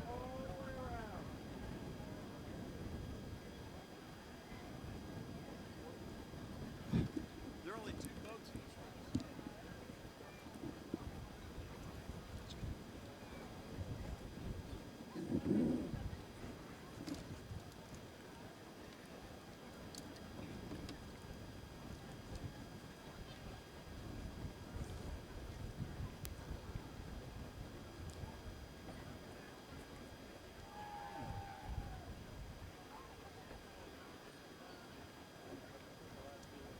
Well, this is apparently our freedom race.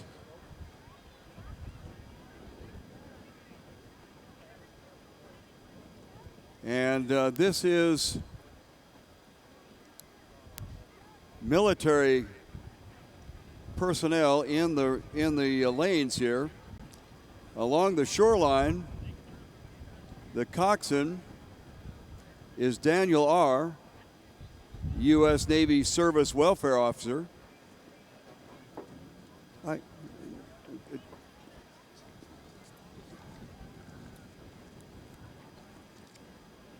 And according to information that I have, the 8 seat is MedStar U.S. Navy Officer Candidate Petty Officer 2nd Class. 7 oar is Mike Curtis, Navy Chief. In the 6th seat is Paul Hurley. These are crew members in lane number 1, part of the Freedom Row, honoring our military personnel. U.S. Navy Gunner's Mate Petty Officer 3rd Class, who is in his 5th year of service. This is a mixed crew, and on the 5 seat is Betsy Madison, and she is a lieutenant in the United States Navy, pediatric resident physician at Naval Medical Center. In seat number 4, Jason Brill. He is a Navy Lieutenant Commander. Paul Lewis, also in the United States Navy, a lieutenant. Dennis O'Sullivan, and on the number 1 oar is Marnica Martinez. She is an Army Staff Sergeant, approaching 7.5 years of military service, and that is the crew that is leading right now. They are in lane number 1. Now trailing, but really this is more of an honorary race than a competitive one, although you might hear differently from the rowers. The cox is Jennifer Flowen. She is the coach of Oklahoma City Marine Corps Sergeant. The 8th seat is Andrew Johnson, also Oklahoma City. He is a Petty Officer 1st Class. Chuck Piper is commanding the 7th oar, and he is the United States Navy Lieutenant. Russell Germatt, Bay Island, San Francisco, United States Navy, and he is a Petty Officer for this military crew. The group that you see coming down now is in lane 1, and we have already given their names. We've got. And then in lane number 3, that is trailing considerably, but like I said, this is a honorary row and actually doing quite well. Beth Hope is the 5 seat U.S. Marine Corps Chief Petty Officer, actually Chief Warrant Officer. Jessie Rose Hammock, this is in the trailing boat. The crew that you're seeing now made up of R., Balcom, Curtis, Hurley, Madison, Brill, Lewis, and O'Sullivan. And if you feel so inclined, honoring our military personnel, a big hand for them. And we'll wait until the other crew kind of gets into sight here a little bit better before we talk about them. Officers and enlisted men, of the United States Navy, rowing the honorary Freedom Row here at the San Diego Crew Classic 2016 edition.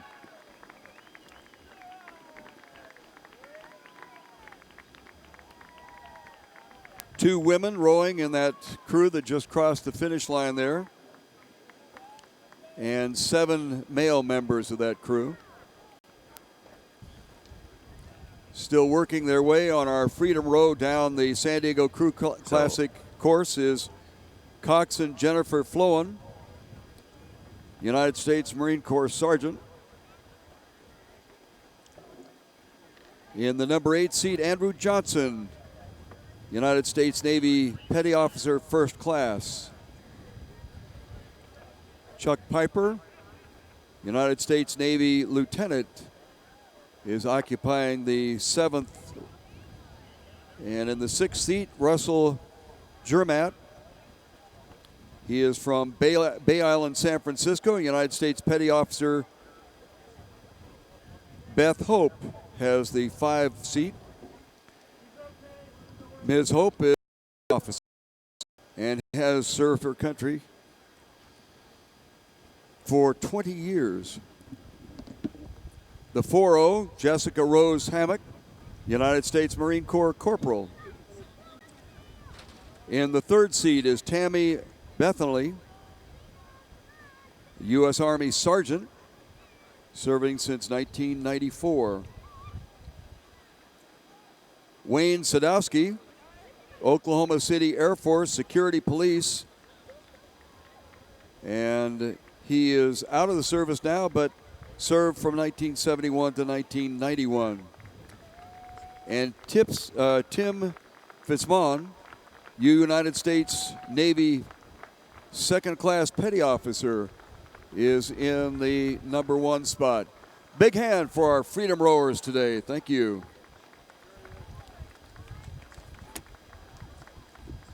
Okay, so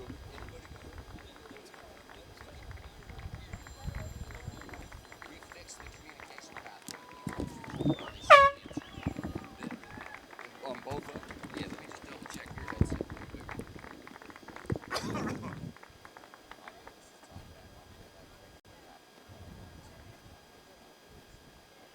Yep, gotcha. Thank you, sir. So if you just hit the talk back button, that'll take you to the truck and they can talk to you now. That communication. What race is coming up?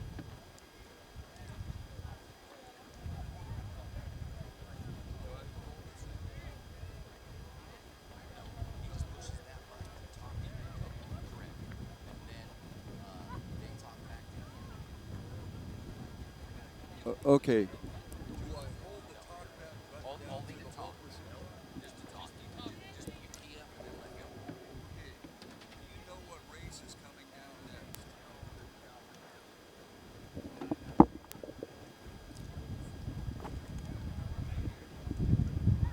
No answer.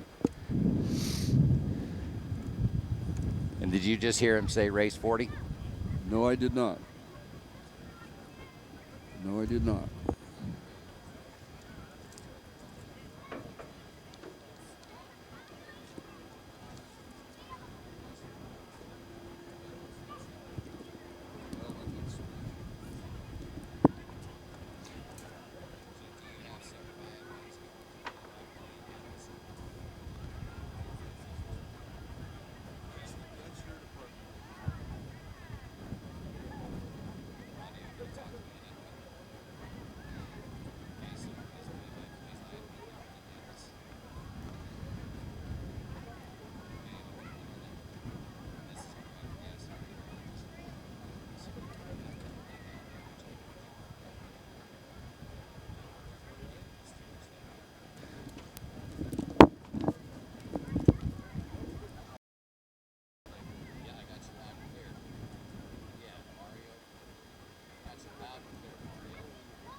Well, on the water, to the best of our knowledge at this moment, this is race number 40, and it is Oakland Strokes in lane number 1, Saugatuck in lane number 2, SACA in lane 3, Sammamish in lane number 4. Lane number 5 is OKC River Sports. In lane number 6, CCHS Crew. In lane number 7, Texas Rowing Center, their A-boat.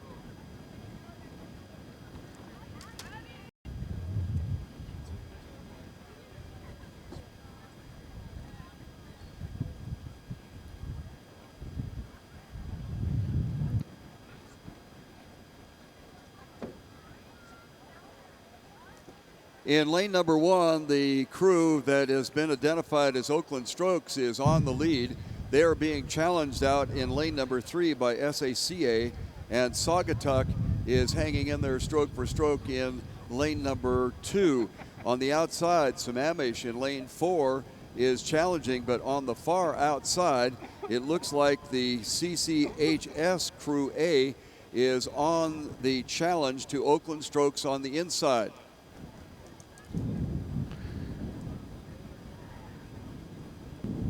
Along the shoreline, this is Oakland Strokes. If you look all the way to the outside, in lane number 6, that looks like CCHS. And then there is some open water back to OKC River Sports. Also challenging is Sammamish and SACA, Saugatuck. And on the far outside, Texas Rowing Center. Oakland Strokes along the shoreline. They have some open water outside to CCHS, but they are being challenged on the inside by number 2, Saugatuck, SACA, Sammamish, and then to the far outside, Texas Rowing. Oakland Strokes with a very smart row here, and they have about a 2-boat length of open water.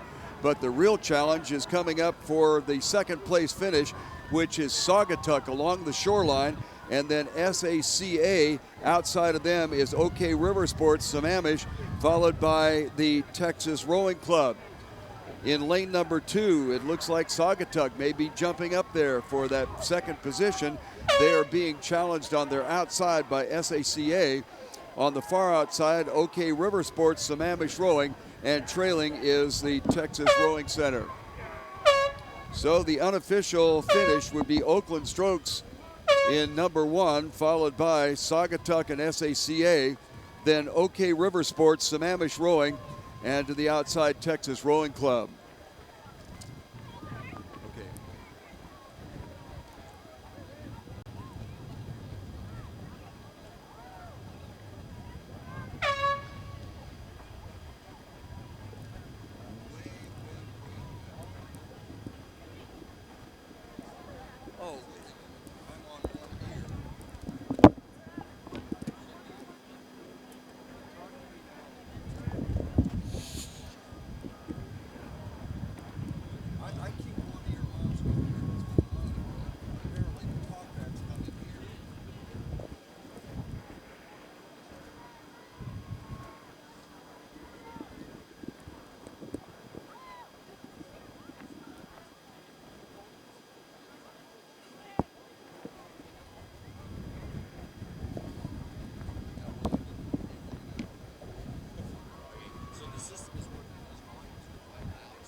We are awaiting the start of race number 41 on the men's high school varsity heat B.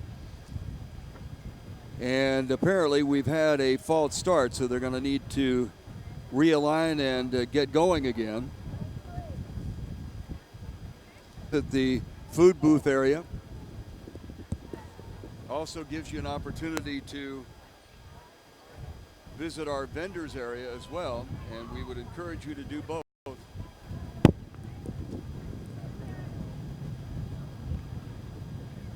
Be an opportunity for you to visit the vendor booth areas and the food court areas that we have.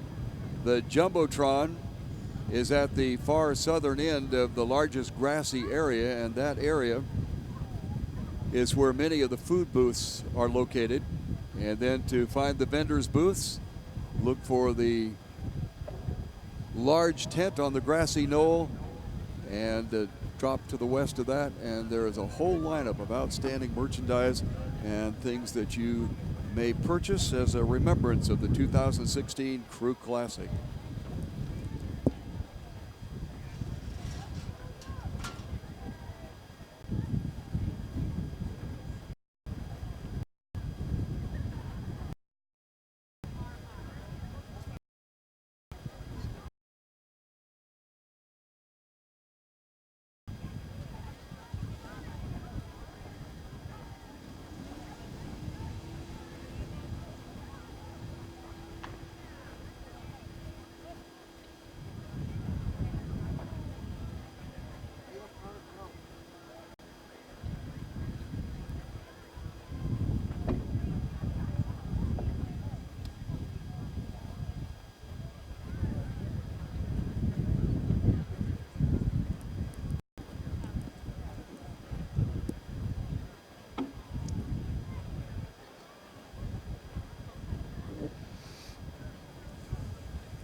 We'd like to acknowledge some of our outstanding sponsors for the 2016 San Diego Crew Classic.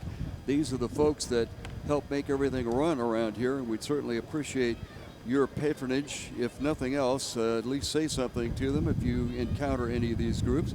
The Newport Aquatic Center, San Diego Crew Classic, thanks them, Newport Aquatic Center, for providing still water vessels for our regatta. Also, we'd like to acknowledge Sharp Hospital. Catch heart attack disease early. Book your heart health screening today. Visit sharp.com/Cushman. Longtime sponsor and a vendor here at the San Diego Crew Classic is So Sporty. They have outstanding rowing apparel, and they are welcomed, as they are every year, to the San Diego Crew Classic. Visit the So Sporty Trade Show area booth and find some really outstanding stuff. You can also contact them at www.sosporty.com. And we'd also like to acknowledge the longtime sponsor of the San Diego Crew Classic, the American Specialty Health, and founder George DeVeers. He rowed in the Culver Military Academy and at the University of California, San Diego. So he would be the one to tell you that rowing is an outstanding, lifelong health benefit to all who are involved.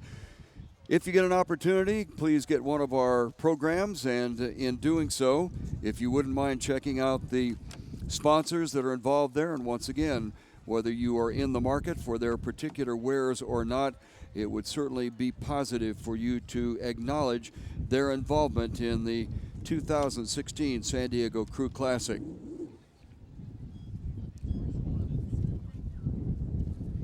Getting ready to go with race number... Are we on 41 or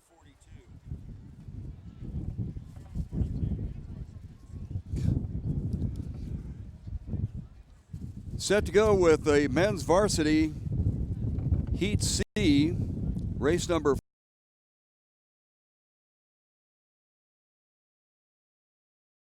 Club Marina Aquatic Center is in lane 3, pulling out of lane 4, the Long Beach Junior Crew. NorCal Crew is in lane number 5. River City will be working out of lane number 6, and Baja California will be in lane number 7. And they are off and running now, or paddling, or oaring, I guess you say. Anyway, they're on their way down the race course. 2,000 meters to go here. And it looks like they got through the first 100 meters without any breakdown. High school rowers here. Some of these young people will go on to some of the outstanding rowing programs throughout the country. And many of those rowing programs represented right here at the San Diego Crew Classic.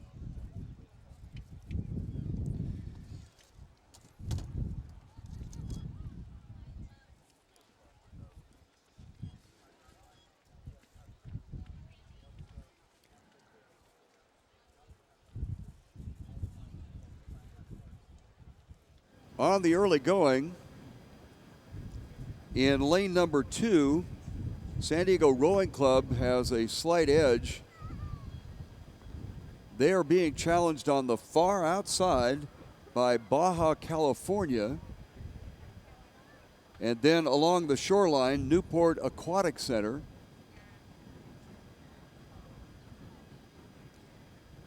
Then to the Marina Aquatic Center, Long Beach Crew, NorCal, and River City. Through the first 500 meters, getting themselves up on the lead would be Newport. On the far outside, they are being challenged by Baja, but the Baja crew beginning to fall back just a little bit. Moving up to challenge the leader is the San Diego Rowing Club. They had the early lead in this thing. And then on their outside shoulder is going to be Marina Aquatic Center in 4th position.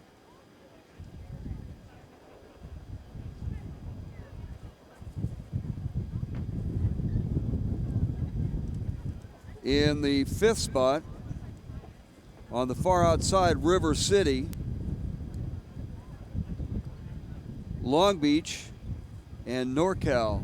7 crews coming down. This is a high school heat. First 2 will go into the grand final. 3 and 4 to Petite, and 5 and above will go to the 3rd final.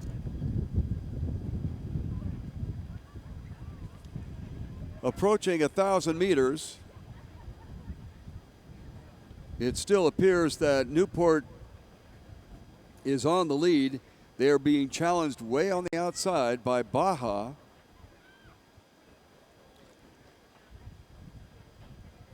Then looking at San Diego Rowing Association, Marin Aquatic Center, River City, Long Beach, and NorCal. You will easily recognize Newport. They have bright green hats on, and they are along the shoreline. Baja on the far outside, and sometimes that's very, very difficult for crews to gauge one another when they are separated that far. But Baja has stayed with the crew from Newport throughout. And the throughout being defined as the first 1,750 meters of this race. Then we go to lane number 2, and San Diego Rowing Club has moved up somewhat.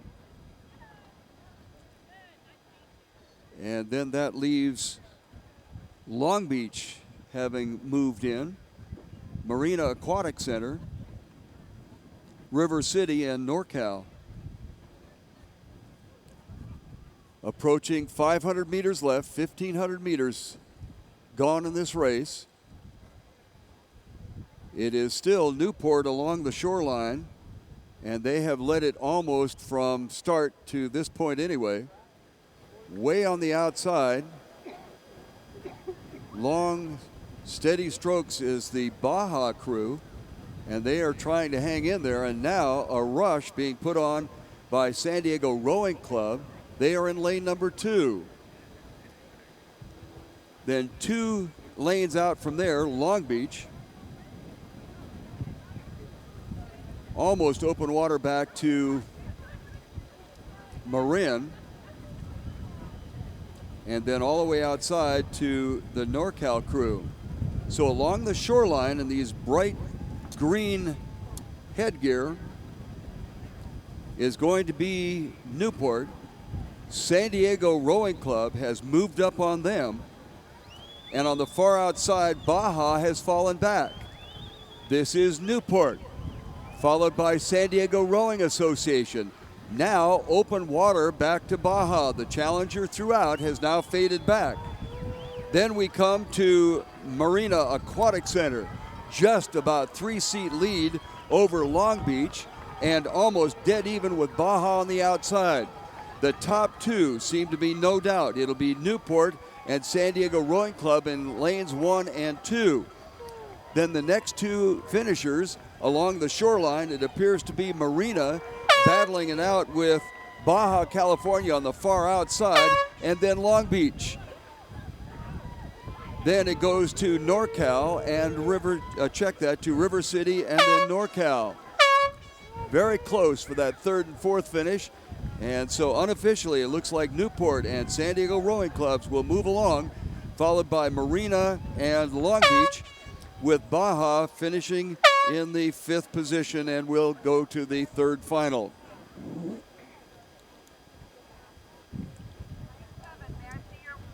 Next up is the women's high school varsity Heat A. Saugatuck, Oklahoma City River Sport, San Diego Rowing Association, Dallas United, and NorCal crew. Those will be the combatants, if you will, in the race number 43, which is the first heat for the women's varsity event.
It appears that we have the 5 crews on the stake boat for this race number 43, which is the high school varsity girls race. Saugatuck is in lane number 1. Oklahoma City River Sport in lane 2, San Diego Rowing Club in lane 3. Dallas United is in lane number 4, and NorCal Crew is in lane number 5.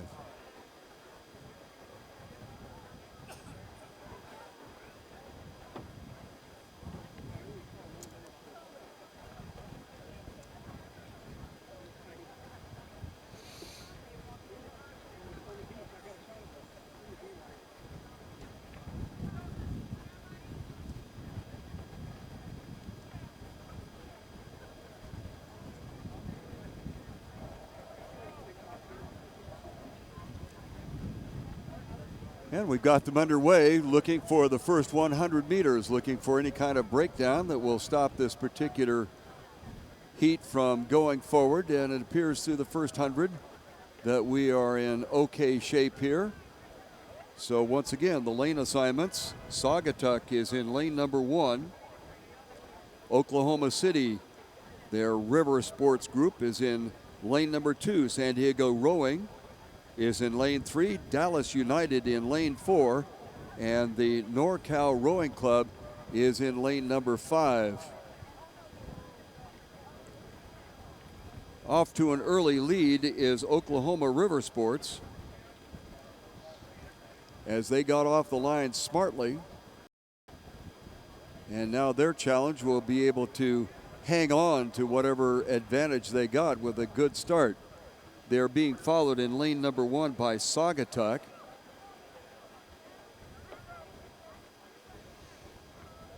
And then in lane number 4, Dallas United, followed closely by San Diego Rowing, and then NorCal. Early going of this race number 43. It is the first high school girls heat. And the crews to watch for here, this first of 3. 2 will be able to go to the grand, 3-4 to petite, and 5 and above will go to the third final.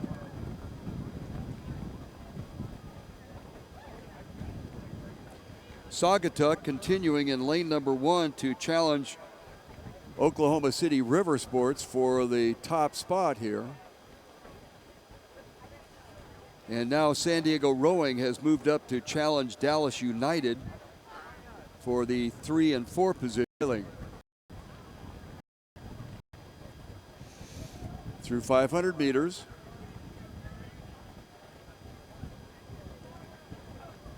Nobody has really lost touch with the other crews, as we have had in,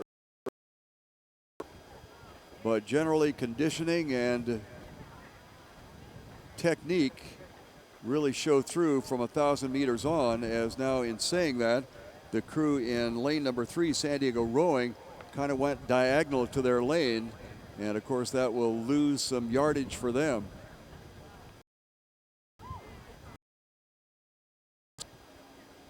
Nobody seems at this point to be completely out of touch, as they are approaching 1,000 meters in our 2,000 meter race here on beautiful Mission Bay in San Diego, California. We are on the World Wide Web. That's why we mention that from time to time. I know the folks that are here know exactly where they are. But we are blessed by having folks from all over the world, if not the United States, being able to watch in. And so we like to identify our hometown here. Still nobody really out of touch, as these crews have stayed remarkably together over 1,000 meters. And it looks like Saugatuck is right nose to nose with Oklahoma City River Sports.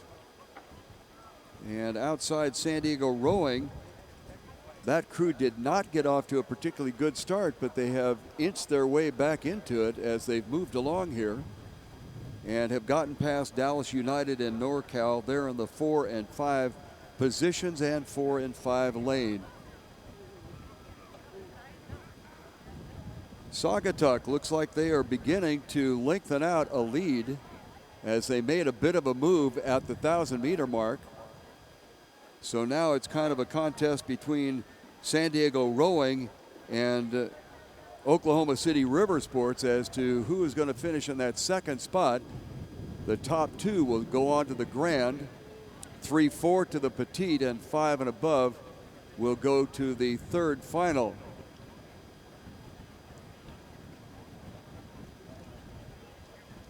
Saugatuck has had an impressive 500 meters in the middle of this race and now appears to have opened water.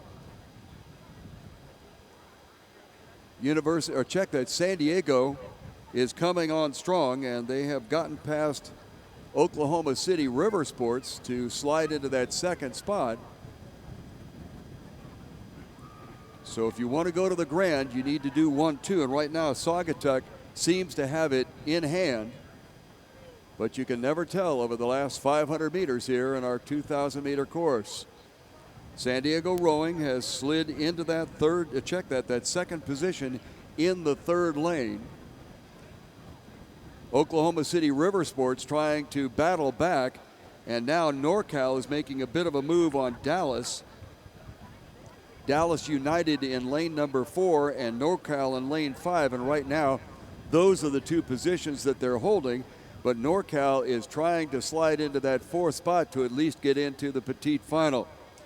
On the shoreline in the dark jerseys, that is Saugatuck, and they really had a bug tussle first off with Oklahoma City River Sports, and now Oklahoma City has fallen back and they are being challenged, if not eclipsed, by the San Diego Rowing Club into that second and final spot to go to the finals, the final back, but the race to watch is for second place, and that is going on in blistering style right now between Oklahoma City in the orange shell and the San Diego Rowing Club in the white shell. It's the outside. San Diego looks like they might have a half a bow length lead, maybe only a ball marker lead, and OKC comes back. Dallas is back, and NorCal. So the race to watch will be as Saugatuck runs across the finish line. Near side is Oklahoma City, and the far side is San Diego Rowing. The one that wins this little battle for second spot will go on to the grand final, and the other one will be put back into the Petite final. On the outside, it looks like it's going to be San Diego Rowing getting into the final, as they made a furious charge in the last 250 meters and got past Oklahoma City, who will drop into that Petite final spot. Dallas and NorCal will finish up as 4 and 5. So Saugatuck unofficially and San Diego Rowing will move on to the grand final in this particular category, the high school varsity girls Heat A, and we'll have Heat B coming up here shortly.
Well, we are underway for race number 44. This is the women's high school varsity heat B.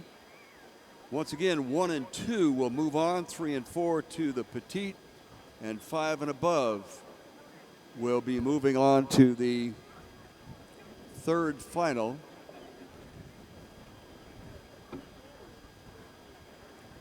Very early going, it looks like Long Beach has danced into the lead. Go rowing, then Marin.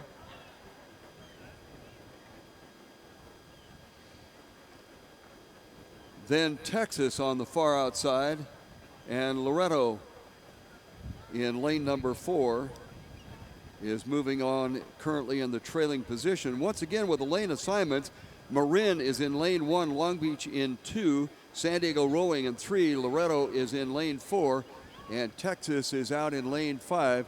This is the high school girls heat B. 1 and 2 will move on. 3, 4 to petite, and 5 and above to the third final. They're through 500 meters. And Long Beach appears to be having their way at the moment. They are being challenged on their outside shoulder by San Diego Rowing, with Marin on the shore side lane competing for the second position. Then we go outside to Loretto. Looks like they have gotten past Texas, and Texas trailing on the far outside.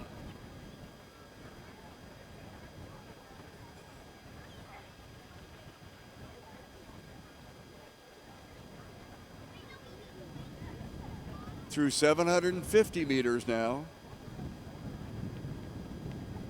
Marin has made a comeback against Long Beach, and that's the battle right now for first and second, with San Diego Rowing in lane number 3 not going away. Then it looks like we have a bit of open water back to Loretto and to Texas on the far outside.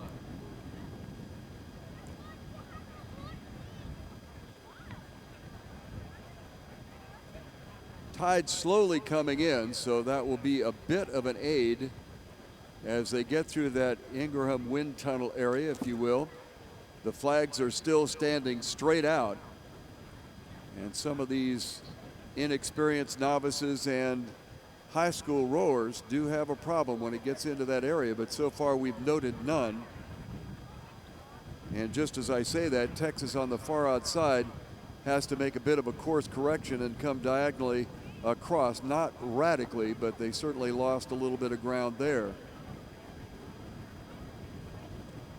Top 3 are really going out at one another as San Diego Rowing has inserted themselves into the situation, and they're almost bow marker to bow marker with Long Beach, Marin, and San Diego Rowing.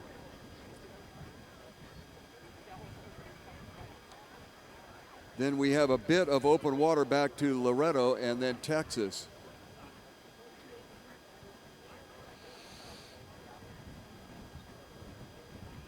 .750 to go. And the positions are staying somewhat the same. Marin, Long Beach, and San Diego, nobody losing touch at the moment. On the outside, Loretto has moved up on San Diego Rowing, and Texas has fallen back.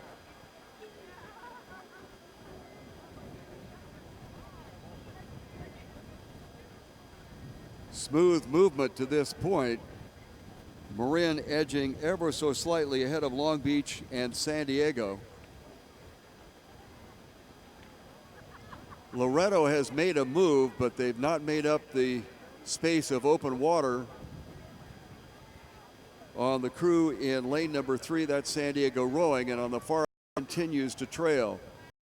For sure, in San Diego Rowing, as Loretto tries to hang in there. A reminder, there are 3 heats in this particular category, girls high school varsity. and only the top two will move on. As in saying that, San Diego Rowing has moved up a bit, so it looks like Marin, San Diego Rowing, then Long Beach. To the outside, Loretto, they made a run at just inside 1,000 meters to go, but have fallen short. And Texas, although competitive for a while, has fallen considerably back with about 4 boat lengths of open water. This is Marin along the shoreline. Long Beach and San Diego Rowing are almost bow marker to bow marker. We're going to give it to Long Beach, San Diego Rowing, Loretto, and Texas. Nearing 100 meters to go, it's Marin. They are up by about 5 seats. Then Long Beach up by a similar, and then outside to Loretto and then Texas. Marin almost stern to bow marker lead over Long Beach now, and they have a similar lead over San Diego Rowing. Loretto still on the course and trailing is Texas. Looking back to the start and the finish line here, Marin not being bothered by a couple of seagulls on the water. One of them got spanked and took off the water, but Marin did not lose a stroke to their good credit. Followed by Long Beach, then San Diego Rowing. Loretto is still on the course, as is Texas. So unofficially, it is Marin, Long Beach into the Grand, San Diego Rowing, Loretto into the Petite, and Texas into the third.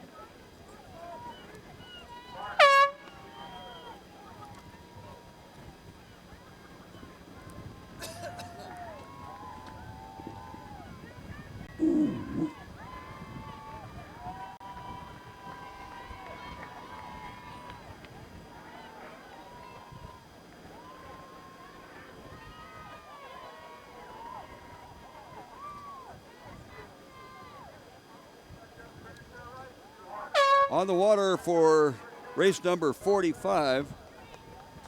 This will be the third heat in this category. Once again, 1-2 to the Grand,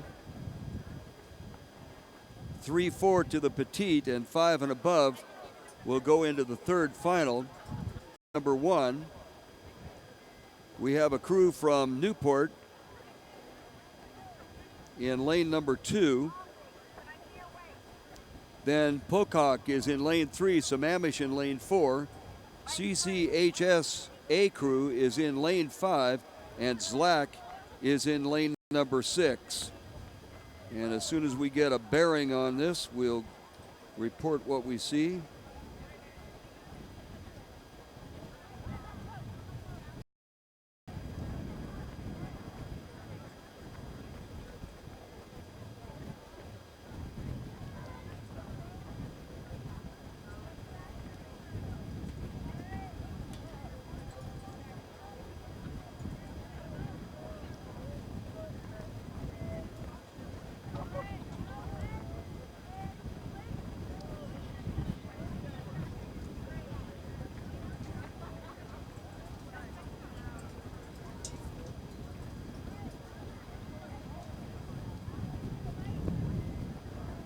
Once again, looking at the lane assignments for this race number 45, the third of 3 in this particular category of girls high school varsity rowing.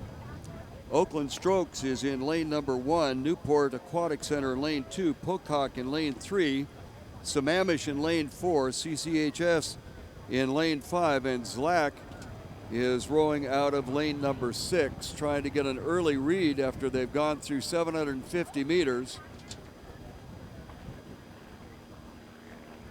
It appears that Newport has a slight edge over Oakland Strokes.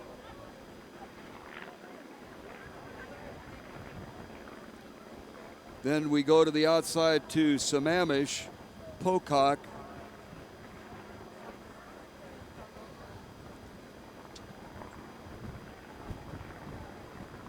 all the way to the outside to Zlak, and then CCHS. Girls varsity high school event, third of 3. 1 and 2 Grand, 3 and 4 Petite, 5 and above would be the third final.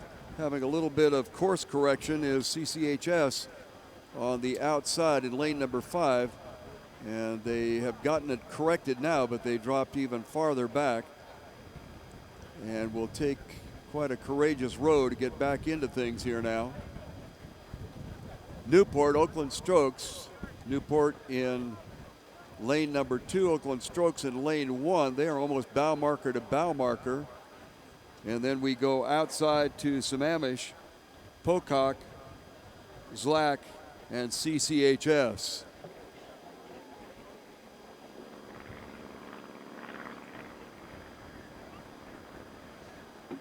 Coming up on 1750 into this.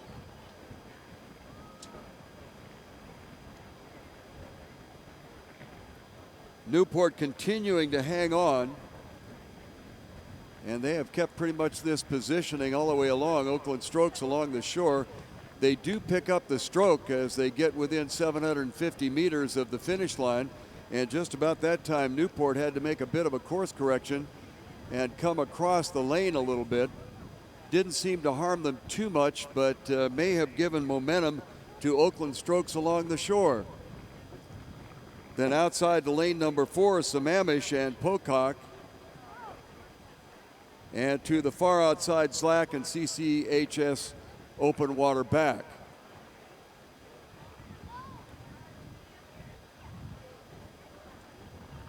Pretty close right now between Newport and lane 2. Still have the edge over Oakland Strokes in lane number 1. Outside to Sammamish, Pocock, way outside to Zlak, and open water back to CCHS.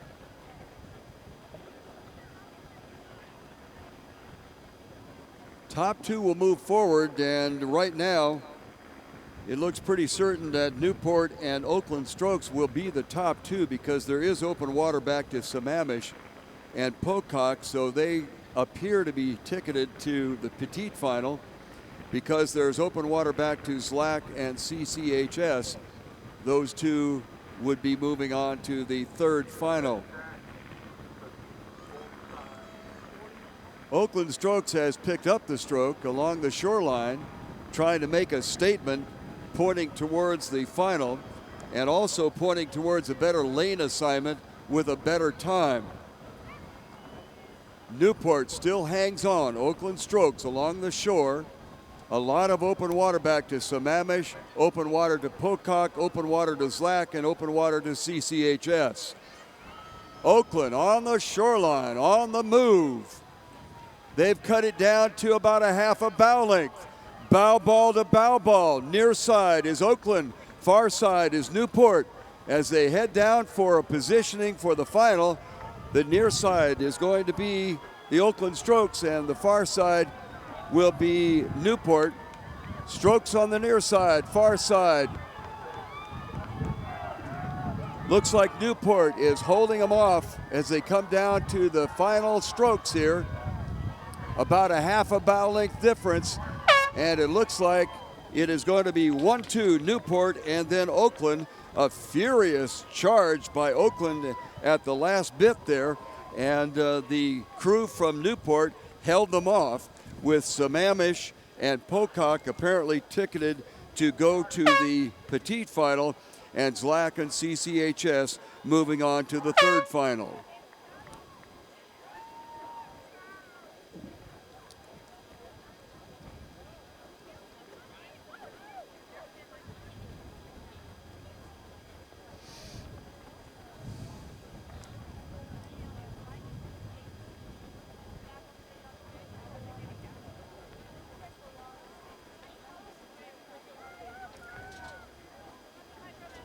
Well, right now we do not have a full complement onto the stake boats of race number 46. This is going to be the 4th and final in this high school varsity girls heat.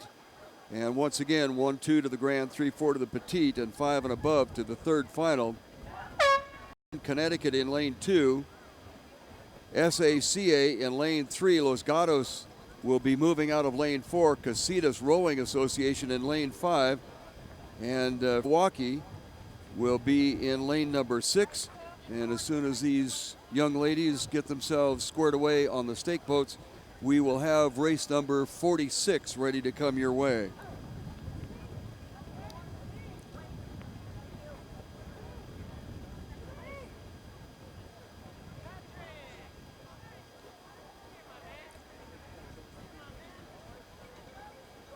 And it appears that I got fooled by the calmness of their getting on the stakes down there, as they are off and running through the first 100 meters.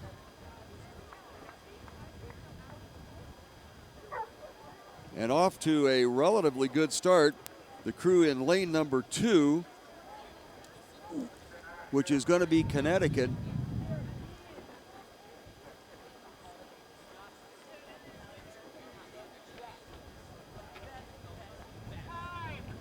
And on the far outside in lane 5 and 6, Casitas Rowing and Milwaukee appear to hold the second and third positions.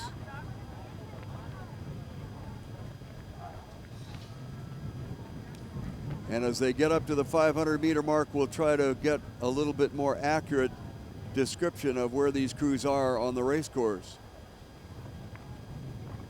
In the early going, at least, no one seems to have gotten out of touch. So that is a plus for the entire field. And then the other place that seems to separate these high school rowers is right around the 1,000-meter mark. And then the field seems to spread out a little bit. But right now, everybody seems to be in the hunt. The only one that might be falling back just a little bit after having a pretty good start is Casitas there in lane 5 on the outside.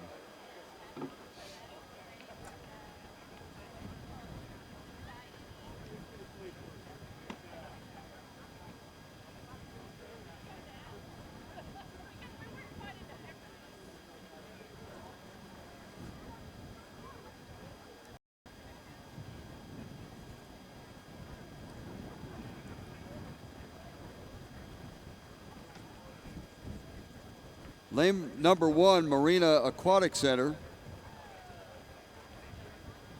has slid into a slight lead as they got past Connecticut.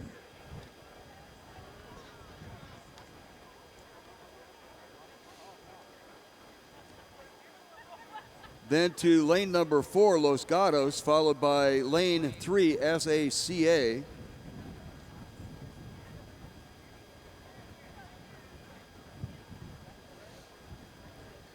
Casitas after a pretty good start, and they are on the trailing end of things right now, with Milwaukee in 5th position.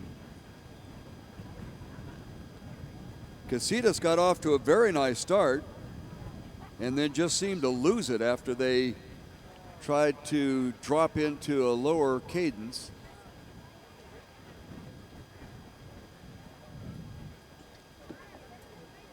Los Gatos making a bit of a move in the middle of the pack.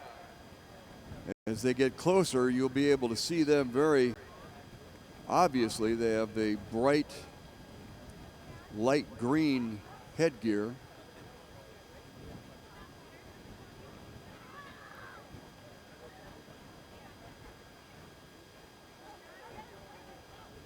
Marina Aquatic Center in lane number 1, Connecticut in lane 2, Los Gatos in lane 3, SACA in lane number, check that, they're in 3, but they're 4th position. 5 is Milwaukee and 6 is Casitas.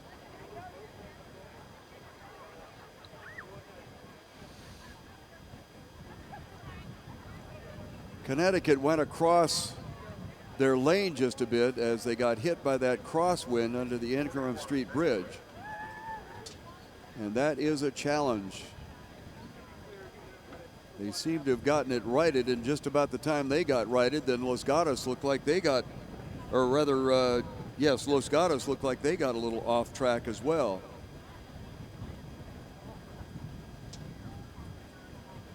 Big challenge is to go in a straight line.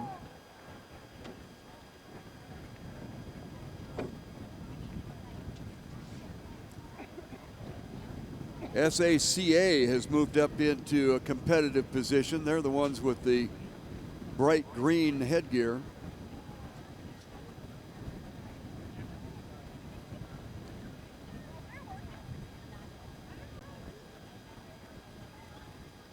So we're going to go SACA number 1 at the moment. 2 is Connecticut, 3 is Marina, and those 3 are right nose to nose. Then there's open water back to the crew in lane number 4, and that is Los Gatos. And then farther back to Milwaukee, and then Casitas Rowing. So first 2 will move on, and it looks like we're going to have a very competitive finish for that top 2 spot.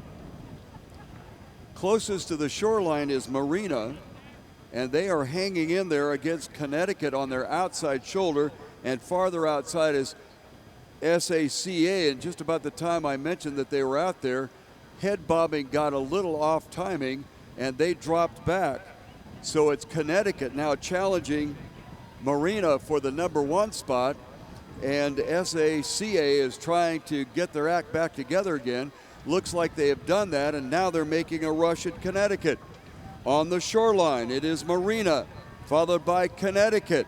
They are being challenged by SACA. Then a lot of open water back to Los Gatos. Then comes Milwaukee and Casitas. About a 5-seat differential between Marina number 1, Connecticut number 2, and SACA number 3. Shoreline is Marina. Connecticut is in lane number 2, and the bright green headgear is SACA, and they're out in lane number 3, and it looks like Connecticut will hold them off, and it'll be Marina and Connecticut 1-2. SACA 3, Los Gatos 4, Milwaukee 5, and Casitas 6 unofficially, as several crews are still on the race course.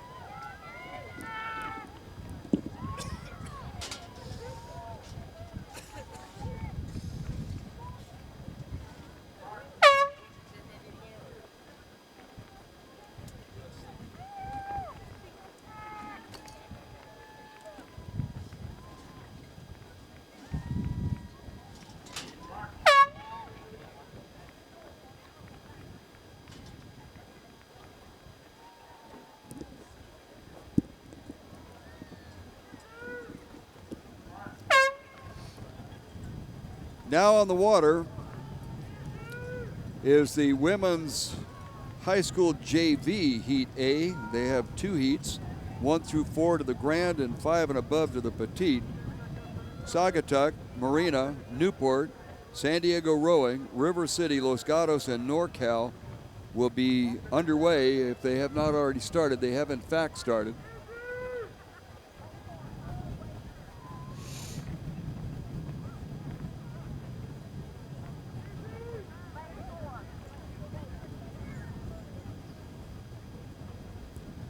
Field looks relatively in touch. The only crew that might be fading just a bit is Los Gatos on the outside.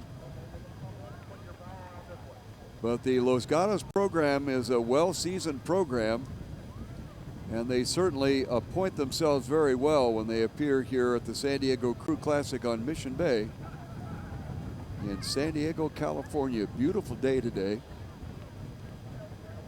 Little haze on the horizon. Winds are about what they normally are here. And just as the crews hit that 1,000-meter mark, Saugatuck has to make a little bit of a course correction. And that's where the struggle is, right there. However, it appears that they have retained their lead. Out in lane number 4, San Diego Rowing Club, their A boat, is continuing to compete and shadow the leaders. Then comes Marina, Newport Aquatic Center.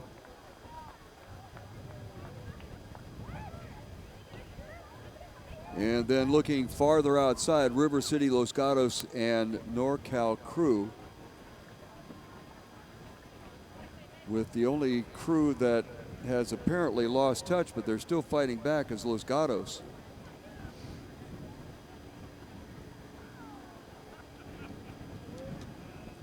This is race number 47. It is the high school girls JV Heat A.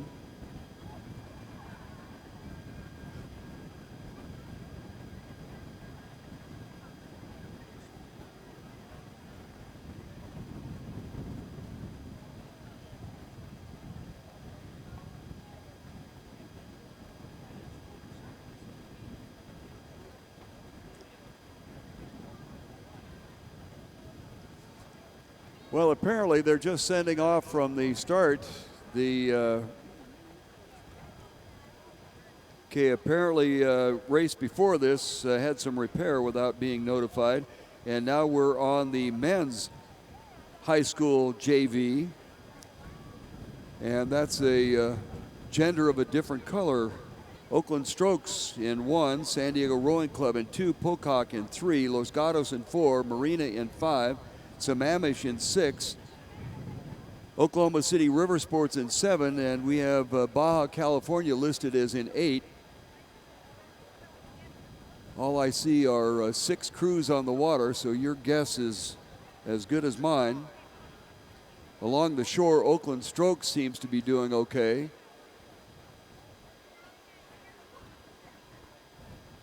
The crew in lane number 5, Marina Aquatic Center, is hanging in there.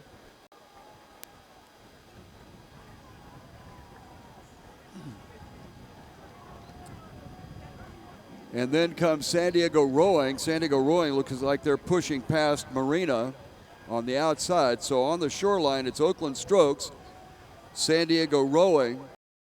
On the far outside is Marina, Pocock.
Well, I'm going to put myself out on the line and say that race 47 is on the water now.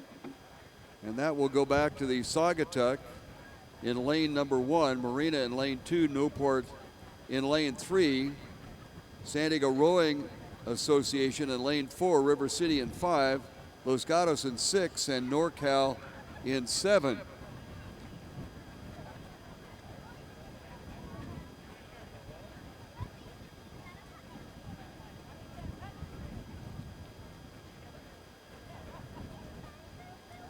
And apparently the race is underway, and they've gotten through the first 100 meters, so there's no breakdown.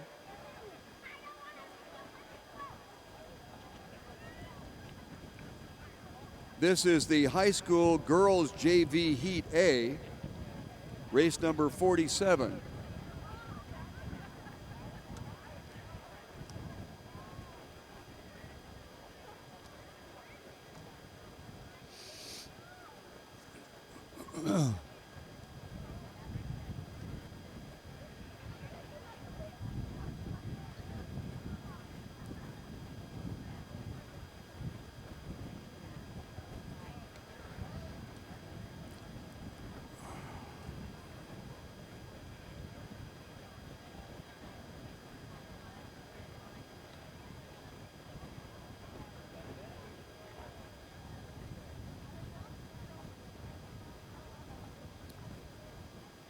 So we have 7 crews confirmed on the water.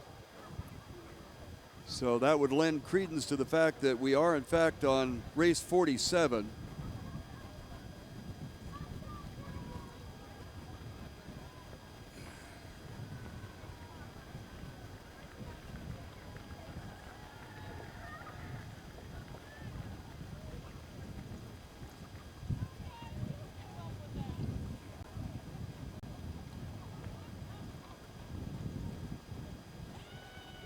They've come through the first 750 meters in the race. And it appears that in lane number 1, Saugatuck has the lead. They're being shadowed by Newport, then the Marina Aquatic Center.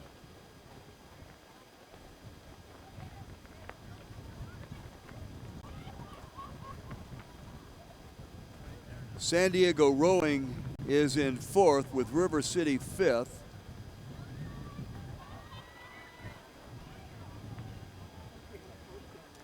On the far outside, NorCal is 6th and Los Gatos at the moment is 7th.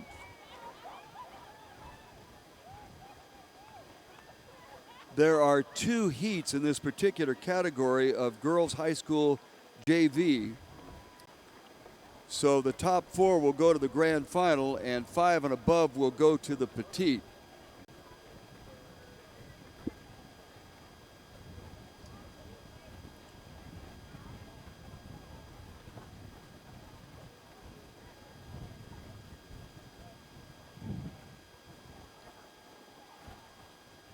Along the shore, Saugatuck continues to open up a lead.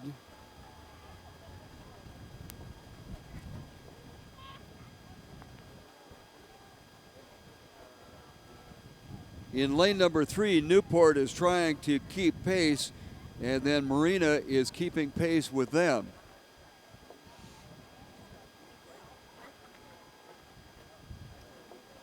Then we're beginning to get some open water back to San Diego Rowing Association, followed by River City, the outside NorCal, and Los Gatos.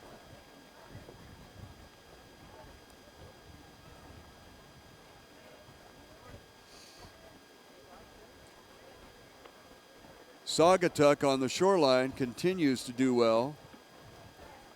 And on the far outside, suddenly the NorCal crew has kind of nosed themselves into contention here. Top 4 will move on.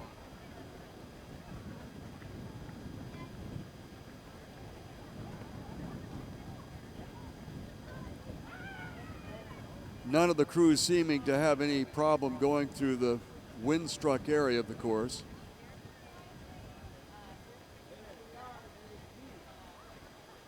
Along the shore, it continues to be Saugatuck.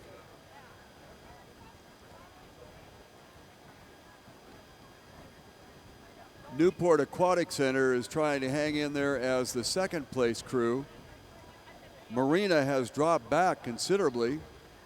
They were in the hunt at the 1,000 meters, but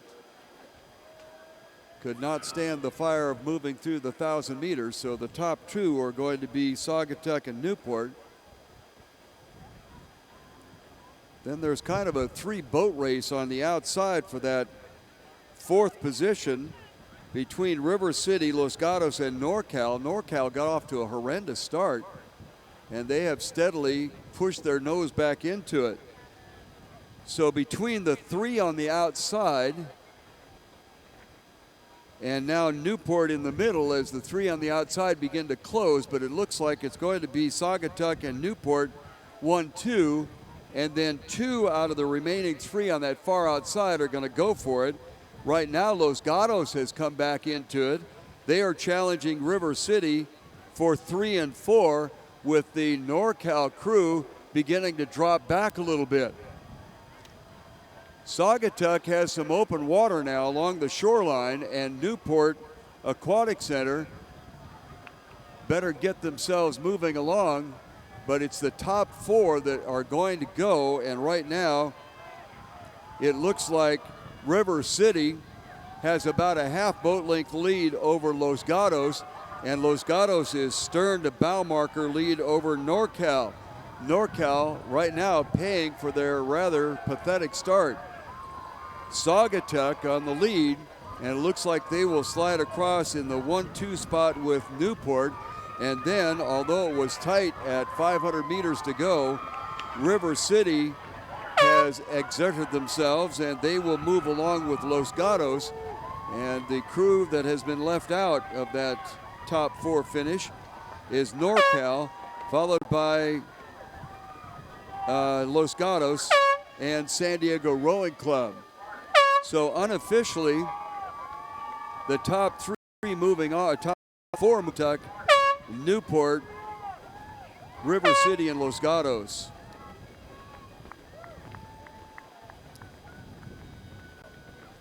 We'll have the second heat, hopefully, number 48 in the high school JV girls event. And once again, that'll be the top 4 with 5 and above going to the petite.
The race that is now on the water is race number 48.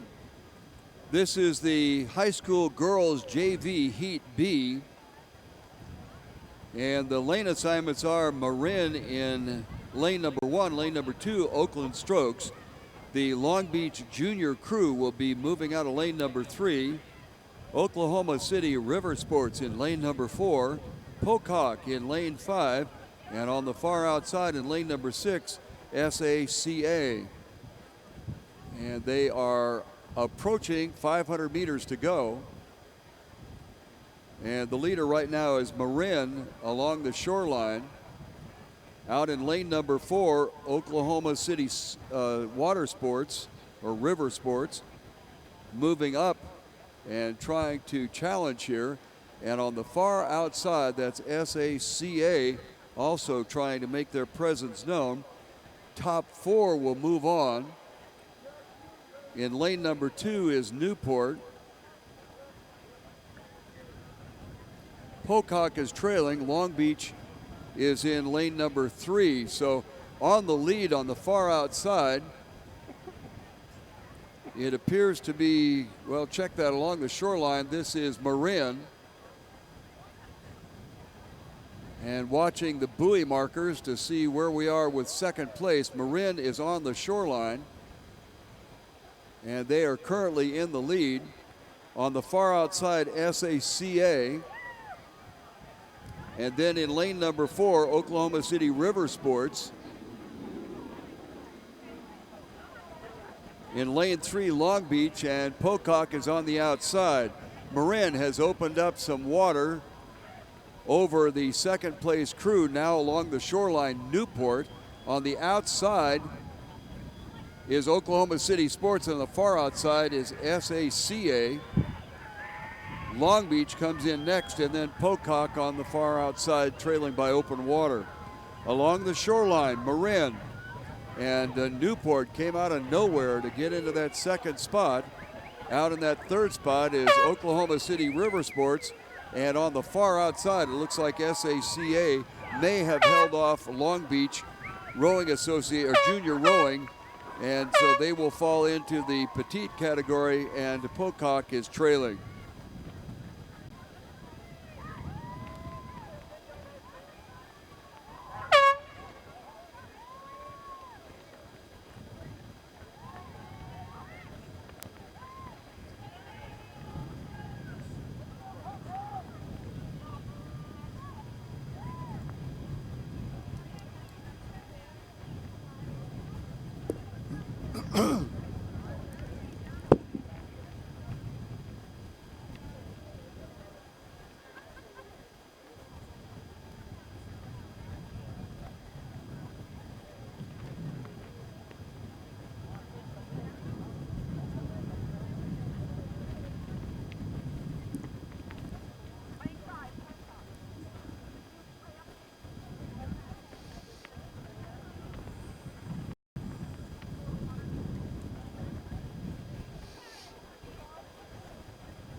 Well, it is reported from the start line that we are doing race number 49. This is the boys high school junior varsity. Oakland Strokes, San Diego Rowing in lane 2, Pocock in lane 3, Los Gatos in lane 4, Marina in lane number 5, Sammamish in lane 6, Oklahoma City River Sports in lane 7, and Baja California in lane number 8.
Through 750 meters, it appears that it is lane assignment and position at the moment, and that would be Oakland Strokes in lane 1 on the lead. San Diego Rowing in second, Pocock in third. Then we go outside to Marina, Sammamish, Los Gatos, OK River Sports, and on the far outside, Baja California. Baja boys just made a course correction as they were headed to the east there. Finally got on track, but your 2,000 meters all of a sudden comes 2,020 meters, etc., etc. 1, 2, 3, 4 across the start at this position. Oakland Strokes, San Diego Rowing, Pocock, and Los Gatos.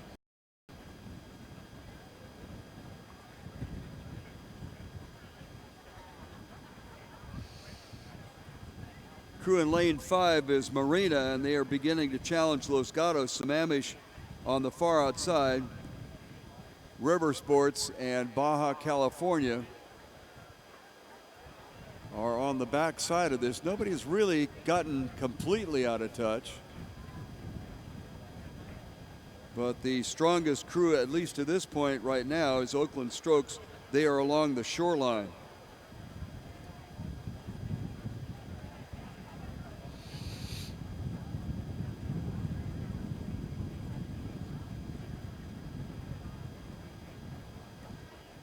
Beginning to mount just a little bit of a challenge for second spot is Pocock in lane number 3, and they are challenging San Diego Rowing Club, while Oakland Strokes is still on the lead. Now, top 4 will go, but there is a bit of a competitiveness here to be able to get a decent lane assignment when the final comes up.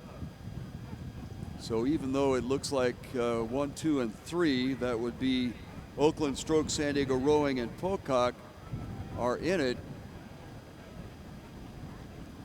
The crew out in lane number 6, Sammamish, is beginning to make some noises, as is Baja California on the far outside.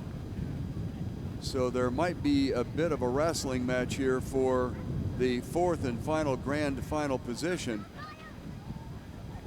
Oakland Strokes continues to be on the lead. And just about the time that Baja California had a bit of a run going on the outside, you could see some splashes coming up from their oar action. This is Oakland Strokes along the shoreline, and they have a bit of open waters. Once again, Baja trying to challenge, splashes up a little bit more water than they'd like. Right now it's very close between Baja and San Diego Rowing Club. And then inside them, Sammamish trying to hold things off. Oakland Strokes is having their way with open water. Very close for second between San Diego Rowing and Baja on the outside, with the crew in lane number 3, Pocock, trying to keep pace there and stay in that top 4. So right now the first one looks like it's going to be Oakland Strokes. San Diego Rowing has apparently held off a challenge from the far outside by Baja California, and then Pocock sneaking in there for the 3rd position, and the 4th position will go to the far outside to the Baja crew, and then the remainder of the crews on the water right now will go to that grand final, as trying to make a final push in lane number 4 is Los Gatos, and they catch a bit of a crab too that slows them down considerably. So unofficially, it looks like Oakland, San Diego, Pocock, and Baja California will move on to the boys JV final, grand final.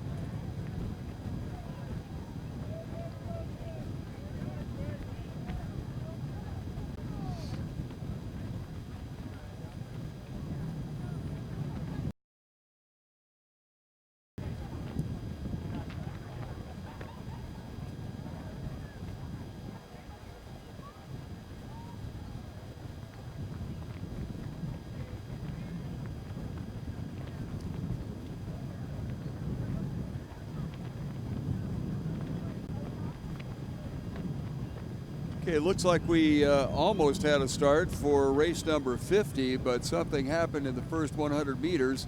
As you can note that the coxswain, when they have a problem, get their hand up within the first 100 meters, and then they check and see. It looks like the mid seat there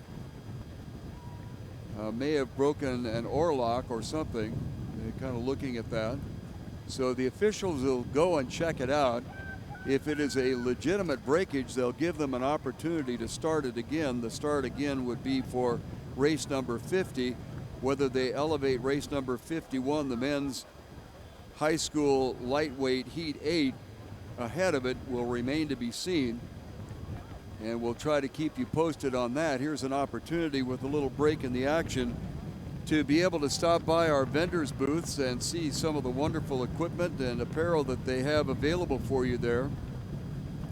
Also, I realize it's a little past lunchtime, but a mid-afternoon snack would not be too shabby if you chose to stop. And of course, don't forget our complete beer garden that we have right along the shoreline of our San Diego Crew Classic, an opportunity to sample some of the craft beers that are so popular around the San Diego area.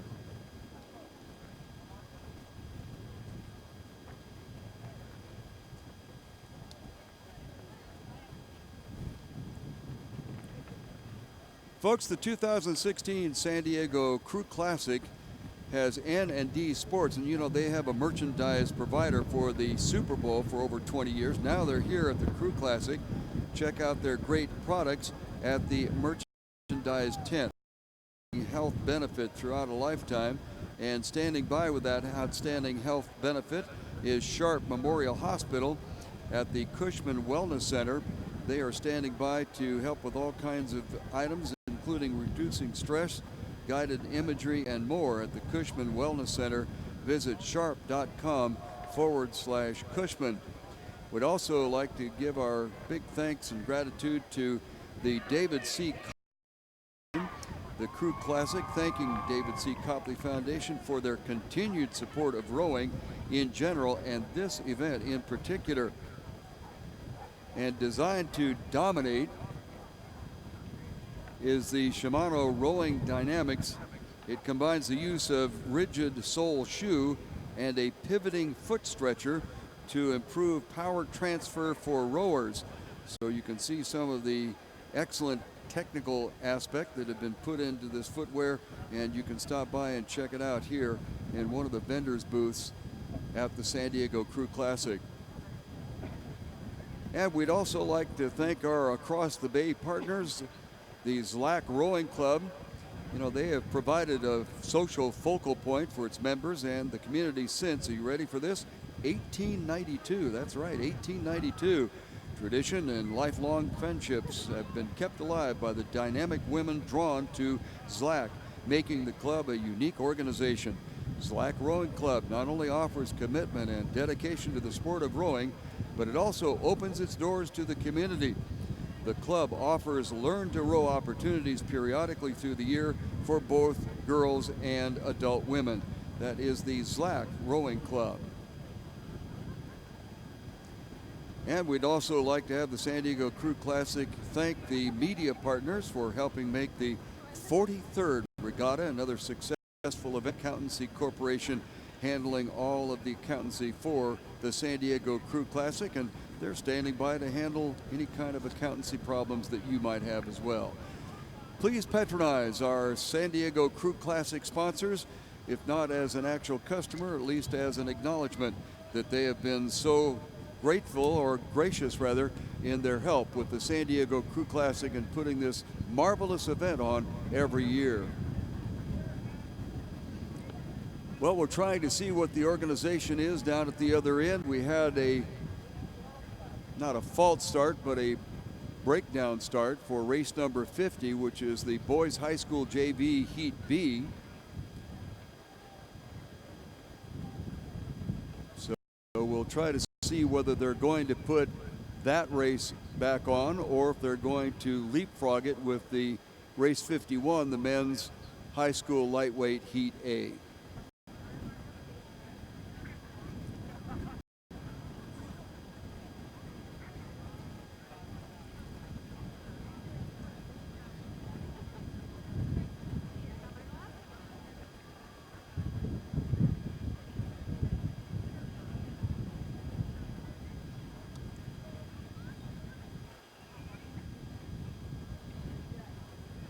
Well, apparently they did fix whatever momentary breakdown there was, and they got all of the crews back and underway here.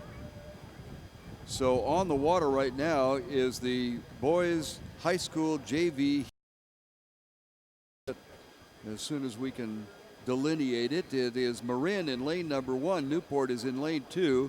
Saugatuck is rolling out of lane 3. SACA is in lane number 4. The Long Beach Junior crew is working out of lane 5. Dallas United is in lane 6. Junipero Serra is in lane number 7, and CCHS is rowing out of the far outside lane number 8. So we have 8 of them coming your way on this particular run.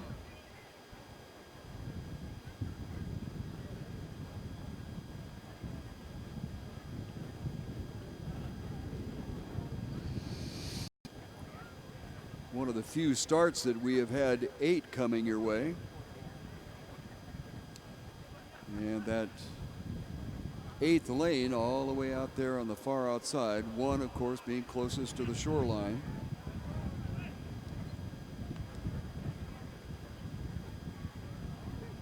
So the top 4 will move on to the Grand, and then 5 through 8 will be in the Petite.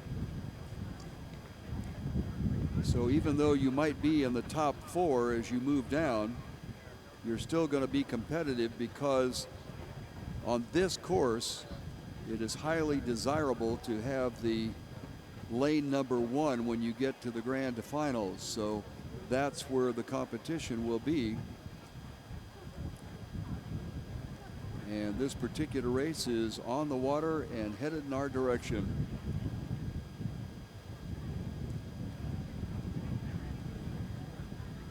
Wind, at least off the water surface, has picked up a bit, although it seems that on the water surface it's not quite as strong, as it is unprotected by the point of land that protects our area here.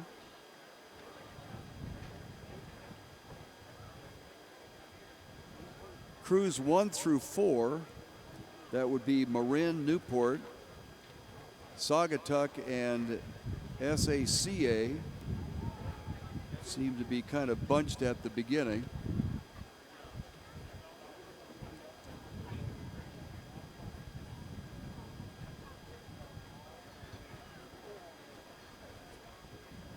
The only crew that has kind of lost contact is Long Beach in lane number 5. And also, I believe, although they may have had a course correction and gotten out of their lane, CCHS has also lost contact. Junipero Serra and Dallas are trying to hang in there. So out of the 8 crews, we've got 6 competing for 4 spots.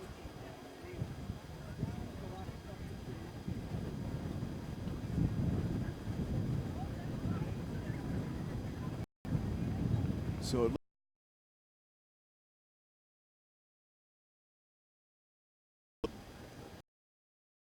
Saugatuck, then to the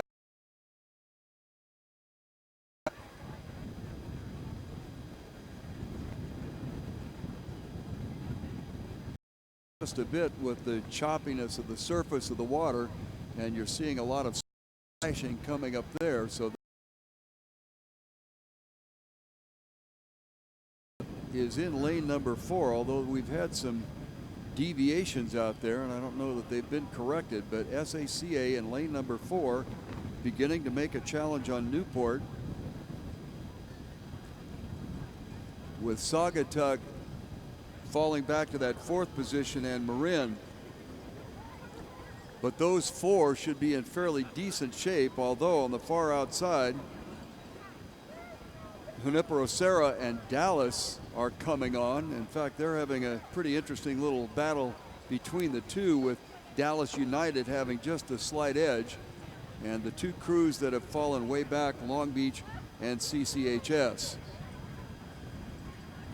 Newport coming through 250 meters to go in that first spot. SACA in second. Saugatuck has moved up on Marin.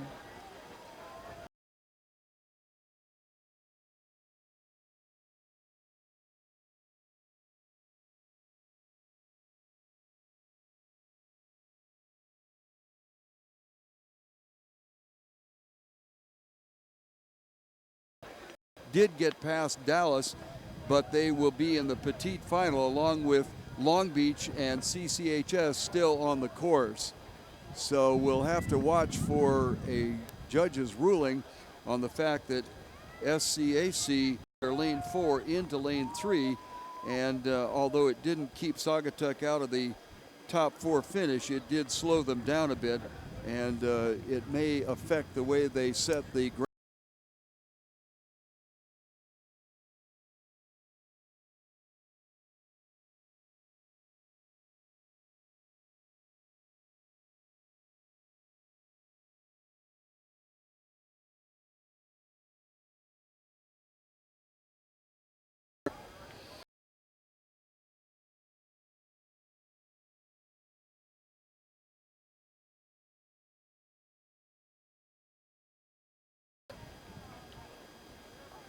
with 5 crews in this.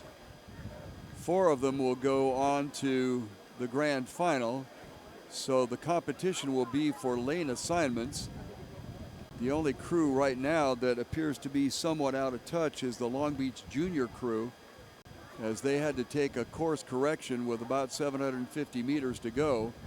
They had gotten diagonally across their lane and had to bring it back. Now struggling on the outside is Los Gatos, and Long Beach is beginning to make a run on them. Los Gatos on 3 consecutive strokes splashed up a lot of water, and that slowed their progress as Long Beach got their act back together again and have now gotten back into the hunt. So the competitive part of this particular race might be in that 4th and 5th position, as once again Los Gatos is struggling with a lot of splashing.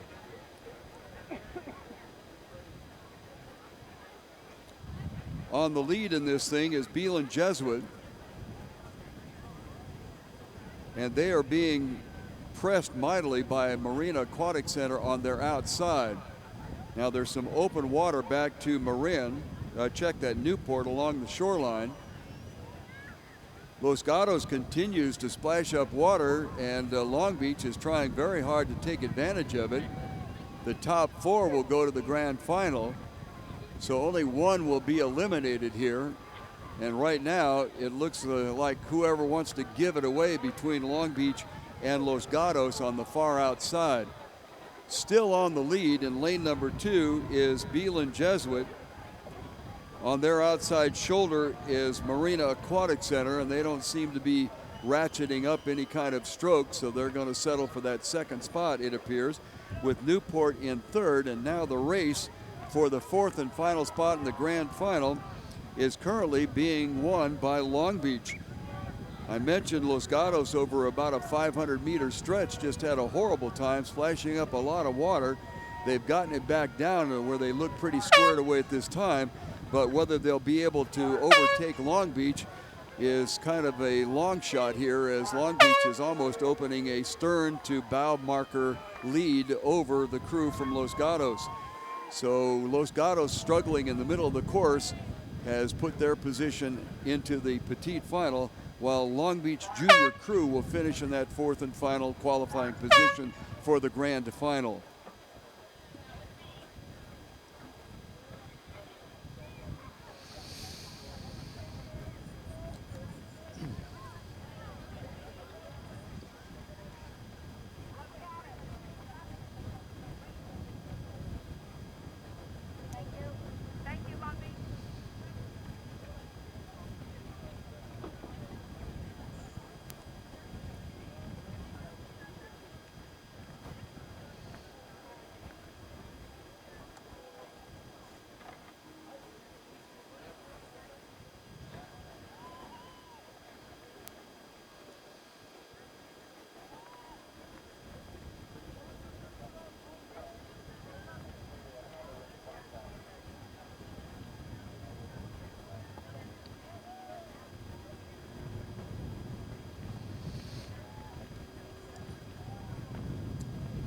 On the water is race number 52. Marin is in lane number 1. Seabase Rowing in lane 2. Oakland Strokes in lane 3.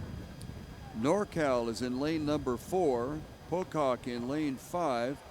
And Dallas United is in lane 6. This is the second of 2 heats for the boys high school lightweight. 1 through 4 will move on to the final with only 6 in this particular race. 2 will be in the petite final.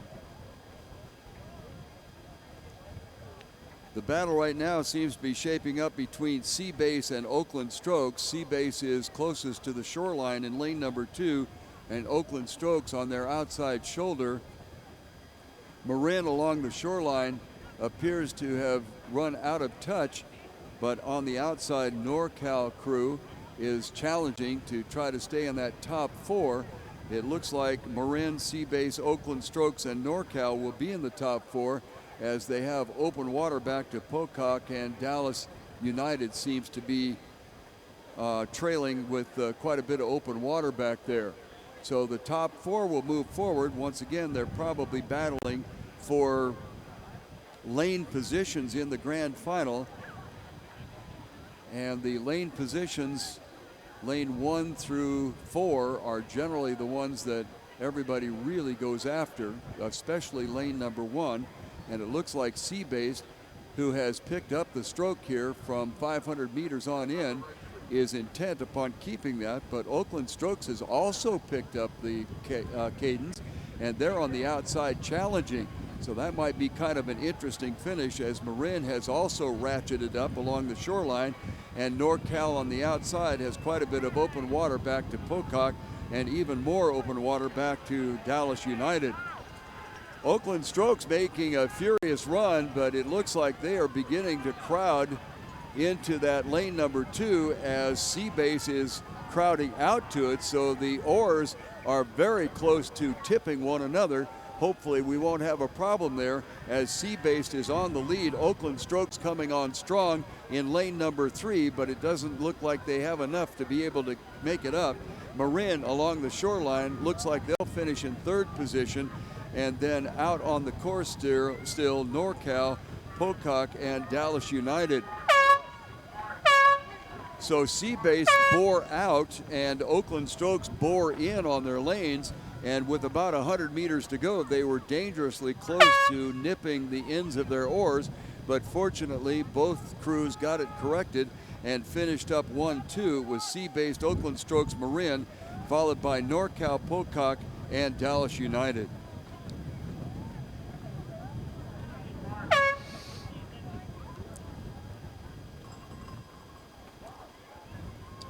They're firing the races down us fast and furious here. This is race number 53. It is the girls high school lightweight heat A. 1 through 3 will go to the grand final, and the rest will go to the petite final. The lane assignments: Oakland Strokes in lane number 1, Marin in lane 2, Newport in lane number 3, the Texas Rowing Center in lane number 4, and NorCal is in lane number 5.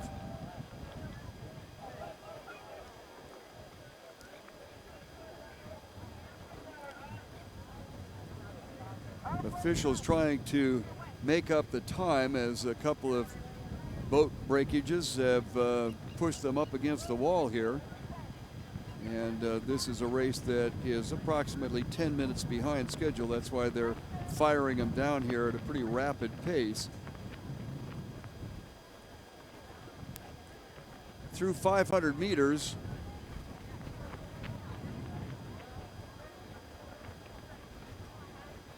and it looks like it's right across the board in positioning. Oakland Strokes in lane 1 is first. Marin in lane number 2 is being pressed in lane number 3 by Newport Aquatic Center.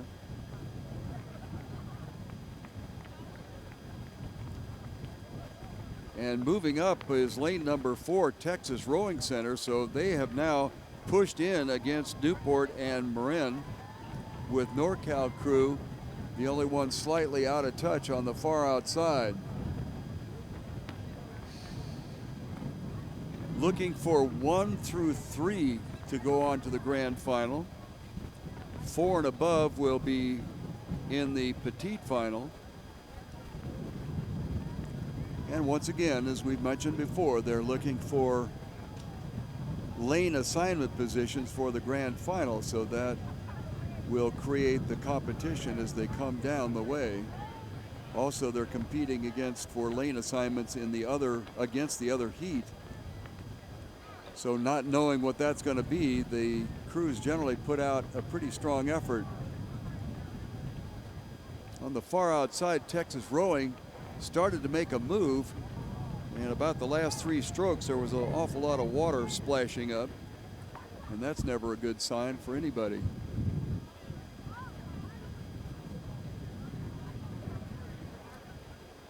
Despite the splashing of water, looks like Texas has moved into that 3rd position. Oakland Strokes Marin. Newport is left out of the mix, at least for the moment, but they certainly have not gotten out of touch. The one crew that is out of touch on the far outside is NorCal.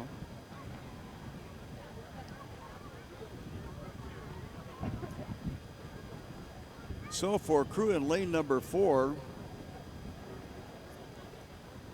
Texas Rowing has certainly kept pace with the leaders in lane number 1, and that is Oakland Strokes, Marin and Newport, and then trailing is NorCal crew.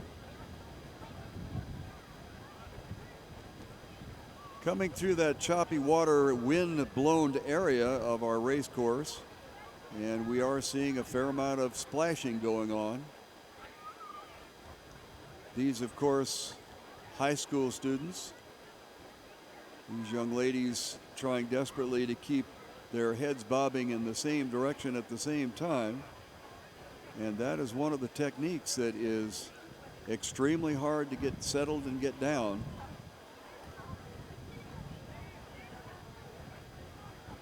Oakland Strokes along the shoreline being challenged on the outside by Texas Rowing, with Marin and Newport making every effort to keep pace, and NorCal open water back.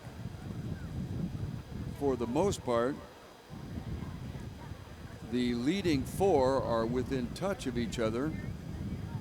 However, Newport has begun to slide back a little bit. Texas Rowing trying to stay with Oakland. Far outside, still challenging Oakland Strokes. Texas Rowing on the outside, Oakland Strokes along the near side. Oakland Strokes in the bright orange and the red shell on the far outside, Texas Rowing in the dark shell. It is Oakland Strokes along the shoreline, and it looks like they have about a 5-seat lead. It is Marin making a desperate effort to hang in there to the top 3, and Newport challenging them. The top 3 will move forward, so it looks like with Newport Aquatic Center fading a little bit here, that the top 3 will be Oakland Strokes, Texas Rowing, Marin, with Newport dropping back and open water back to NorCal.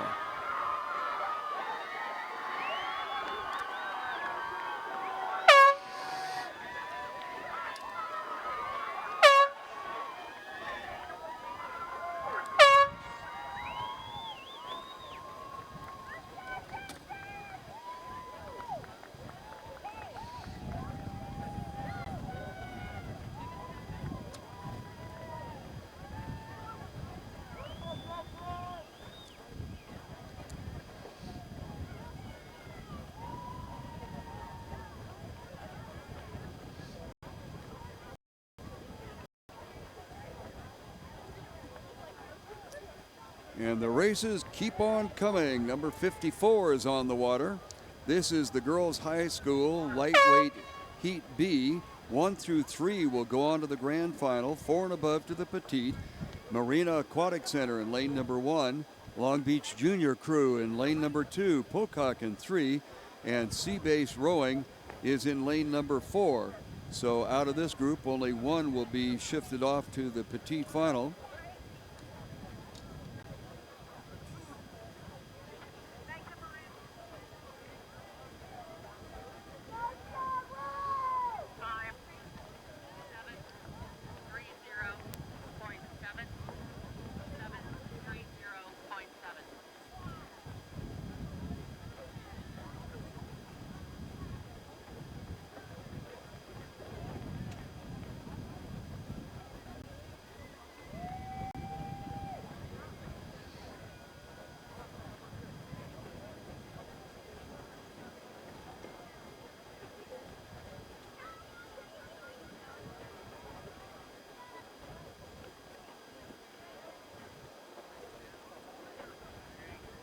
750 meters to go, and it doesn't look like anybody has really lost touch in this one.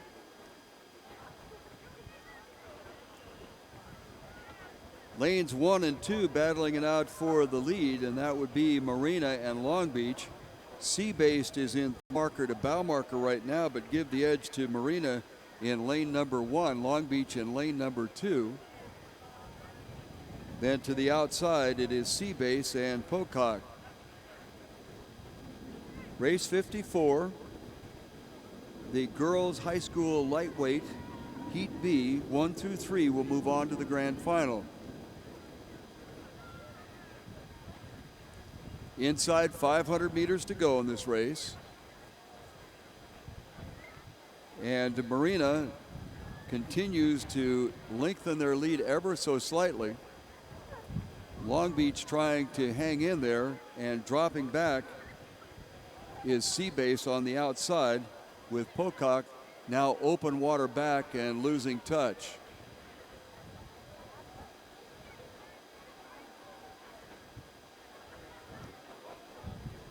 The quiet of the shoreline can hear the Marina coxswain giving her young ladies some encouragement along the shoreline, lane number 1, and they currently have the lead, followed by Long Beach. Sea-Base on the outside, and Pocock open water back. As a matter of fact, Sea-Base is now open water back and splashing up a bit, which is certainly not going to help their situation at all. Marina along the shoreline. Both crews looking sharp and in sync.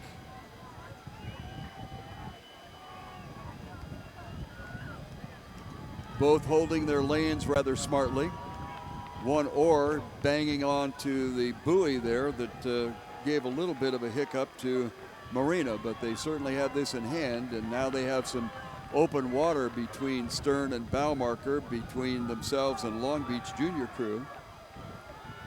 Sea-Base on the outside, and Pocock trying to make a little bit of a run there, but I think it's too little too late, as looking back at the finish, it unofficially will be Marina Aquatic Center, followed by the Long Beach junior crew, and then Sea-Base and Pocock.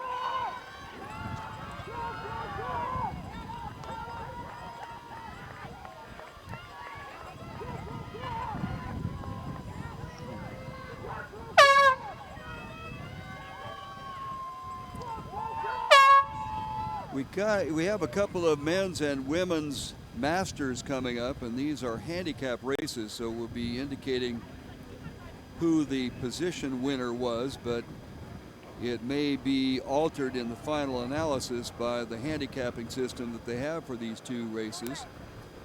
Race number 55 is on the water and headed our way. Kent Mitchell is in lane number 1. San Diego Rowing Club is in lane 2. Long Beach Aquatic Center is in lane 3, and San Diego Rowing Club is in lane 4.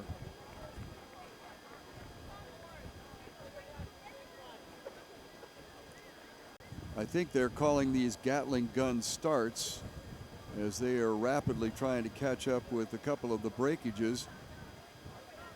On the lead outside in lane number 3 was Long Beach, and in lane number 2, San Diego Rowing Club was beginning to make some headway into what was happening. Unfortunately, they got a little sideways, not exactly sideways, but let's say diagonal to their lane, and had to make a course correction. And of course, that lengthens the course and puts them back a little bit. Right now, the boat race is between Kent Mitchell in lane number 1 and Long Beach in lane number 2.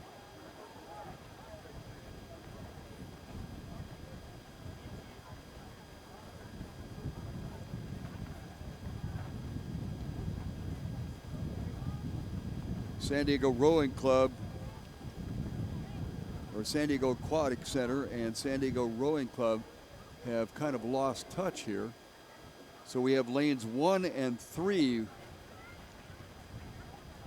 and it's very close to call with 500 meters to go. Kent Mitchell along the shoreline appears to have the edge over Long Beach outside. Long Beach very noteworthy with their gold or yellow shell.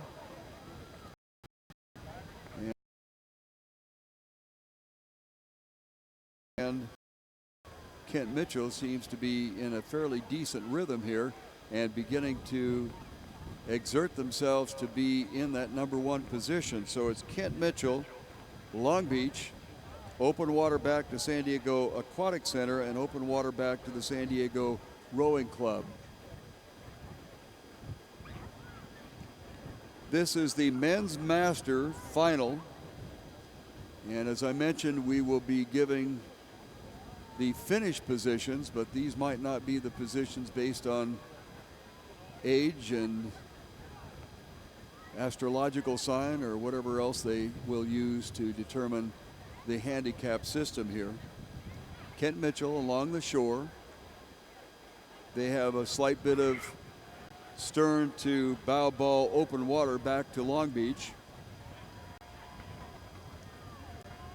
Kent Mitchell has kind of ratcheted it up to make a good strong finish here, so give them some encouragement as they head down to the finish line. Long Beach apparently content to stay in that second position. In the red shell is the San Diego Rowing Club A boat, and the San Diego Rowing Club B boat is on the trail.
This is the women's master final, and once again it is handicapped.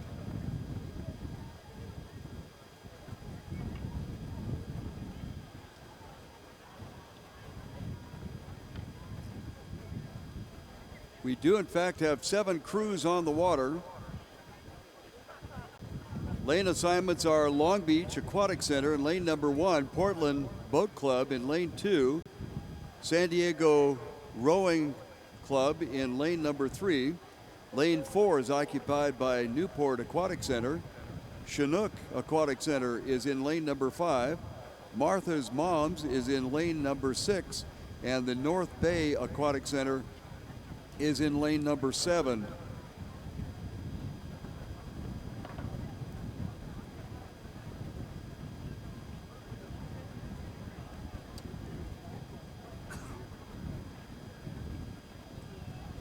Once again, this is handicapped, so without regard to their position of finish, dependent on the ages of the combatants in the boat, that is how this is settled.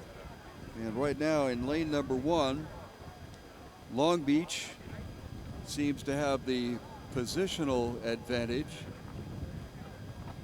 They are followed in lane number 2 by the Portland Boat Club. Couple of crews out of touch right now are those in lane 3 and 4. That would be the San Diego Rowing Club and the Newport Aquatic Center. Then all the way to the outside and fairly closely contested are Chinook, Martha's Moms, and North Bay.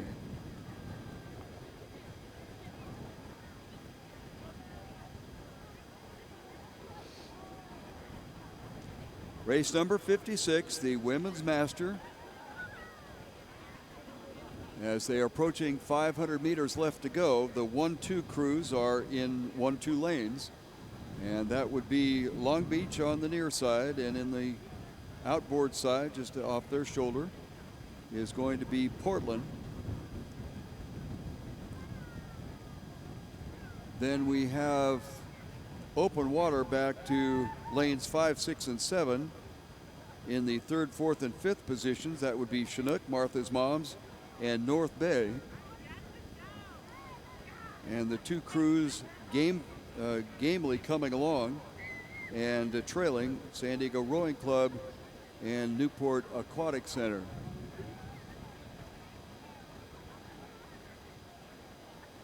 Long Beach Aquatic moving nicely in unison in lane number 1, on the lead in this one. Portland, and outside Chinook has ratcheted up the stroke and trying to close ground on Portland. Martha's Moms being left in the dust just a little bit, and North Bay on the far outside in the bright green uniforms and headgear is fading just a bit, and far back San Diego Rowing Club and Newport. Long Beach Rowing Club, white shell, dark jerseys, on the lead by open water over Portland Boat Club. On the far outside, Chinook trying to make a game of it to try to get into 2nd spot. Right now they have a slight bit of open water over Martha's Moms and an equal amount of open water back to North Bay, with San Diego and Newport trailing.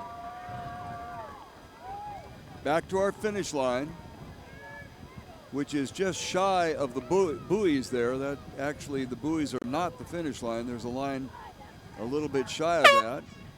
As you heard the horn go, and that was Long Beach, followed by Portland.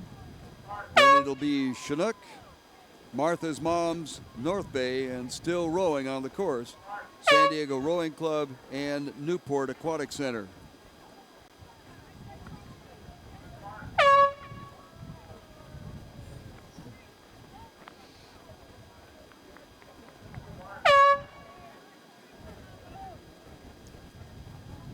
Next up, we have the Men's Collegiate Varsity Cal Cup 3rd final.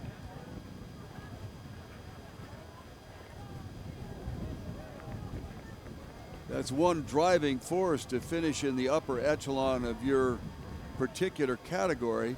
Then you don't have to row 2 of them in one day.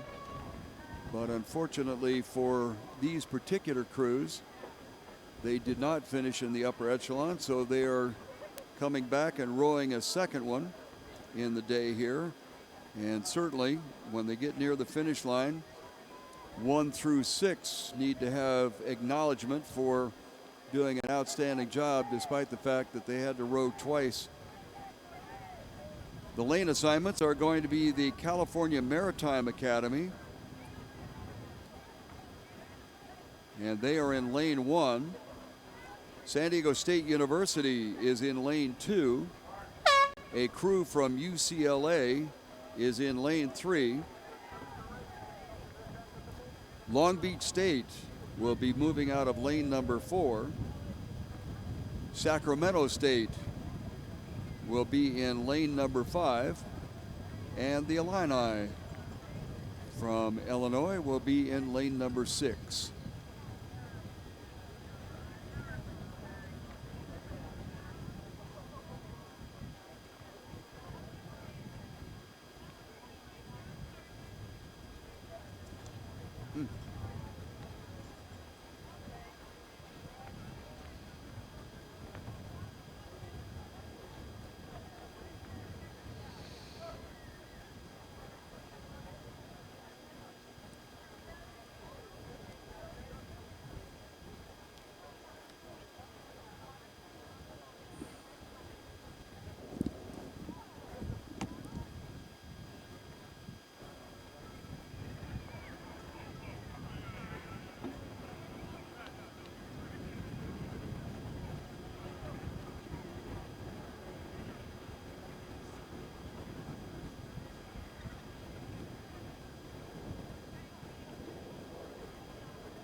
As the crews are on their way down our course now, once again with lane assignments for the Cal Cup third final.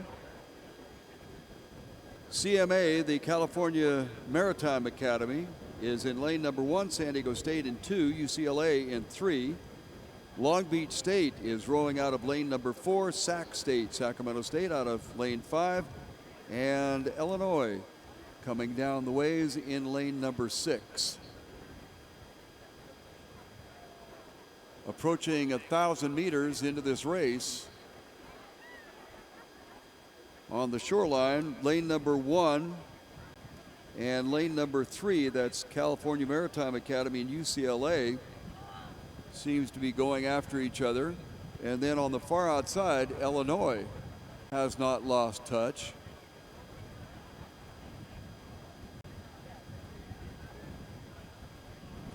So right now we're going to call it CMA, California Maritime Academy, is on the lead in lane number 1. On the far outside, Illinois certainly is challenging for that second position. And normally on the far outside is really a dead spot. So the Illini putting on quite a show here. UCLA followed by San Diego State.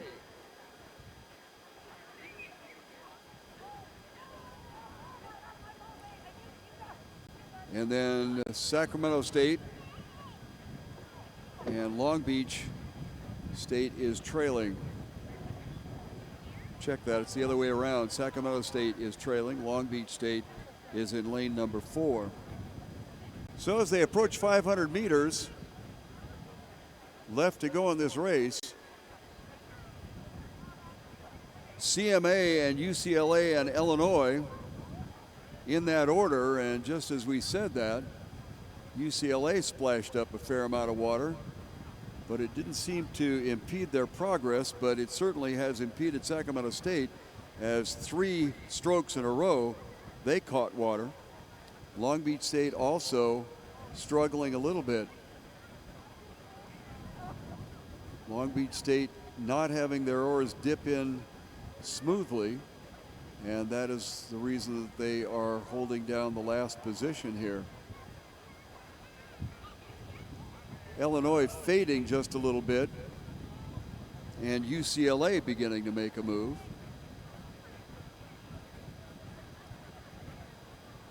UCLA on a run from about 750 meters to go to now almost 250 meters to go, as the Bruins have really ratcheted it up. San Diego State has moved into second spot and CMA third. Illinois has dropped back to fourth. Then comes Long Beach State and Sacramento State. So the Bruins with an impressive run that started with about 750 meters to go, and now San Diego State has begun to kick up the stroke, and CMA seems to be fading just a bit. This is UCLA on the lead in lane number 3. They have about a 6-seat lead over San Diego State University, and here comes the California Maritime Academy. The Academy almost bow marker to bow marker to San Diego State for that second spot, and we have open water back to Illinois, Long Beach, and then Sacramento State. So you're going to watch in the middle, that's UCLA. Along the shoreline is CMA and then San Diego State. So UCLA, as they approach the finish line, appear to have this in hand, but the very close race will be CMA on the near side and San Diego State on the outside. As UCLA finishes, San Diego State sneaks in there for a second spot, and the California Maritime Academy unofficially will be third, and still rowing out on the water will be Illinois just now finishing, followed by Long Beach State and Sacramento State.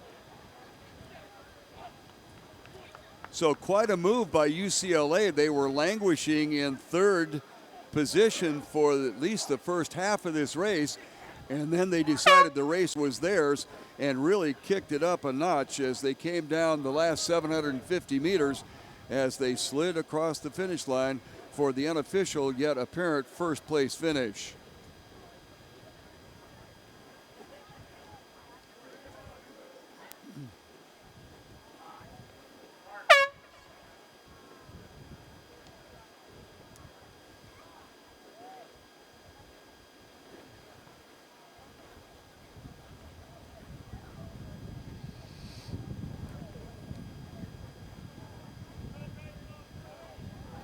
We are getting ready to go with race number 58,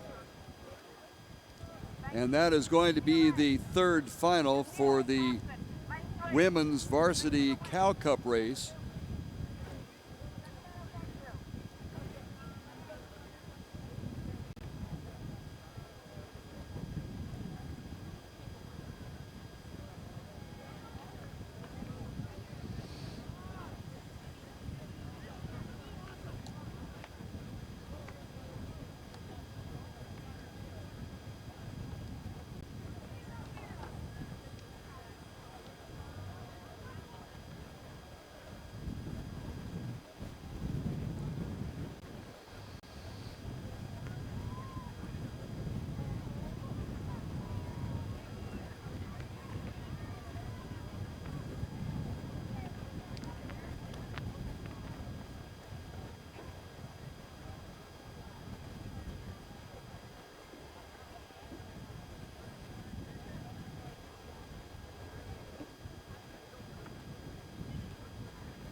Next up is the women's collegiate varsity Cal Cup third final.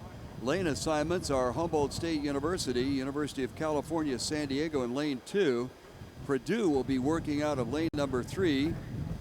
Villanova in lane number 4, and by the way, they are leading Oklahoma 19-17 in the early going of the NCAA Final Four. And Santa Clara is going to be rowing out of lane number 5.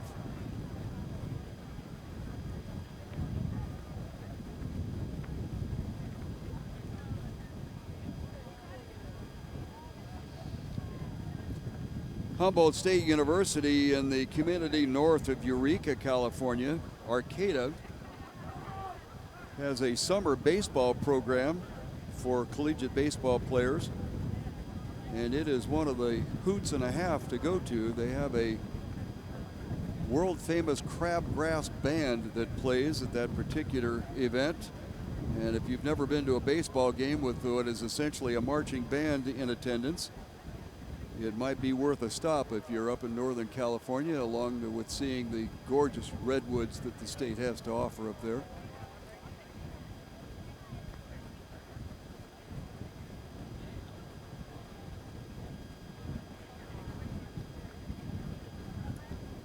We are underway for the race 58. They are through the first 750 meters.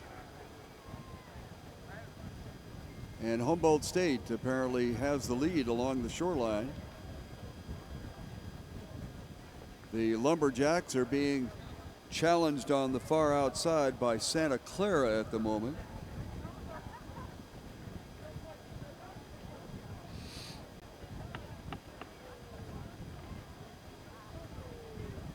And all 5 crews Purdue in that order.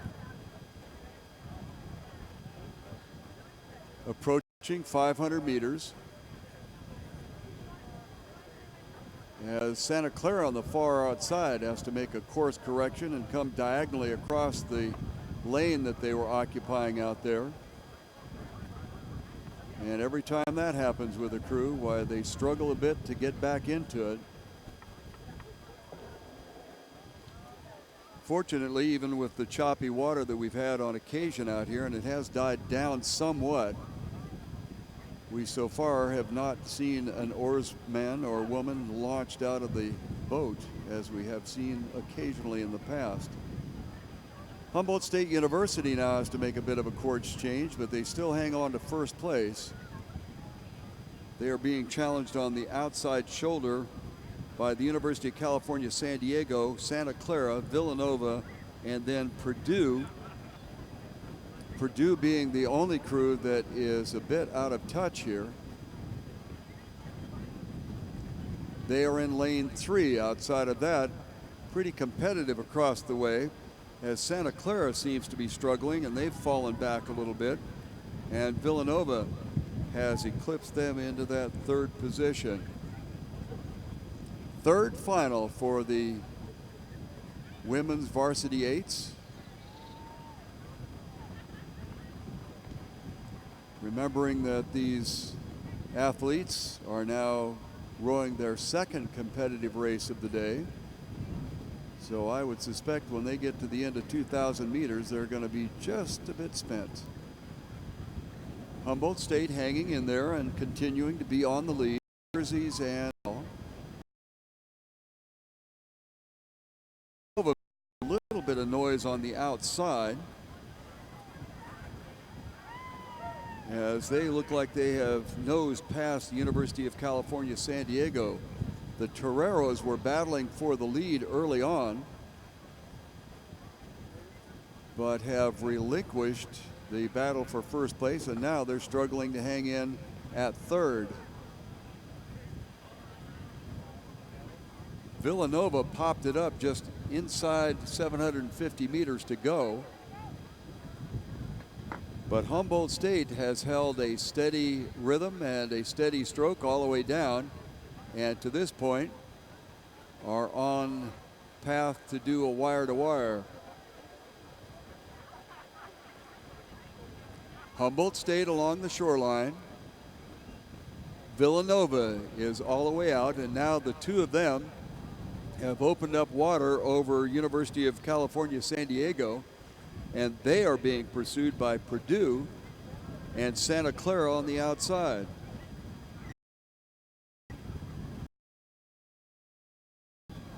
This is Humboldt State. Stern to Baumarker lead now over Villanova. Actually opening up some water there. University of California, San Diego about 5 seats behind, and then 6 or 7 seats behind them is Purdue with Santa Clara open water back. So unless something drastic happens, it appears that Humboldt State University will pick up the third final victory here in the Cal Cup for the women athletes of these particular universities.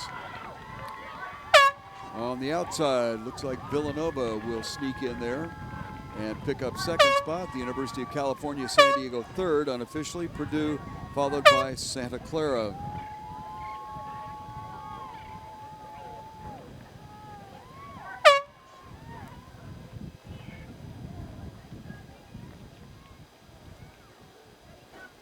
Speaking of Villanova, with about 8 minutes left in the first half, they're on a 23-17 lead over Oklahoma in the NCAA basketball Final Four.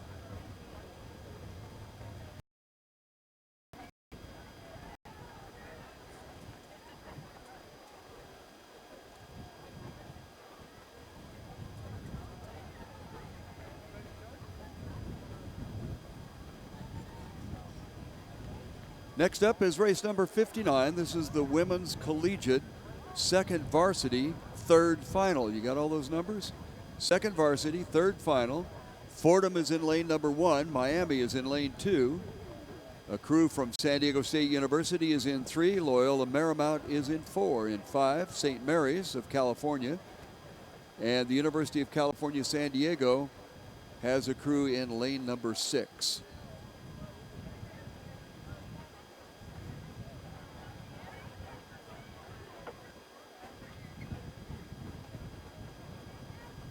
And that race is underway, and they apparently are outside the 100 meters for breakage.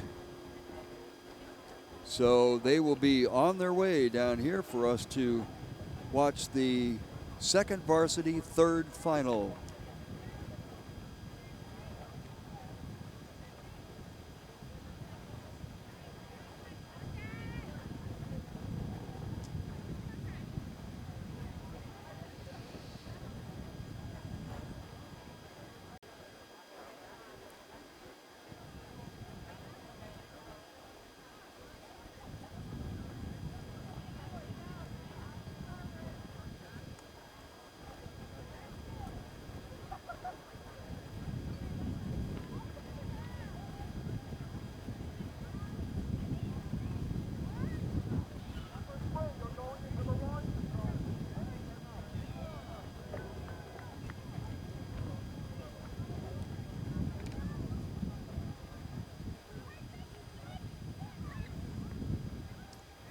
Through 500 meters,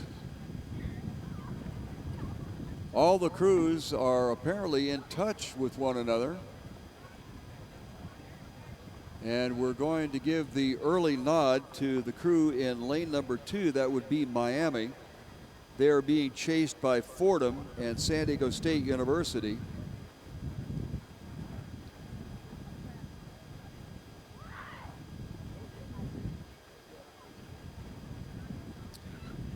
Loyola Marymount has moved up to challenge San Diego State. St. Mary's of California, followed by the University of California, San Diego. And I realize this early in the race to say that they're all in touch is not that big a deal, but they are in fact. Does not appear that there is any open water through to anybody at this particular juncture. However, on the trail are the outside crews, St. Mary's and the University of California, San Diego. On the lead is Miami, and they're being shadowed both on their port side and starboard side by Fordham on the port side and San Diego State University on the outboard or starboard side.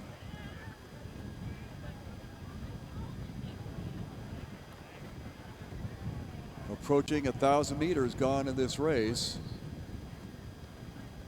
And the positions have stayed somewhat constant since the 500-meter mark. Miami, Fordham, San Diego State. And then just a slight separation back to Loyola, St. Mary's, and the University of California, San Diego. Not totally unusual in the fact that the lane assignments are set on heat times. And the crew with the fastest heat time will be placed in lane number 1. But right now, Miami, without regard to a little bit slower heat time in relationship to Fordham, is on the front of the end of this pack. Miami, Fordham, San Diego State.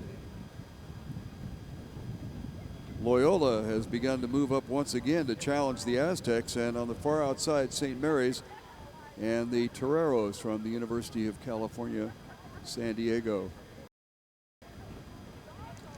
Winds area to a great extent. The flags are still sitting out and showing their colors proudly at the moment. Doesn't seem to be affecting any of the crews at this time, as the crews are continuing to stay in that same order that we've had ever since the 500-meter mark. Miami, Fordham, San Diego State, Loyola Marymount, St. Mary's of California, and the Toreros from up La Jolla way.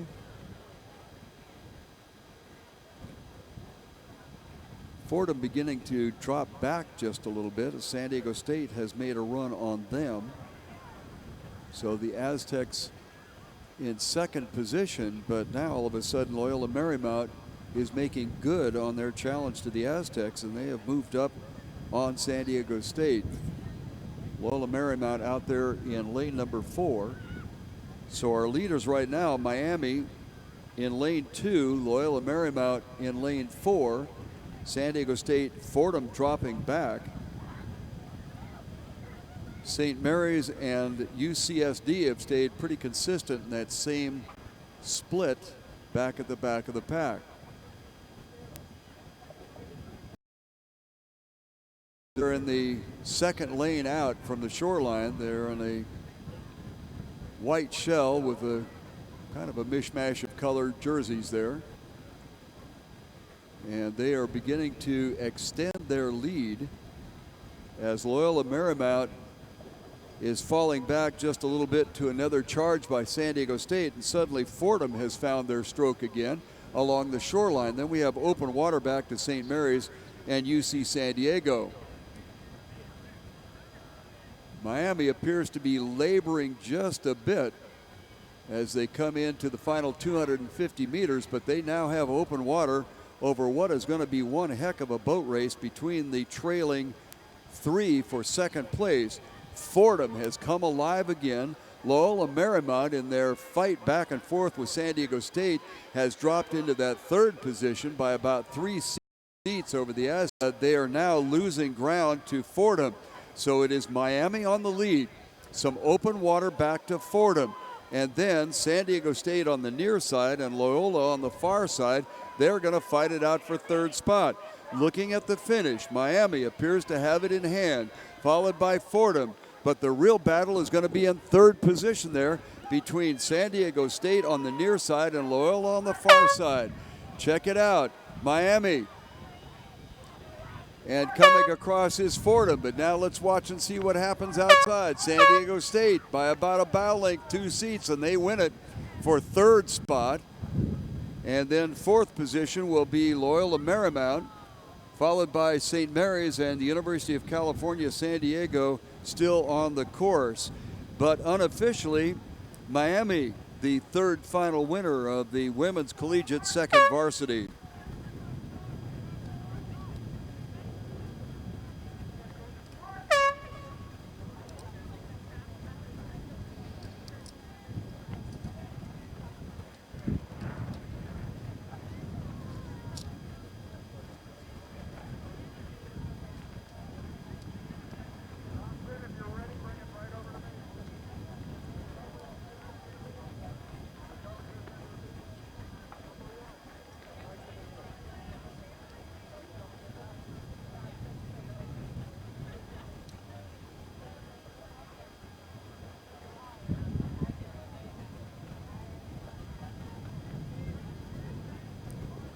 We have the men's alumni grand final set to go.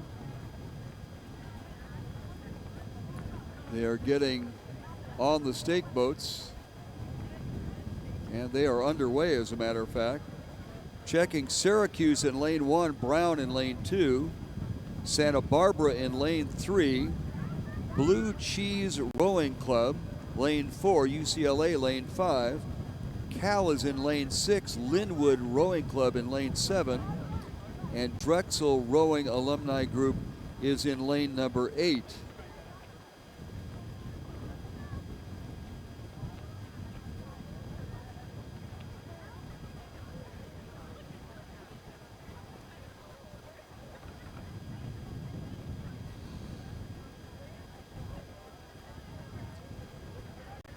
Right off the bat, it looks like Syracuse in lane number 1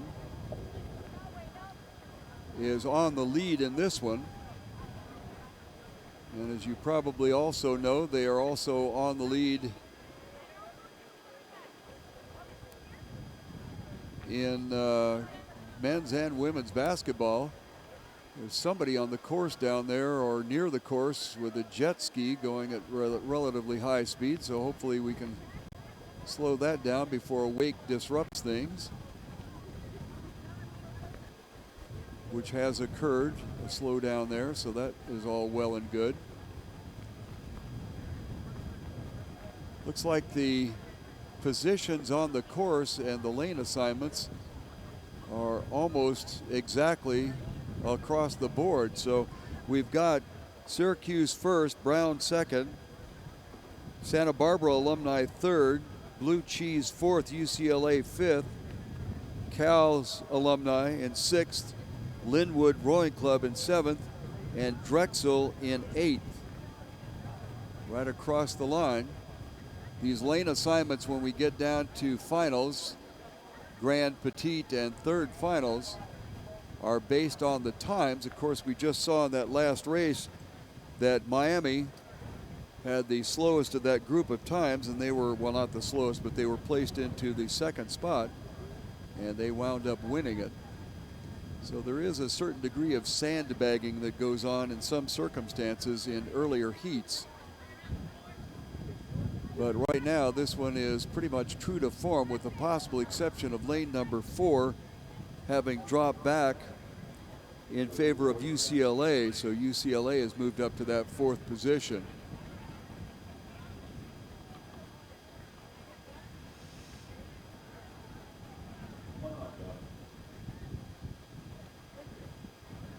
The crew in lane 6, that is Cal's crew, went kind of sideways there and lost some ground. UCLA has moved up.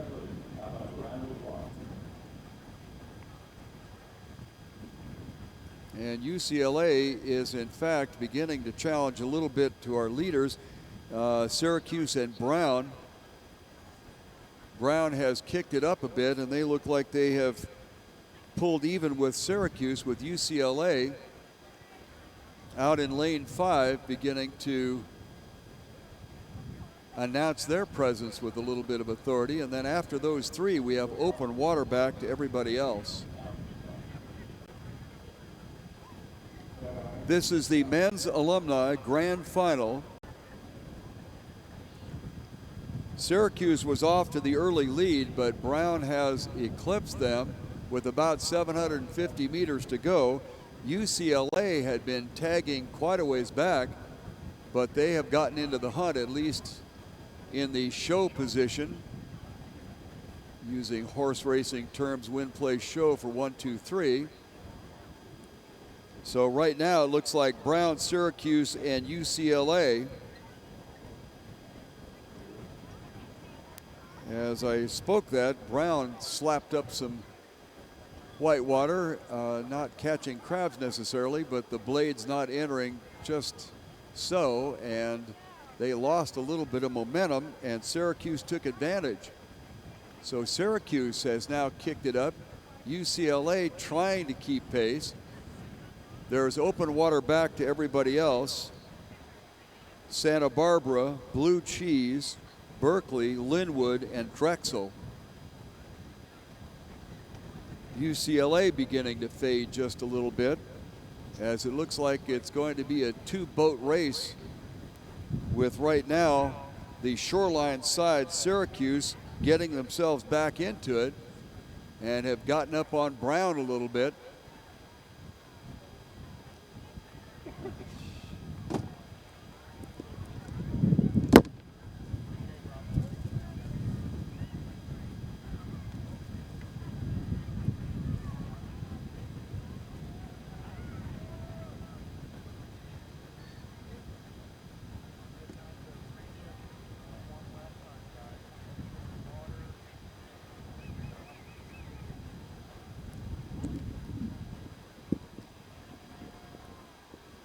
Well, now informed that this is the women's alumni final. So we got Cal along the shoreline here, and San Diego is in second position. Out on the outside in lane number 5 is BMA Boat Club. So Cal is along the shoreline. Then the San Diego B boat trying to catch up, but they're still about 5 seats behind. We have quite a bit of open water back to BMA Boat Club. And looking to the finish line here, it looks like Cal will hold off San Diego Boat Club. And then the remainder of the field, BMA, St. Mary's, UC San Diego, Santa Barbara, Davis, and San Diego alumni still on the water.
Okay.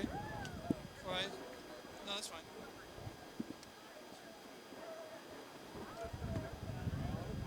Do I get any announcements?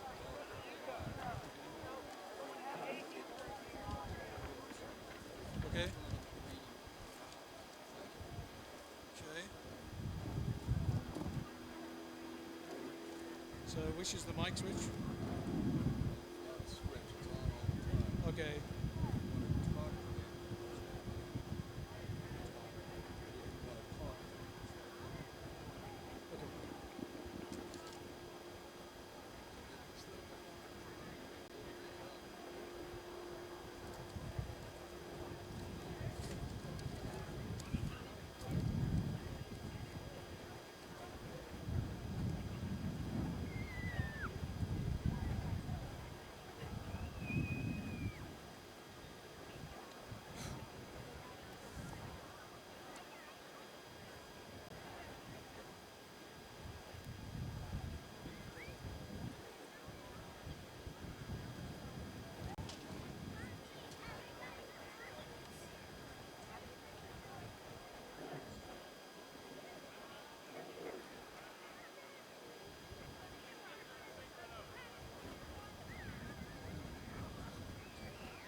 classes.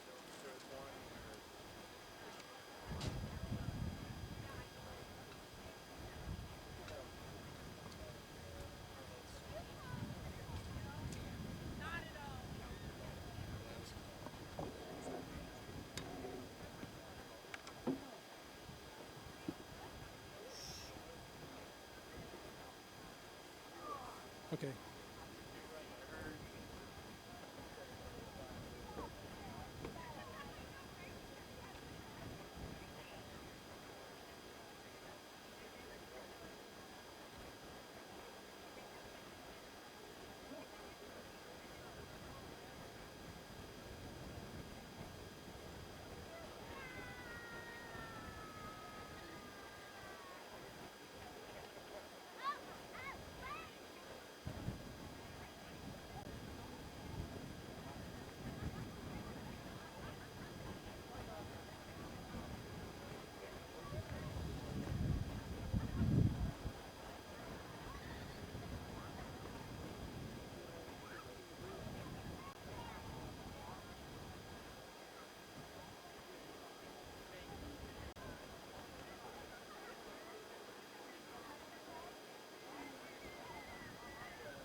Okay, we're back with you at the San Diego Crew Classic. This is race number 61, the Men's Alumni Grand Final.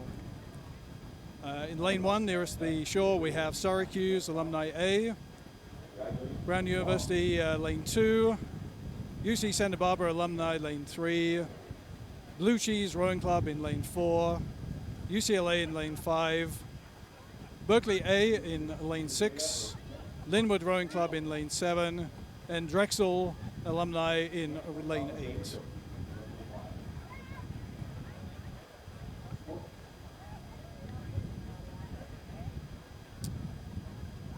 Coming up to the 1,500 meter line, and looks like a great race.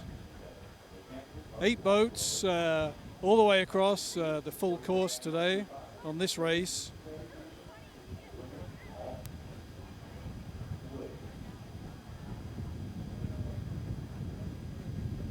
Looks like Berkeley going very strong out there in lane 6. And Brown in lane 2, making a pretty good race of it there.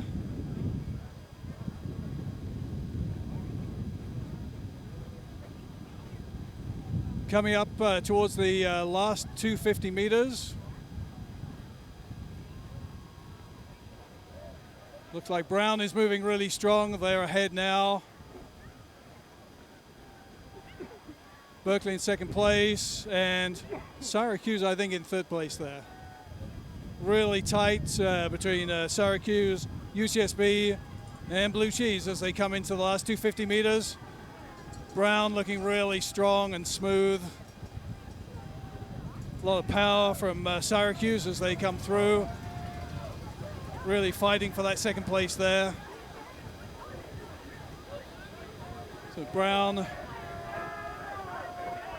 Syracuse, and it looks like lane 5 UCLA.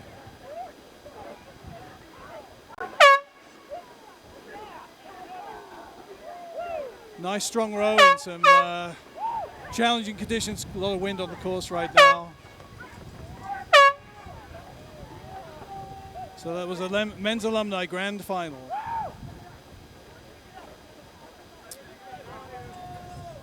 Last 3 boats coming through now.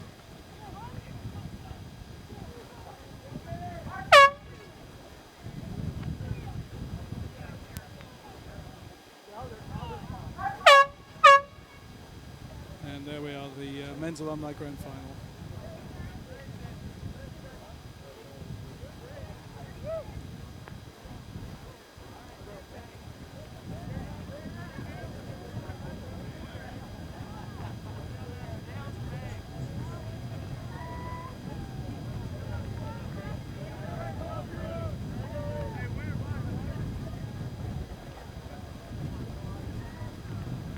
Want to recognize all the sponsors and folks that are helping out here at the Crew Classic, in particular this year, Concept 2, and also we have we'll have a little bit more information on that coming. Also, in the meantime, recognize that now is a great time to go visit the beer tent. Have a great selection by Stone Brewing, a local San Diego brewery, and a great place to watch the finish of the last few races today.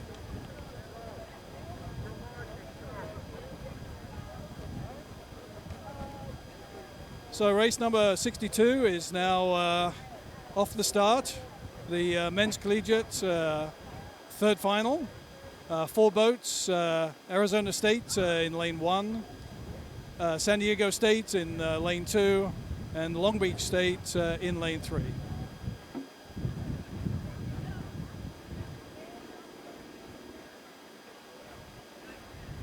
Everyone working hard, lots of energy in the first 500. San Diego State looking strong. Lane 2. Arizona well ahead in lane 1.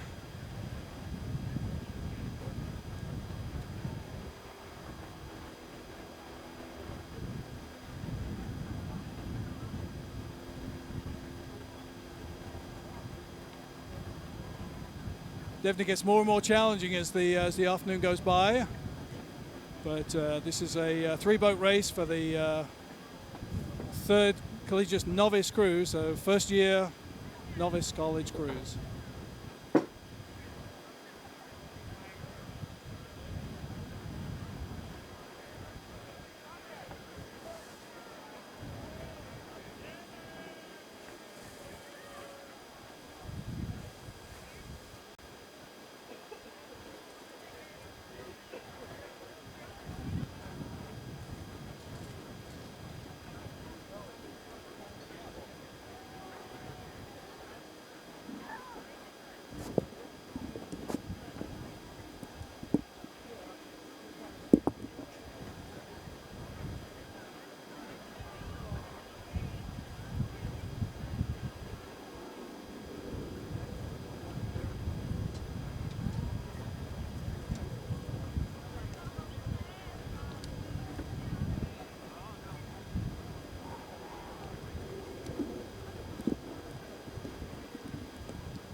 Okay, again, it's the men's collegiate novice, third final.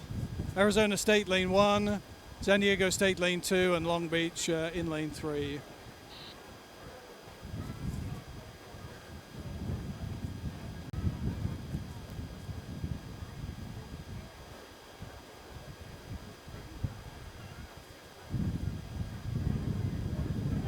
So we're up at 1,000 meters, lane 3, Long Beach in the lead. Arizona State and San Diego State fighting hard in these good conditions out here in San Diego.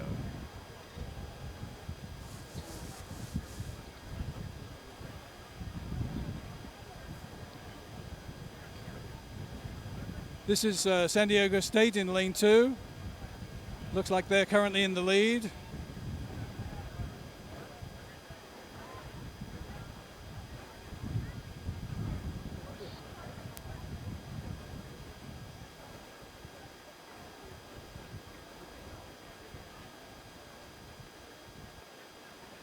So they're the local crew, so I'm sure they got lots of support here as we come down the course.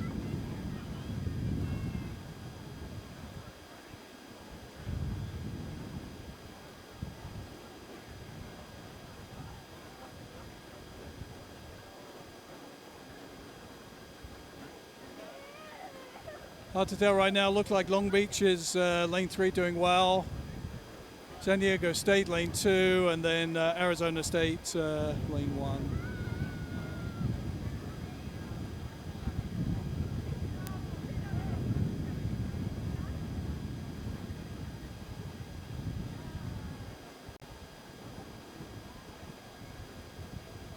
There we have Arizona State, the Aztecs. Looking smooth. Trying to maintain that stroke rate before the final push for the last 500. You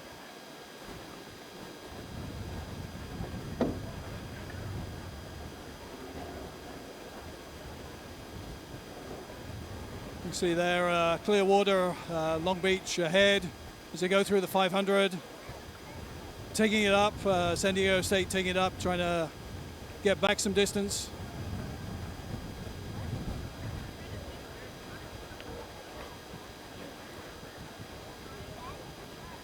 Here we go, San Diego State.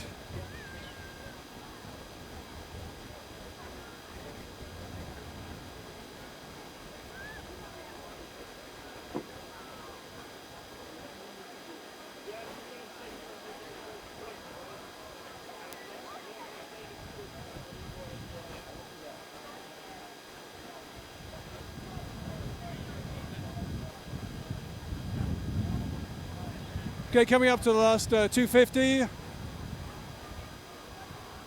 Arizona State just crossing the last 250 meters, followed by San Diego State. Sorry, my mistake. Arizona State well ahead, San Diego, and then Long Beach, Long Beach well ahead, then San Diego State, then Arizona in finishing third place.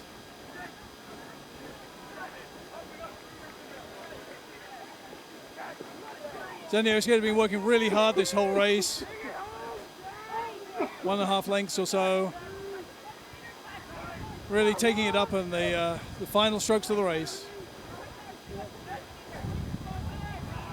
But it's going to be Long Beach, San Diego State. And Arizona State still working hard.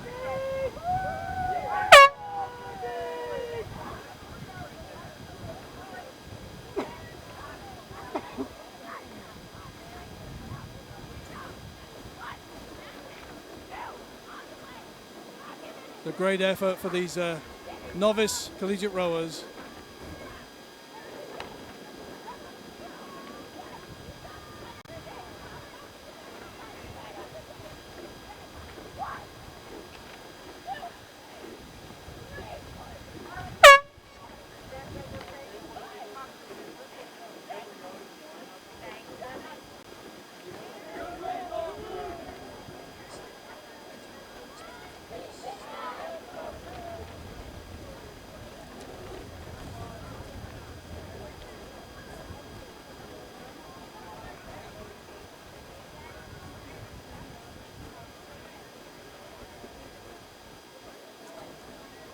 So I want to express our appreciation for Concept 2.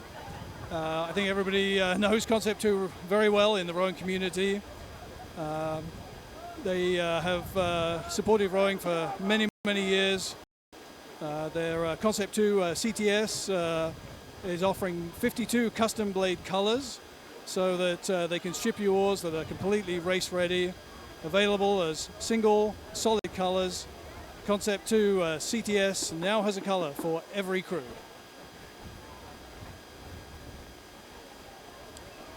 Newport Aquatic Center, another sponsor for the Crew Classic. Thank you for being here, Newport. Newport Aquatic Center calms the waters on Mission Bay with the loan of their fleet of still water vessels to follow the boats as they come down the course.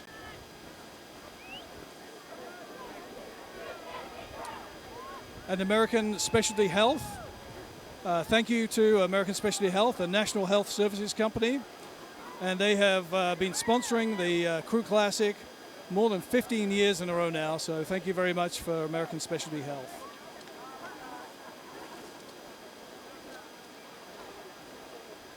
So just started is race number 63. This is the men's collegiate novice petite final.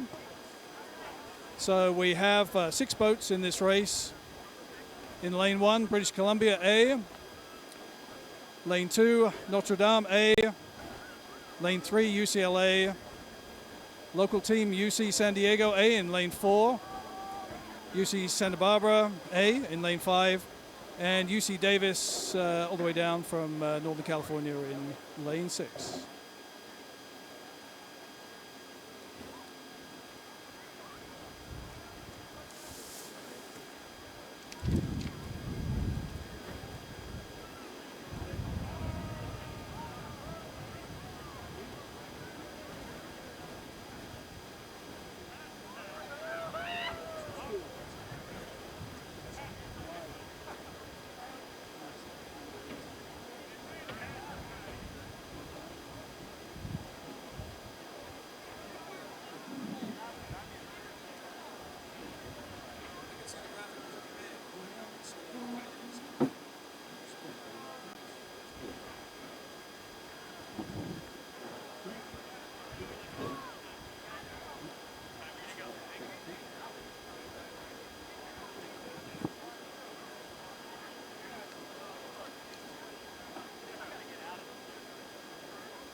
Okay.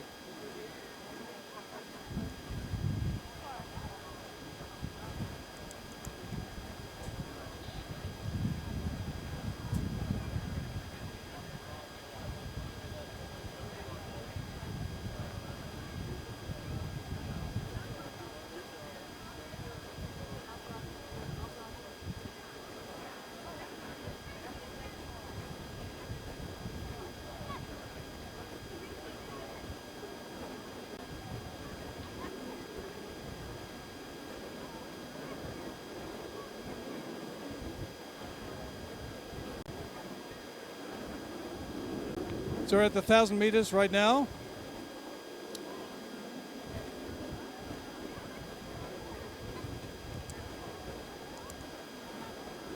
Up ahead we have Notre Dame in first place, lane 2. UCLA in lane 3 is second. And in lane 1, British Columbia is third.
So we've got a good race here. The 6 boats in the petite final for the collegiate novice cruise men's.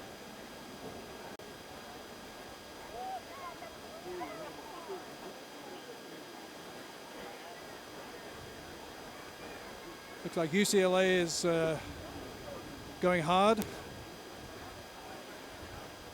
with Notre Dame right behind them.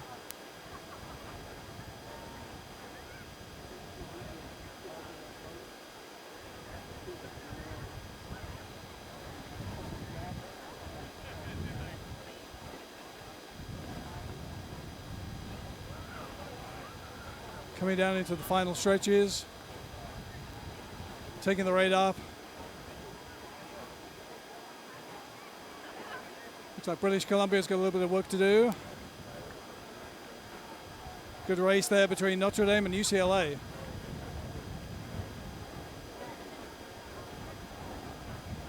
UC San Diego, UC Santa Barbara, and UC Davis still in it.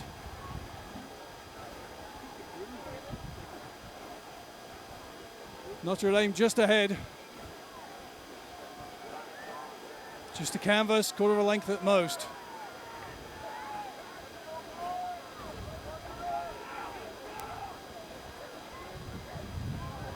British Columbia neck and neck with UC Santa Barbara.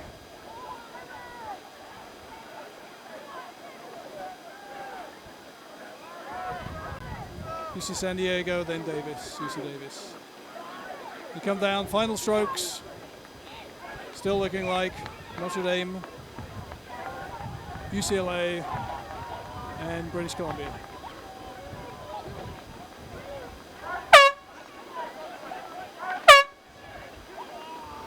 Great race.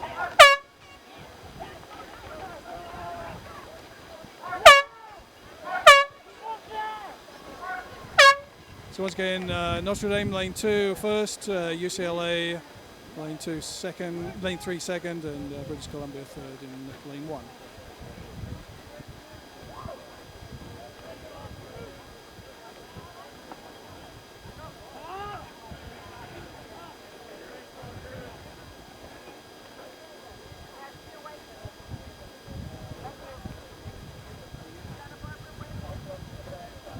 Tough race. You can see all these athletes pretty exhausted after all that.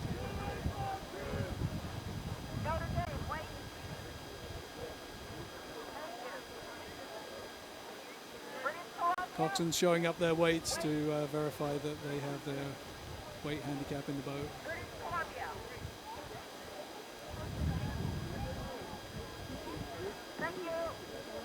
Race number 64 is also on the course. This is the juniors men's high school varsity third final. It's also a 6 crew race with Long Beach Junior A in lane 1, Dallas United A in lane 2, Sammamish Rowing in lane 3, River City from Sacramento in lane 4, Casitas in lane 5, and Texas Rowing in lane 6.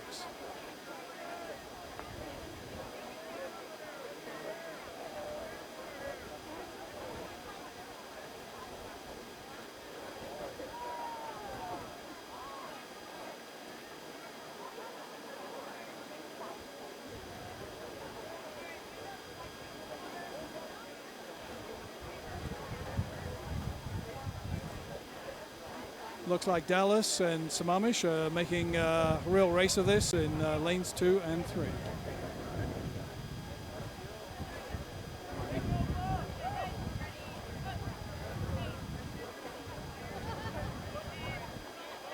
So coming into the last 500 meters, just past the 1500 meter mark.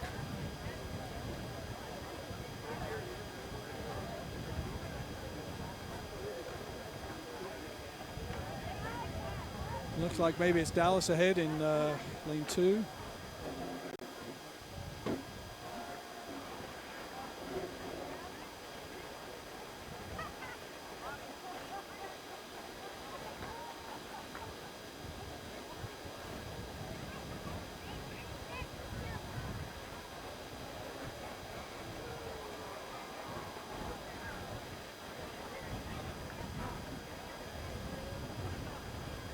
Coming into the last 250 meters. This crew's doing pretty good, pretty close together. Lane 2 Dallas. Long Beach and Sammamish making quite a race of it. River City, lane 4. And then Texas, and then Casitas. So Long Beach, really challenging there. Last 100 meters.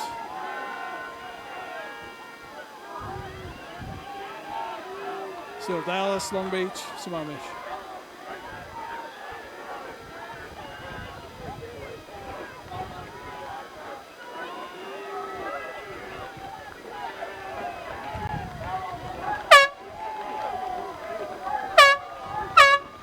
Very close between second and third there, between Long Beach and Sammamish, but Dallas ahead.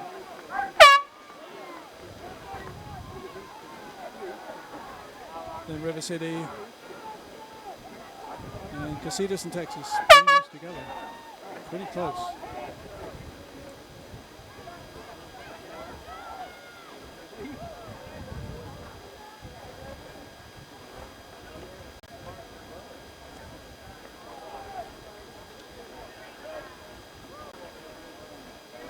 So we've just got 5 more races left today, so please stick around for the last 5 races. On the course we have race number 65. This is the women's high school juniors, the varsity third final. 6 boats in this race as well. Milwaukee in lane 1, Locals LAC A in lane 2, Texas Rowing in lane 3, NorCal in lane 5, Casitas in lane 5, so let's see, NorCal lane 4, Casitas lane 5, and Cathedral Catholic in lane 6.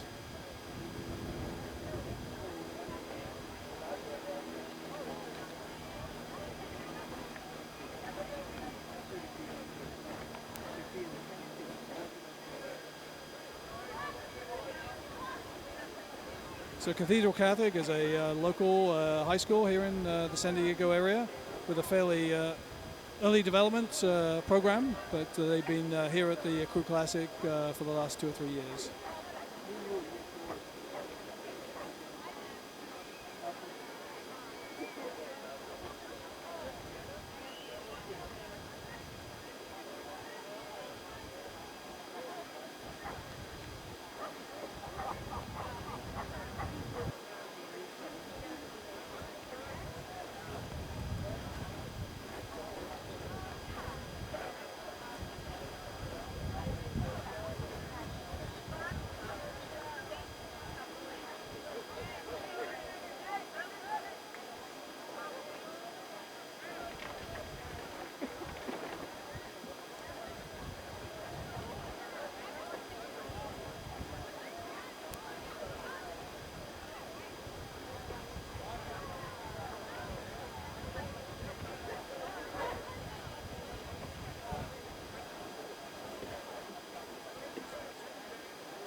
So they just passed the 1,000 meters. Looks like NorCal is just ahead in the lead.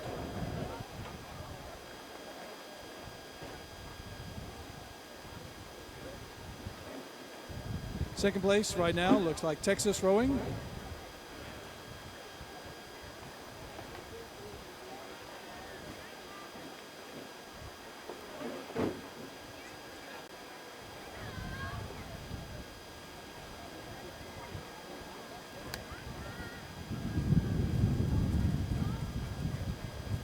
So still looking like NorCal, Texas Rowing, and then Milwaukee third in lane 1.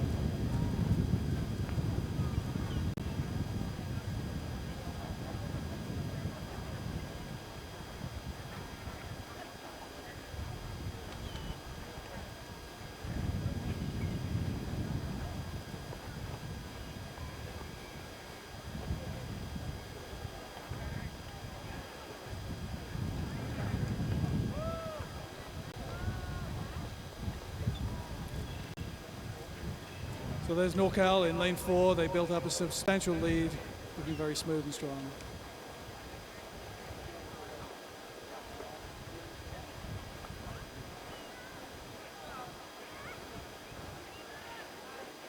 NorCal, a great program from the San Francisco Bay Area.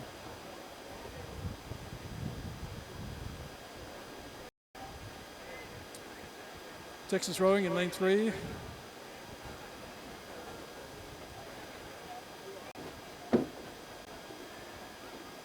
Got quite a bit of ground to make up.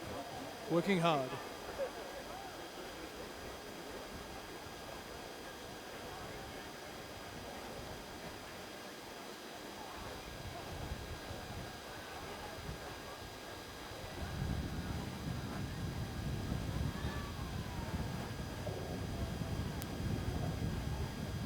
So just past the 1500 meter mark, last 500 meters with NorCal well up on the rest of the bag.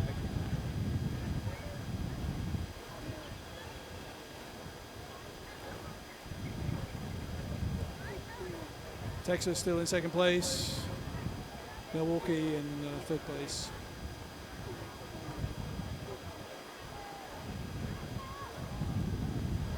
Then we have Casitas and Slack and Cathedral Catholic.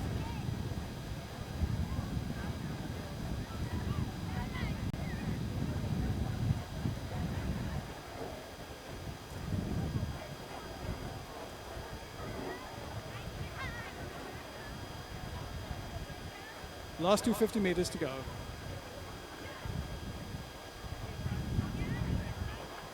Lane 4, at least a boat length of open water. Followed by lane 3, Texas Rowing. And coming on pretty strong here.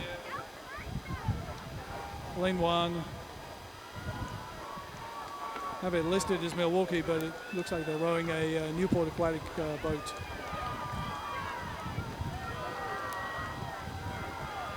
And they're up. Lane 1 in second place.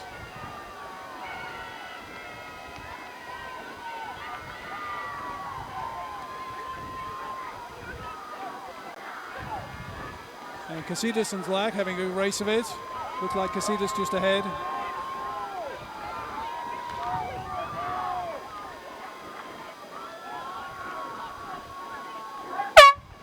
Well, there we go. So NorCal first. Milwaukee second. Texas Rowing third.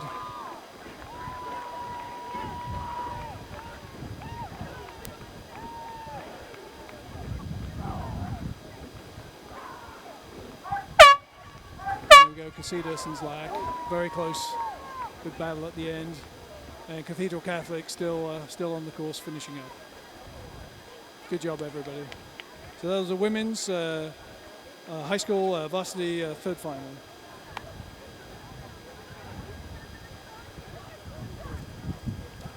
And now we're back at the start of the next race, number 66.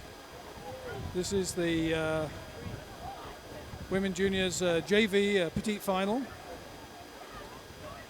We have 5 boats in this race with Long Beach, Junior A in lane 1, NorCal in lane 2, Pocock in lane 3, Local San Diego in lane 4, and Marina Aquatic in lane 5.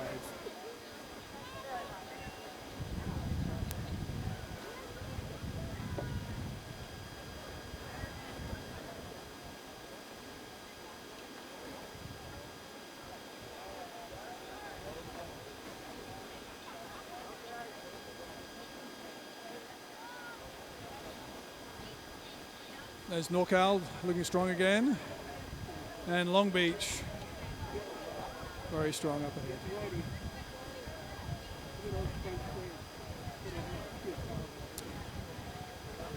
So this is the Petite Final, the JV Women's Juniors. Long Beach up front, followed by NorCal and Pocock.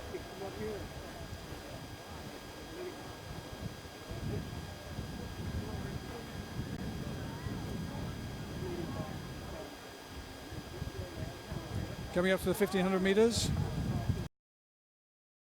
San Diego Juniors, excellent, strong program. Coach Susan Francia coaching that crew there, delivering some great results over a number of years now. Very fortunate to have her here coaching the San Diego Junior girls.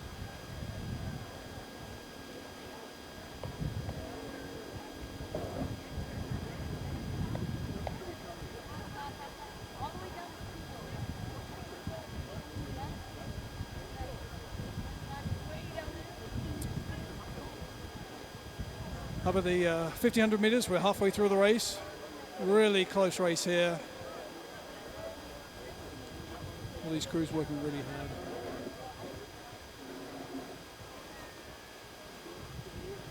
hard. $1,000 meters, there we go. Wow, really tight. Long Beach, NorCal.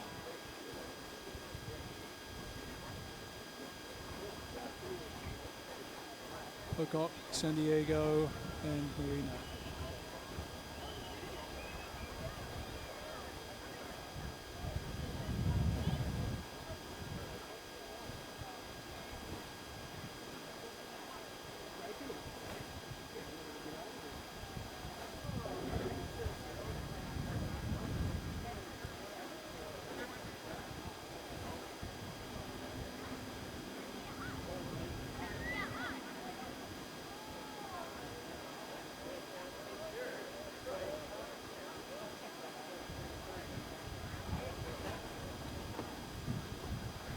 There's the race between Marina and San Diego.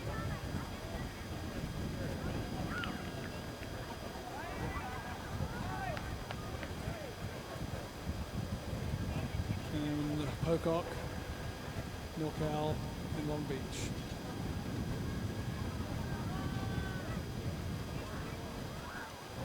Very competitive race here.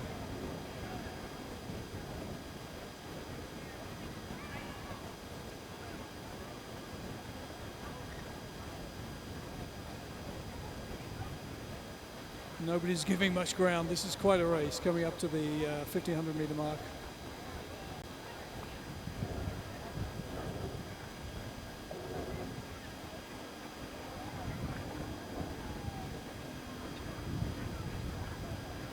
So we have a Marina in lane 5, San Diego, lane 4, lane 2, NorCal, lane 1, Long Beach,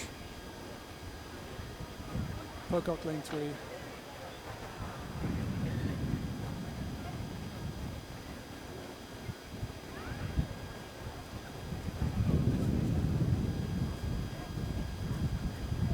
So it looks like Long Beach is coming through strong, ahead of NorCal,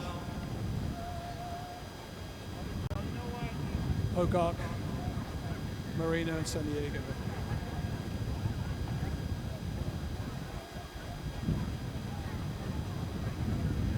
Give them a big cheer. This is anybody's race right now. Nearly at the 250 meter mark.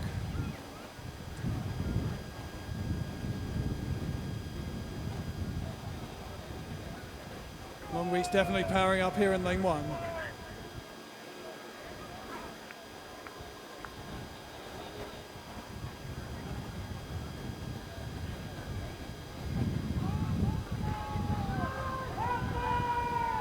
We got Long Beach, NorCal, Pocock,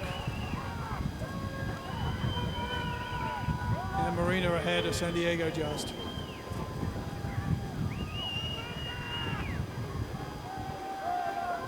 Come on, San Diego.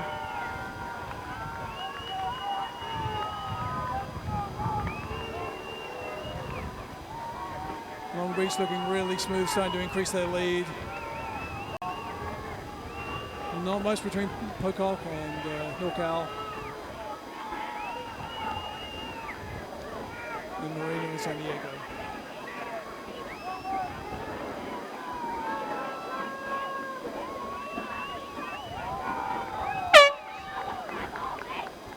There we go, Long Beach.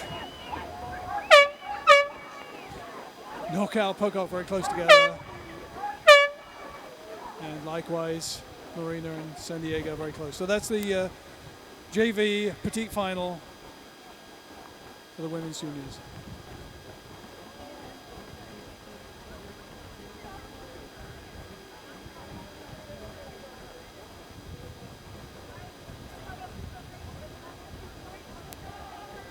Good job, Long Beach. Great row.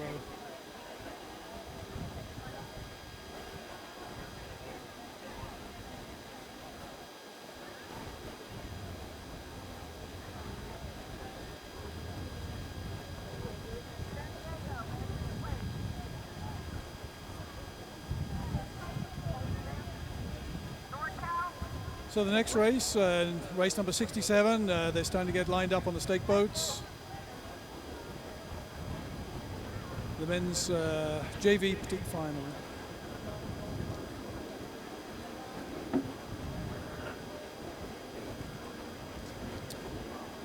So I just also want to thank some of our other sponsors here for the Crew Classic. Thank you to Campland on the Bay. Enjoy your beach in your backyard. It's Campland on the Bay, a proud sponsor of the 43rd anniversary of the San Diego Crew Classic. Thank you, Campland. Also, Prudential. Prudential Dunn, spelt D-U-N-N, a realtor serving your beach area and San Diego County real estate needs. A very proud sponsor of the San Diego Crew Classic again. Thank you, Prudential Dunn Realtors. And the David C. Copley Foundation. The San Diego Crew Classic would like to thank the David C. Copley Foundation for their continued support of rowing and this event in particular. So thanks again to all our sponsors. Couldn't do the Crew Classic without you all.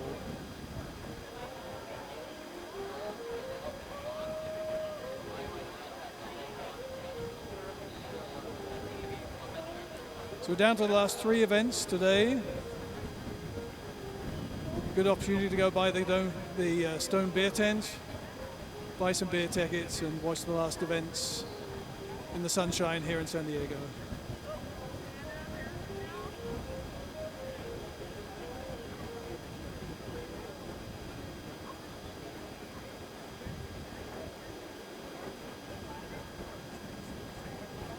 We would love to hear your name and where you're from.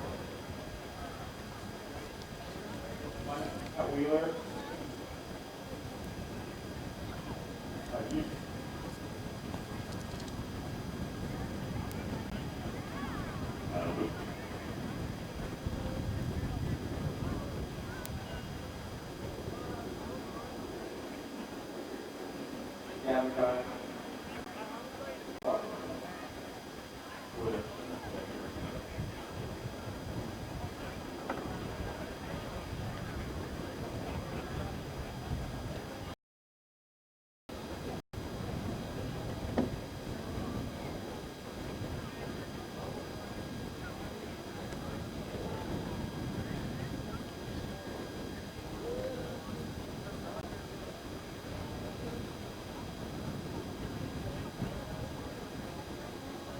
So there's a little bit of organizing going on as we get geared up for the next race. We'll let you know who's in that race as soon as we hear what's happening.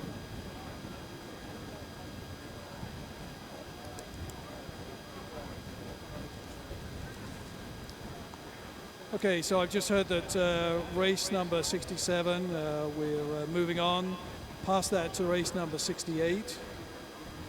This is the men's open petite final. And it looks like it's a two-boat race between Chapman A in lane 1 and Southern California A in lane 2.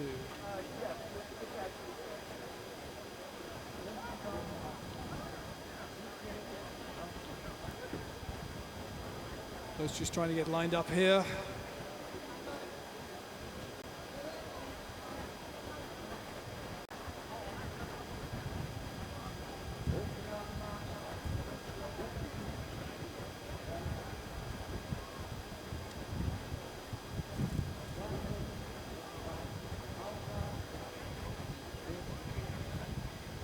is a men's open event, no age handicap.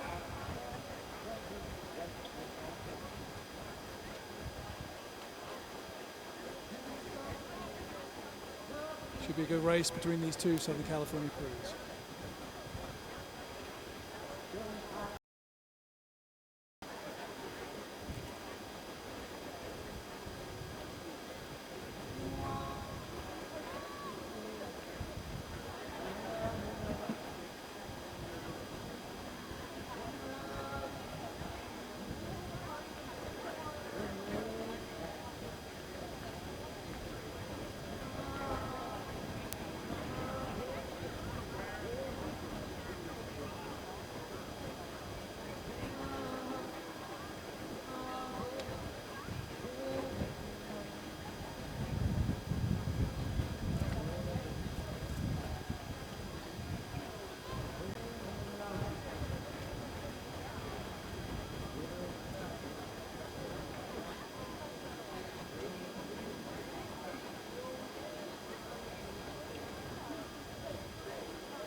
Okay, they're off. Chapman in Southern California.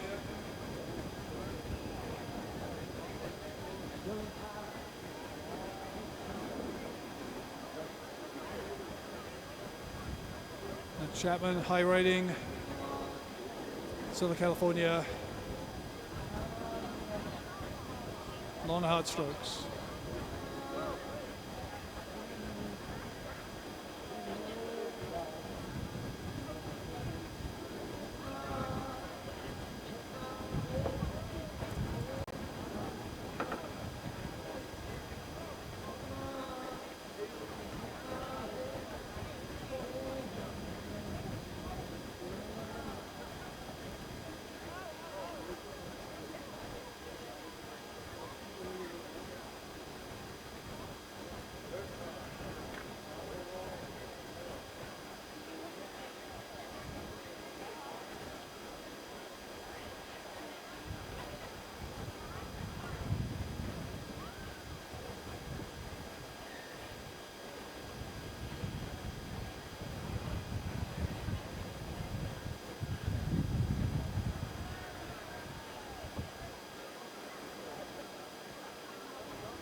So two boats in this race. Chapman, USC, Chapman lane 1, USC lane 2.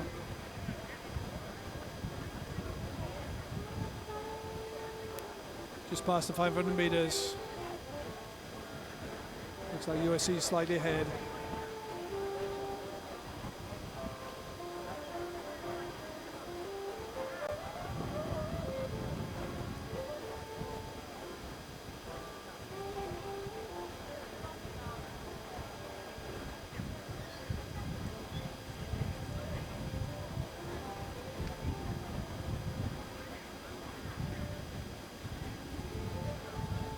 USC running a strong race. Number 1 place, Chapman 2nd place. Definitely going to be hard, but Chapman's going to work it all the way through the rest of this race.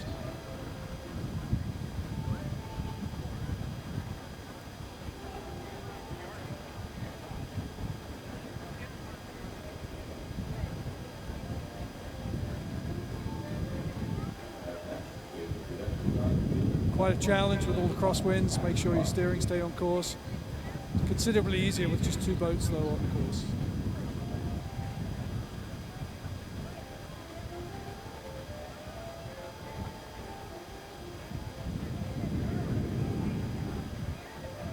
Coming up to the 1,000 meters.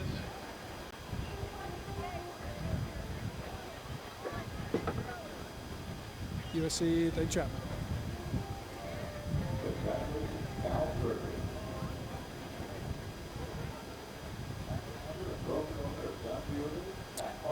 So there you go, that's the 1,000-meter flag. Halfway down.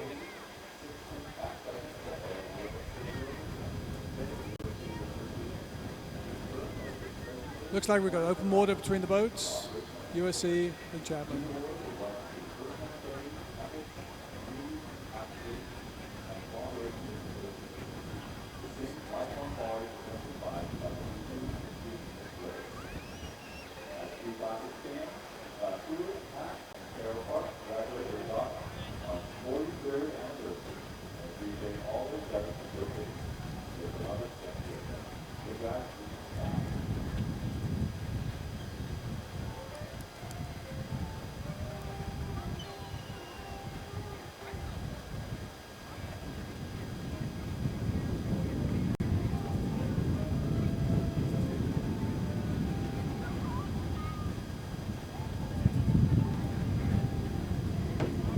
Coming through 750 meters to go.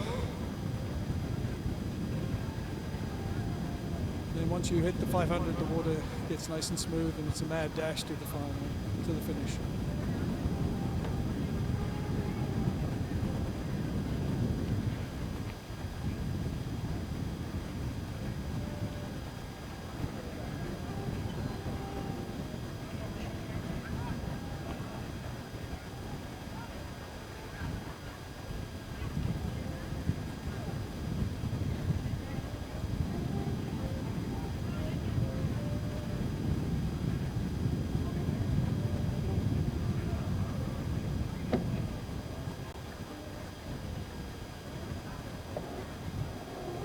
So there's USC looking strong. They know they've got the race. Coming up to the 500 meter mark. Looking good.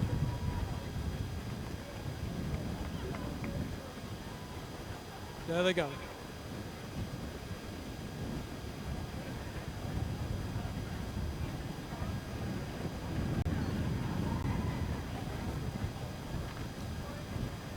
Chapman's still working hard. They need to take it up a little bit, make up some distance.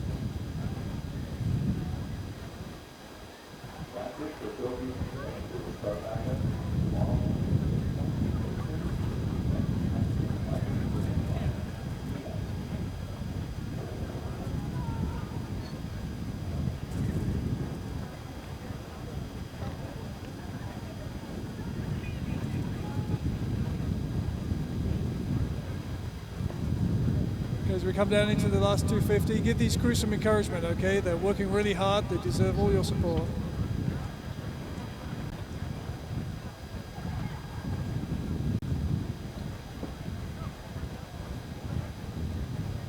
USC through. Chapman getting back on track. Trying to take it up there through the last 500 too.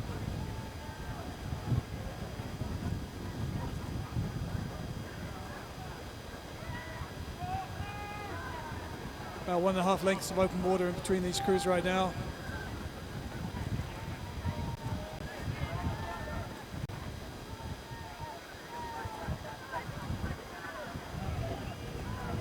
USC looking strong. Chapman looking a little tired, but they're still in here, still working hard. Come on, guys. Good effort.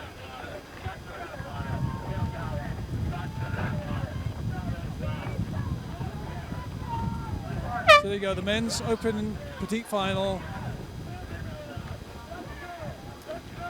USC, then Chapman.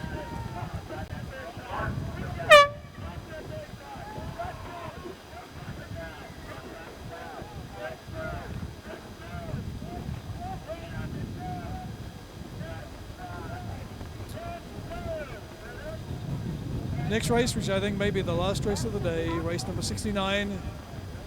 Just at the start, just started. So this is the women's open petite final. 4 boats. College Club Seattle, lane 1. Chapman Women's, lane 2. UC San Diego in lane 3. And UC Santa Barbara in lane 4.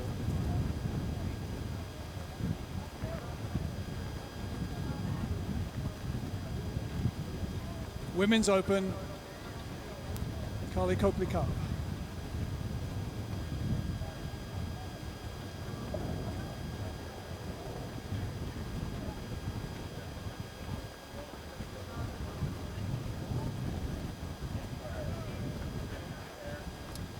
There you go, there's Seattle looking strong in lane 1.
So we're about 750 meters down.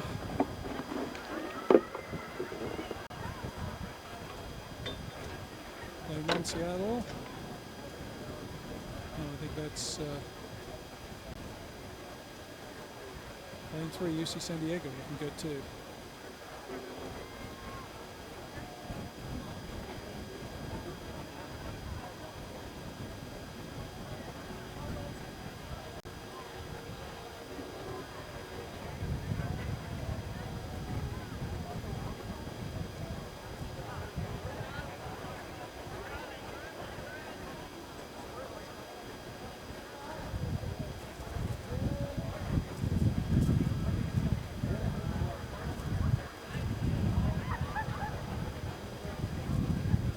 So there at the 1,000 meters.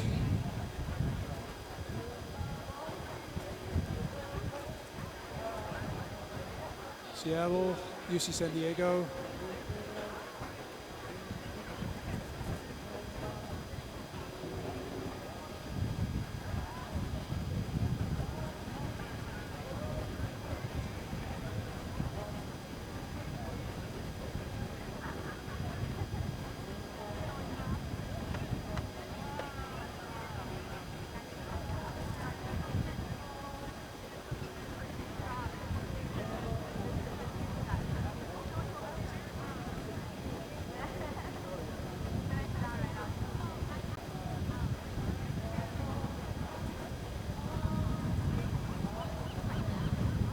So we've got Seattle just ahead of UC San Diego. Seattle in lane 1, UC San Diego in lane 3. Past the 1,000 meters now. Once again, this is the Women's Open Petite Final, race 69.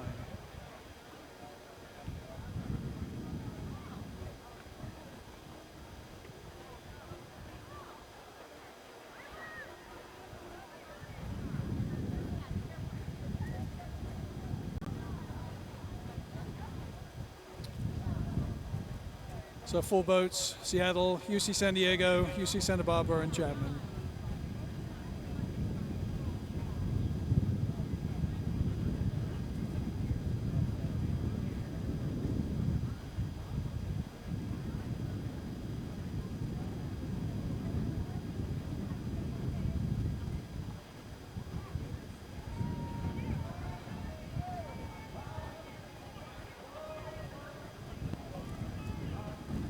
Okay, we're into the last 500 meters. Seattle well ahead. UC San Diego, UC Santa Barbara, and Chapman.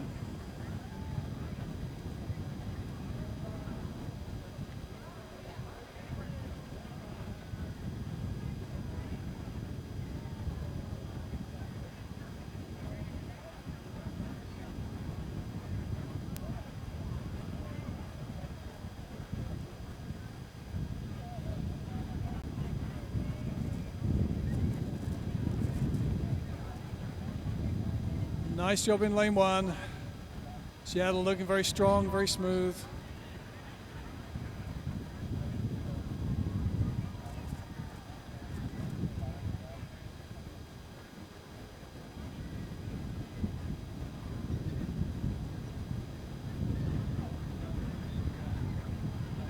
UC San Diego, Chapman, and UC Santa Barbara, lane 4.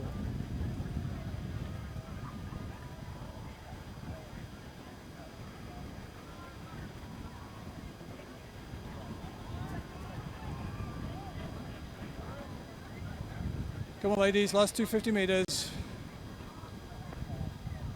Seattle nearly finished. Here come local UC San Diego. Good job, Tritons.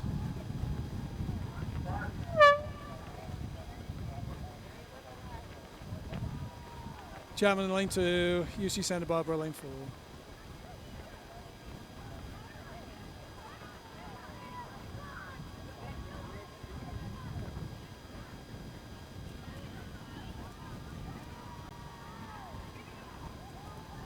You can hear the cheering, it's really great. Hear the enthusiasm. These women working really hard.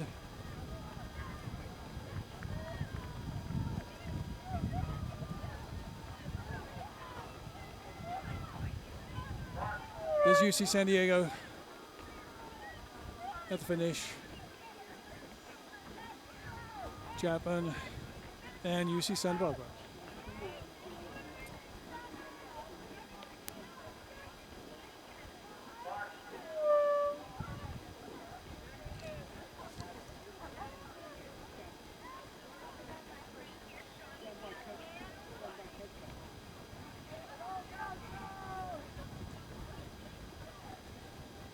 Good job. Don't give up until the end. Keep it going. And we do have one more race for you. This is not the last race of the day.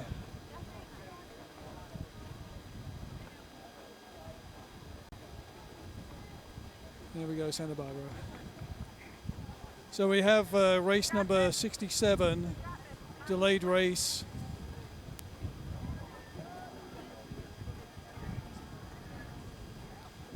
So this is the JV, men's high school, men's juniors. Lane 1, Sammamish. 2, Oklahoma River Sport, lane 3. Long Beach, lane 4. Los Gatos, lane 5. Cathedral Catholic, lane 6. Marina Aquatic, lane 7. And SAC, lane 8. 8 boats, all lanes in use.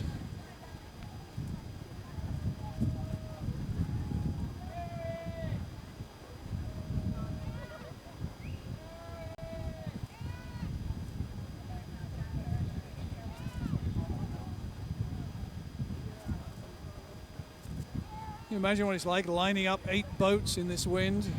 Fantastic job by the starters here.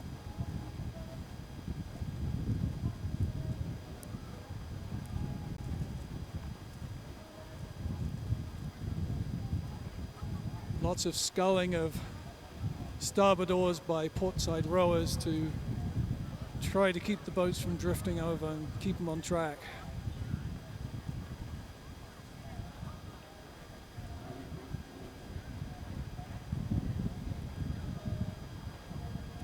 And they're off. Power start.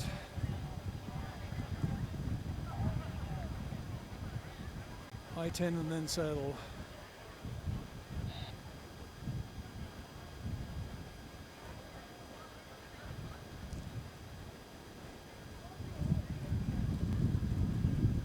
Sammamish and Dallas, Oklahoma, Long Beach and Los Gatos, all working really hard.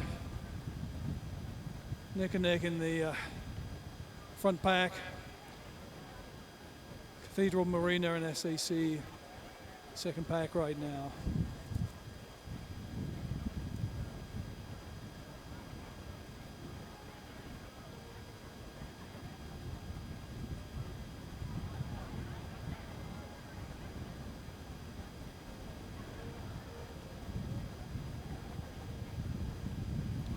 Into Dallas.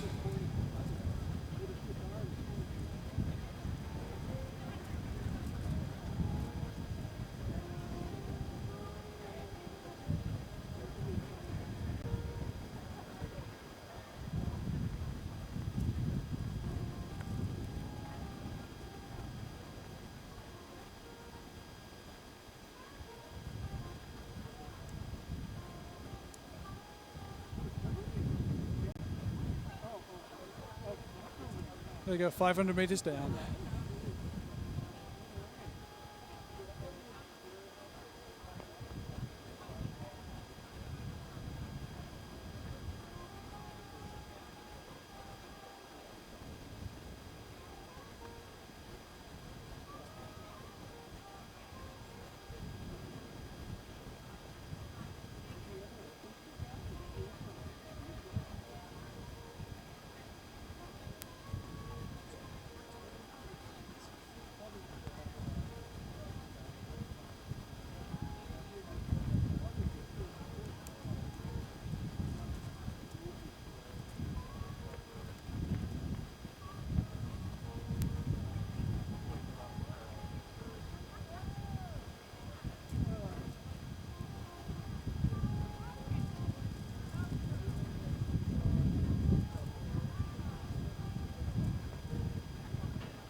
Thousand meters, Marina, Long Beach, Los Gatos, Sammamish, Dallas, Oklahoma, and Cathedral Catholic.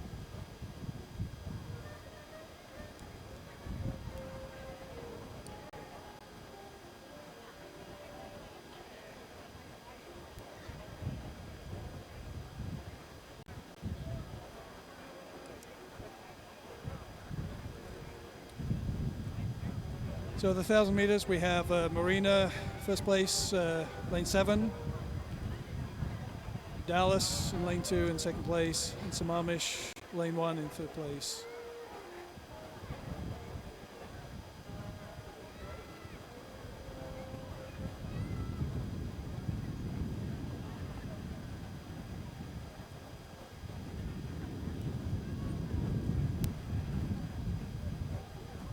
Once again, this is the men's JV petite final. Last race of the day here in San Diego.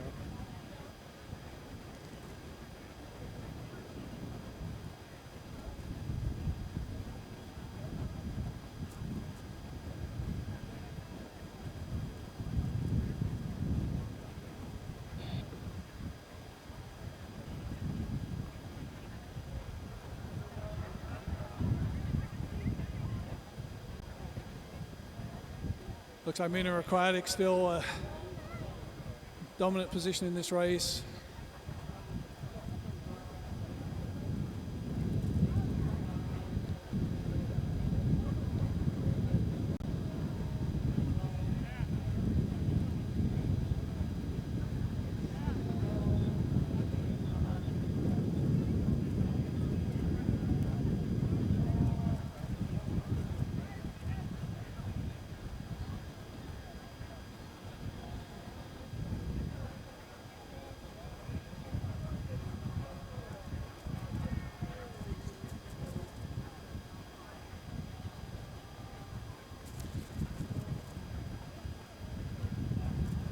So at the 1500 meter mark, 500 meters to go. Dallas lane 1. Dallas in lane 2 is looks like they're ahead.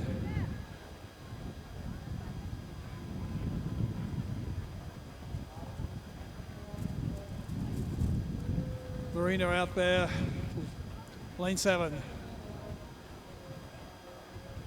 In first place, followed by Dallas and some Amish here in lane 1. Tight race between 3rd, 4th, 5th, and 6th place. Marina just crossing the 250 meter mark. There goes Dallas. There goes Smumish. Oklahoma, lane 3. Los Gatos, Long Beach, Los Gatos. Looks like that order.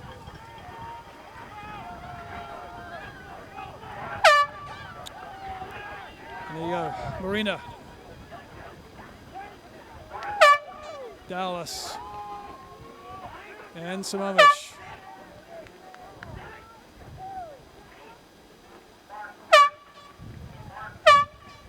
Oklahoma very close with Los Gatos and Long Beach and Los Gatos.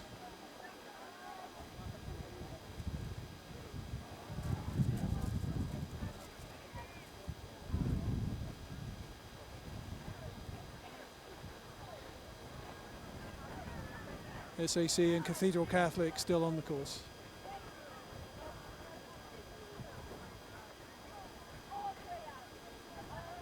So there you go, quite a race, last race of the day. JV Petite Final. Wrapping up things here on the course on Saturday, and a full day's racing to come for tomorrow.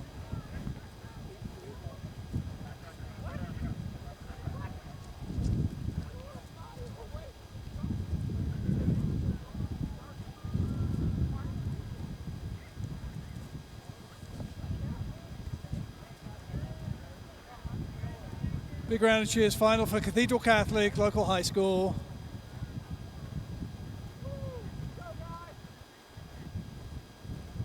As they wrap up, last boat of the day.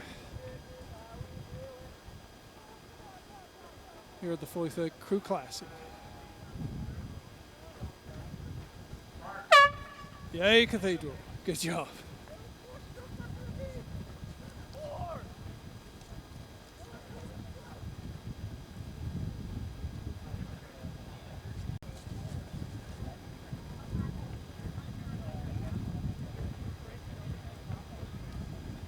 Okay, we just want to let everybody know that there's a great event going on right now, all the way through to 7:30. VIP party at the pavilion. It's north end of the brunch tent, and that'll be going on right now all the way through to 7:30 p.m. Tickets are still available. Go have some fun. Especially if you've been racing today and you're done, go party. So tomorrow, we've got a full day's racing. We start with the Anthem at 7:10, followed by 7:20, first event. And we've got exciting series of events for you, some finals of some of the events from today, both high school, collegiate, and masters racing, men and women. Great racing tomorrow. Come on back.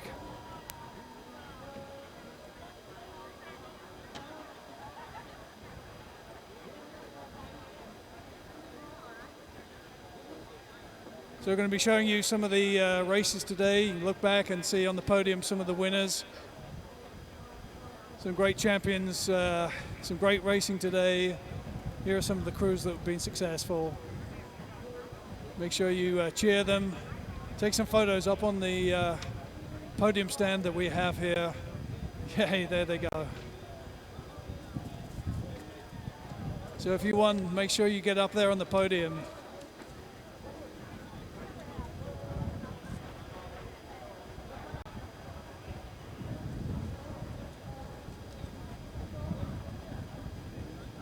So we still got some sights from today out on the jumbotron there. Leave you with some of the images, some of the winners that were out there.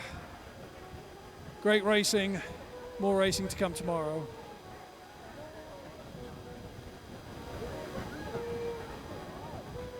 When all said and done, San Diego is a fantastic venue, a great place to race, great place to be, to hang out. Come on back every year.